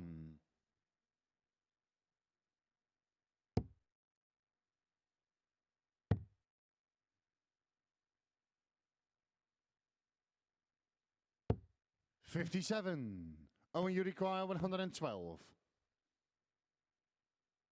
So we'll start at the top.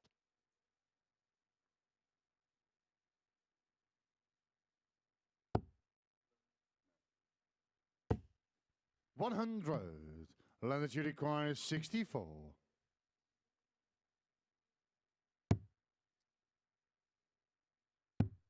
Game shot and a match. Leonard Gates. What a performance that is, Scott. Leonard Gates, a 4-0 win over Owen Bates, and it means that he will lead overnight. Bates, well beaten. Great performance from Leonard Gates. Scott, just talk us through the stats from that one.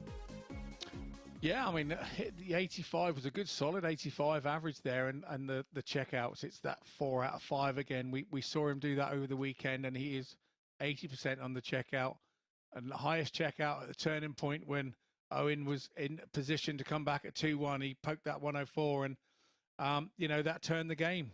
So Gates top overnight, 1 game left to play. Whitehead versus Osbourne coming next.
Welcome back to the MODUS Super Series, where Leonard Gates has put in a superb performance to get the better of Owen Bates and inflict his first defeat of the day in his final game of the day. It also means that due to the legs difference now, Leonard Gates will be top of the group overnight as well. It's going to be some race for the line. Looks like them two are going to be 2 at the top that are going to be in that race for the first place at finals night on Saturday, in which, reminder, is a 7:30 start in Series 3, and tickets are available via dartshop.tv. Well, just one final game for us here on your Monday morning session at the Super Series. It sees Conan Whitehead take on Colin Osbourne, these two absolute legends of this particular tournament. Conan, the first ever champion since he moved here to the Live Lounge in Portsmouth. And we can actually have a look at both of the players' all-time stats in this competition, because as you can see, Conan Whitehead there, 119 wins compared to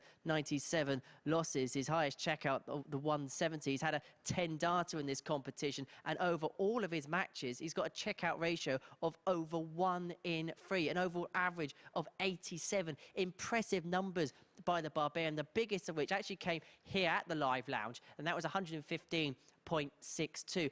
As for his opponent, Colin Osbourne, we have seen him right from the very start in Southampton. He is one of the all-time campaigners. He's had 469 maximums in his time here, and he's also treated us to a 9-dart finish. And if you think the numbers of Conan was good, this is just as 35% all-time checkout ratio, an all-time average of 88.26. Really, really impressive stuff from the pair. This is actually these two's 10th meeting in this competition, and it is one that Osbourne leads by 5 games to 4. So can Whitehead level up that particular slate? We're about to find out. For one final time this afternoon, let's hand over to Scott Mitchell and Chris Murphy.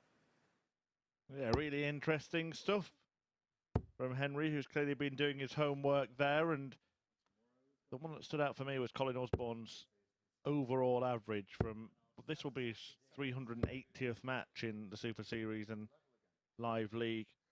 And to have averaged across all of those matches over 88, that is some consistent standard, isn't it? Mighty, mighty impressive is all I can say on that. I mean, both lots of the stats were pretty special. And anybody would be proud to have them. Now then, I did make a little mistake earlier on today. We're all human. Conan Whitehead from Rainham in Kent, not Essex as I attributed earlier. I know a few people might get hot and bothered about that sort of thing, so I'll state the record right.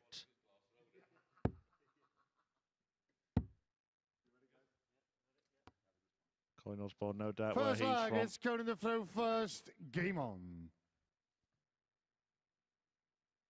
Middlesbrough man.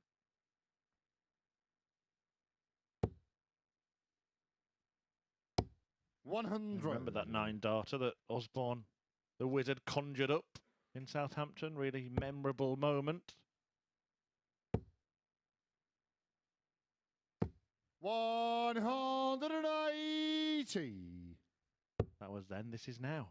He must have heard you, Murph. This would be magic, wouldn't it? It would be 100. kind of scary as well.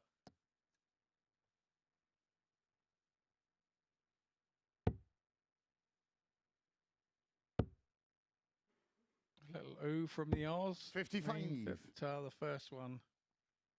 Lateral drifted into the 5.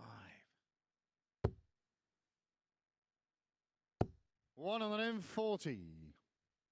Last match of the day. Whoever wins it will finish the day on 4 points and therefore be in 4th place. It's Gates and Bates on 8 apiece. Butler on 6. Winner of this on 4. Loser of this on 2. Along with Gary Hayes at the foot of the table. So it's Gates and Bates on the 8th. Wish I'd said that. 137. Colin, you require 145.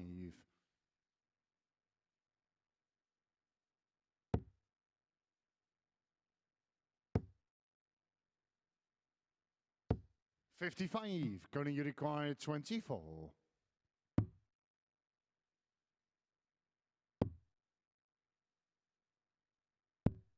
$18. Colin, you require 90. 2020 bull, or treble 20 for double 15. Or treble 20 now for double 5. It is the bull. 65. On the green, but not in the hole. And didn't really want to tamper with the treble 20 there either. It was a big 20 to make sure he got a dart at the ball. It's Conan now. Yeah, that's game shot Mad House. Conan Whitehead. And Mad House is put straight in his pocket. Yeah, it was nearer tops, wasn't it, that dart? Second leg, it's 70 remaining first. Game on. Colin Osbourne. Interesting that he wasn't interested in the treble. 134.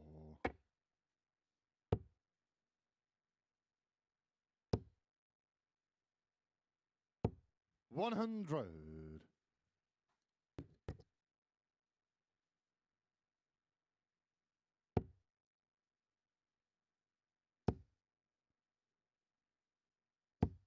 121.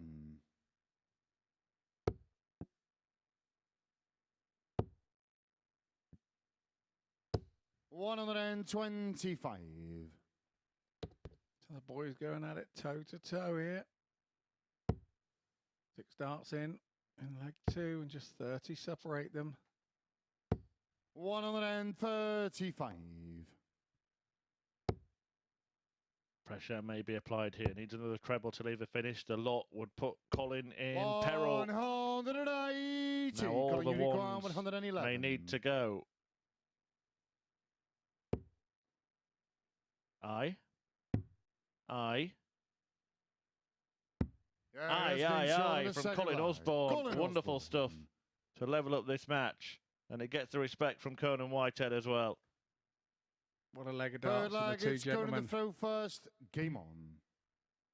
The Barbarian waiting to pounce, but he didn't get the chance. Well, as we are approaching the end of the day's action, we've seen Messrs Gates and Bates race clear at the top of the table. Larry Butler pretty close to the pair of them. And can 60. You see one of those two, one of those three maybe emerging as the most likely winner of this group? Where would you be putting your 50p right now?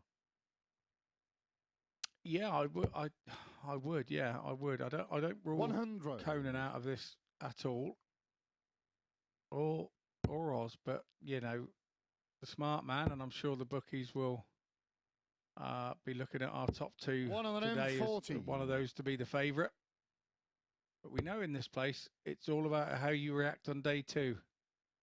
Well, interestingly, you say you don't rule this pair out, but looking how far they are behind already, you probably would rule out the loser of this match to get to position 1, because it's already going to be a big gap, isn't it? The winner of it's 4 points behind, they've got a chance, but the loser 6 points, that's a big, big gap to bridge. I think either are capable of doing that with 2 days to go, though. It would be a big gap to bridge in 1 day, but I think in 2 days, 161. These two could rattle off 4 wins out of 5 both days easily. The interesting thing, of course, is the reverse fixtures tomorrow. So this will be the first match, and then Bates will play Gates in the second match tomorrow. 57. Going to require 61. And that's where the plot starts to unravel towards that's game show in the third the end of the group. Conan Whitehead. And the plot here is unravelling with a quite incredible end to the day's action. This is turning into the throw first. Game on. A save the best till last match. Yeah, it most certainly is. Look at these stats 40. Here. Both players averaging in 3 figures. 94.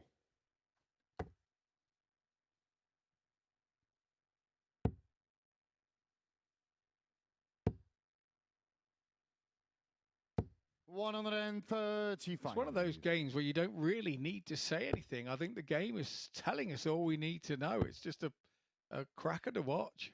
We go and get some lunch? 57. Well, that's the last game. I suppose somebody could close it. H could close it out, couldn't he? No, I actually do want to stick around and watch it, because it is a real top quality contest. 96.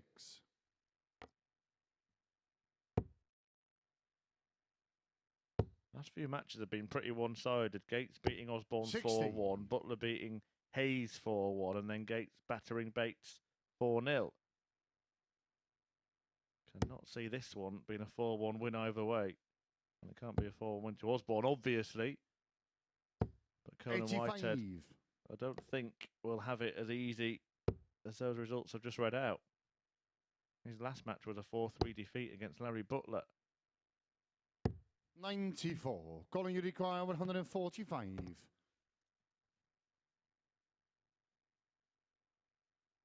I think Conan's had a couple of 4-3s today, which is what's making me feel that he's not a million miles away from it all.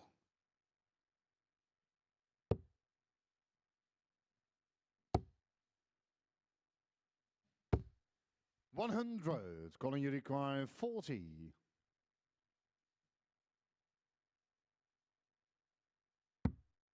So Scott Mitchell thinks that after day 1, there's still 5 players really with realistic chances of topping the group. Do you think, though, that you've seen enough from Gary Hayes that he could grow into the week and maybe make it through to finals night later on? I do. With that first game that he opened up with, I think that he has to try and find that 55. That relaxed mode or whatever his mindset was on that first game, and he's a very dangerous player there, and he could have a big say in the outcome of this group without doubt. 45. Well, do get involved. Tweet us at MSS Darts on Twitter. Let us know who you think will make it through from this group. Who will win the group? Would it be one of this pair? 125. For me, I would just lean towards Leonard Gates. I think he's just shown a slightly superior standard. His wins have been more convincing than Owen Bates, but 59. You know, it's a very close thing. And I agree, you know, Conan Whitehead, very tenacious character. Colin Osbourne, class on his day. Larry Butler, kind of like the Joker in the pack, and not really sure what 60. to expect from him. It looked like he could be cut adrift after the first 2 matches, but there he is sitting pretty on 6 points.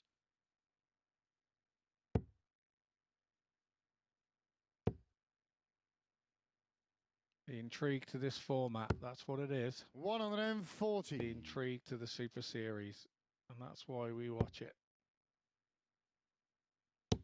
Osbourne there looked a little bit frustrated 100. after not following in with the final dart.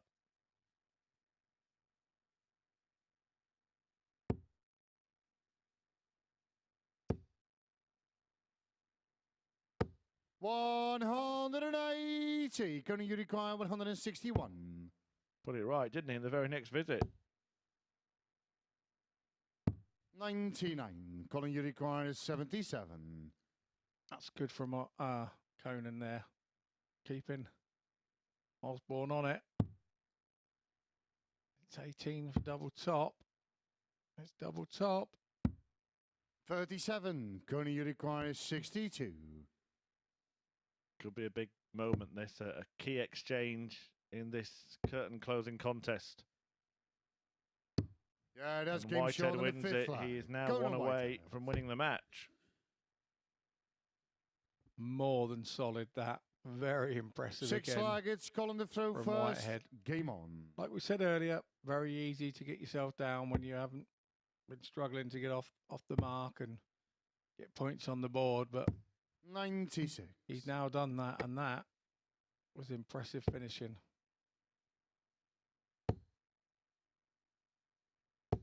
60.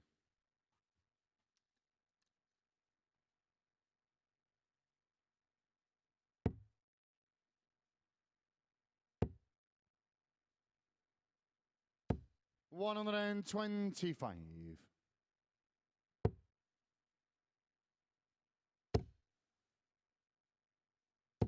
180. And now that is impressive scoring. Really is. Top stuff from Conan Whitehead, is closing in on the win. 140.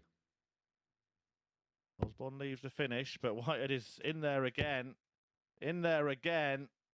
Oh my, back-to-back 180s. The game could be almost over unless Osbourne can produce a brilliant finish. What a leg of darts. What a game of darts. 31. Conan, you require 81. So this, for victory, 12 segments. Bullseye. 38. And one more chance for Colin Osbourne.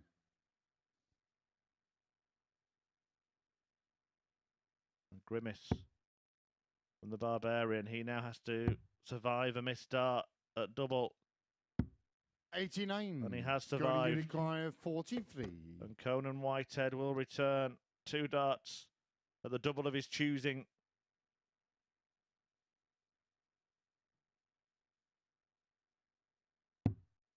And the choice is double 16 on the wire. 27. And maybe, just maybe, Colin, you require 20. the game is going to go right to the wire.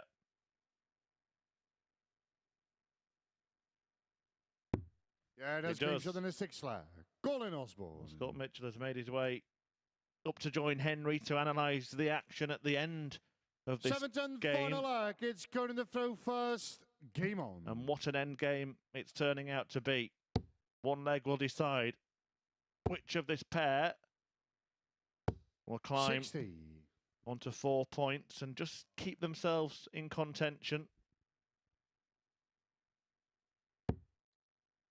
Whitehead has the darts. Colin Osbourne is producing some fabulous stuff 95. in this match.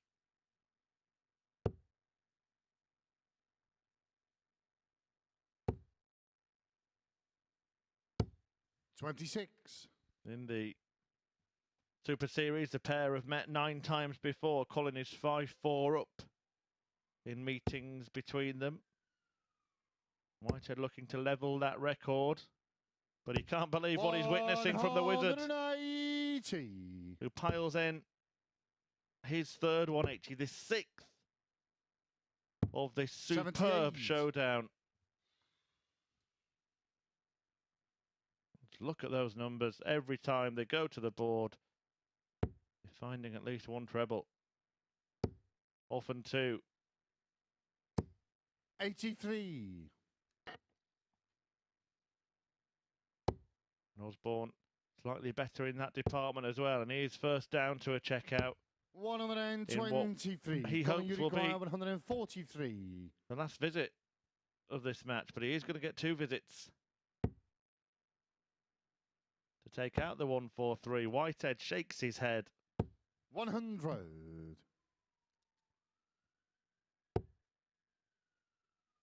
And all he can do now is hit and hope. 94. Colin, you require 43. Remember, he missed darts to win the match. 1 at the bull, 2 at double 16. Osbourne hit back. And Game Osbourne shot has and a nicked match. it. Colin Osbourne. Colin conquers Conan and seals a 4-3 success in the final match of the day. That puts him in position 4 in the Group A table, ahead of Whitehead and Gary Hayes, both of whom have 2.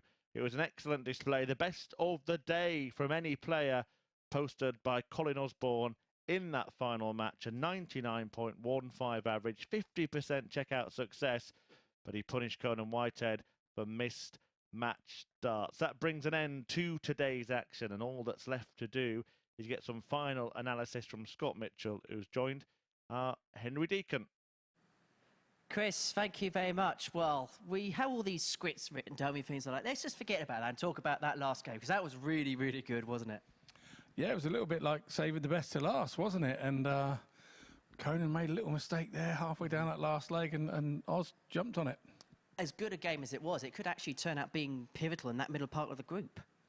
Well, the good thing is, with the reverse fixtures, those two have got to go again tomorrow. First thing, so we get it all again. Well, let's have a look then at the table following the first day's action, because as you can see, both Leonard Gates and Owen Bates are on 8 points respectively. That's a tongue twister and a half, by the way. But it is that superior legs difference for Gates, which already at this point of the group could be so crucial.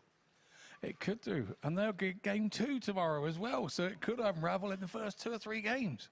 Exactly that. And for Owen Bates, it's his first day here at the Super Series, and for someone who's not been on that televised arena much before, hasn't been in front of streamed arenas much before, he has come into this and he has taken it to quote yourself, like a duck to water.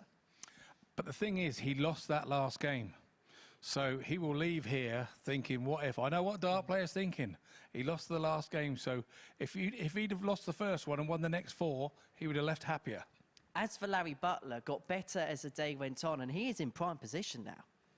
Well, Larry's taken a little bit of time for the old diesel engine to warm up, hasn't he? I mean, he's just took his time to get used to the surroundings and then just carried on doing what he's done for the last 20 years. Now, I spoke to Conan Whitehead in between games early on, and he said that Tuesday and Wednesday is usually the days when Group A he comes alive, and that is exactly the kind of push that he's hoping tomorrow. I said the same down in commentary. I said, you don't need to rule him out. Even if he loses that last game, he will still be there. He's a battler, and he doesn't let his head get down for very long at all. What will be your overall thoughts on day one? It's been a good one. Yeah, I mean, the two that we thought Leonard would have a run today, and he has. It's how he then sees the overnight. I think that we're going to see some more surprises tomorrow. I don't think this group is anywhere near over. And I'm looking forward to it and can't wait to get back. it should be good fun. So join us tomorrow morning, 9:30 a.m. here on Sporty Stuff TV and the MODUS Super Series YouTube channel, where Gates and Bates lead the race for first place. We'll see you tomorrow to see if that stays the case.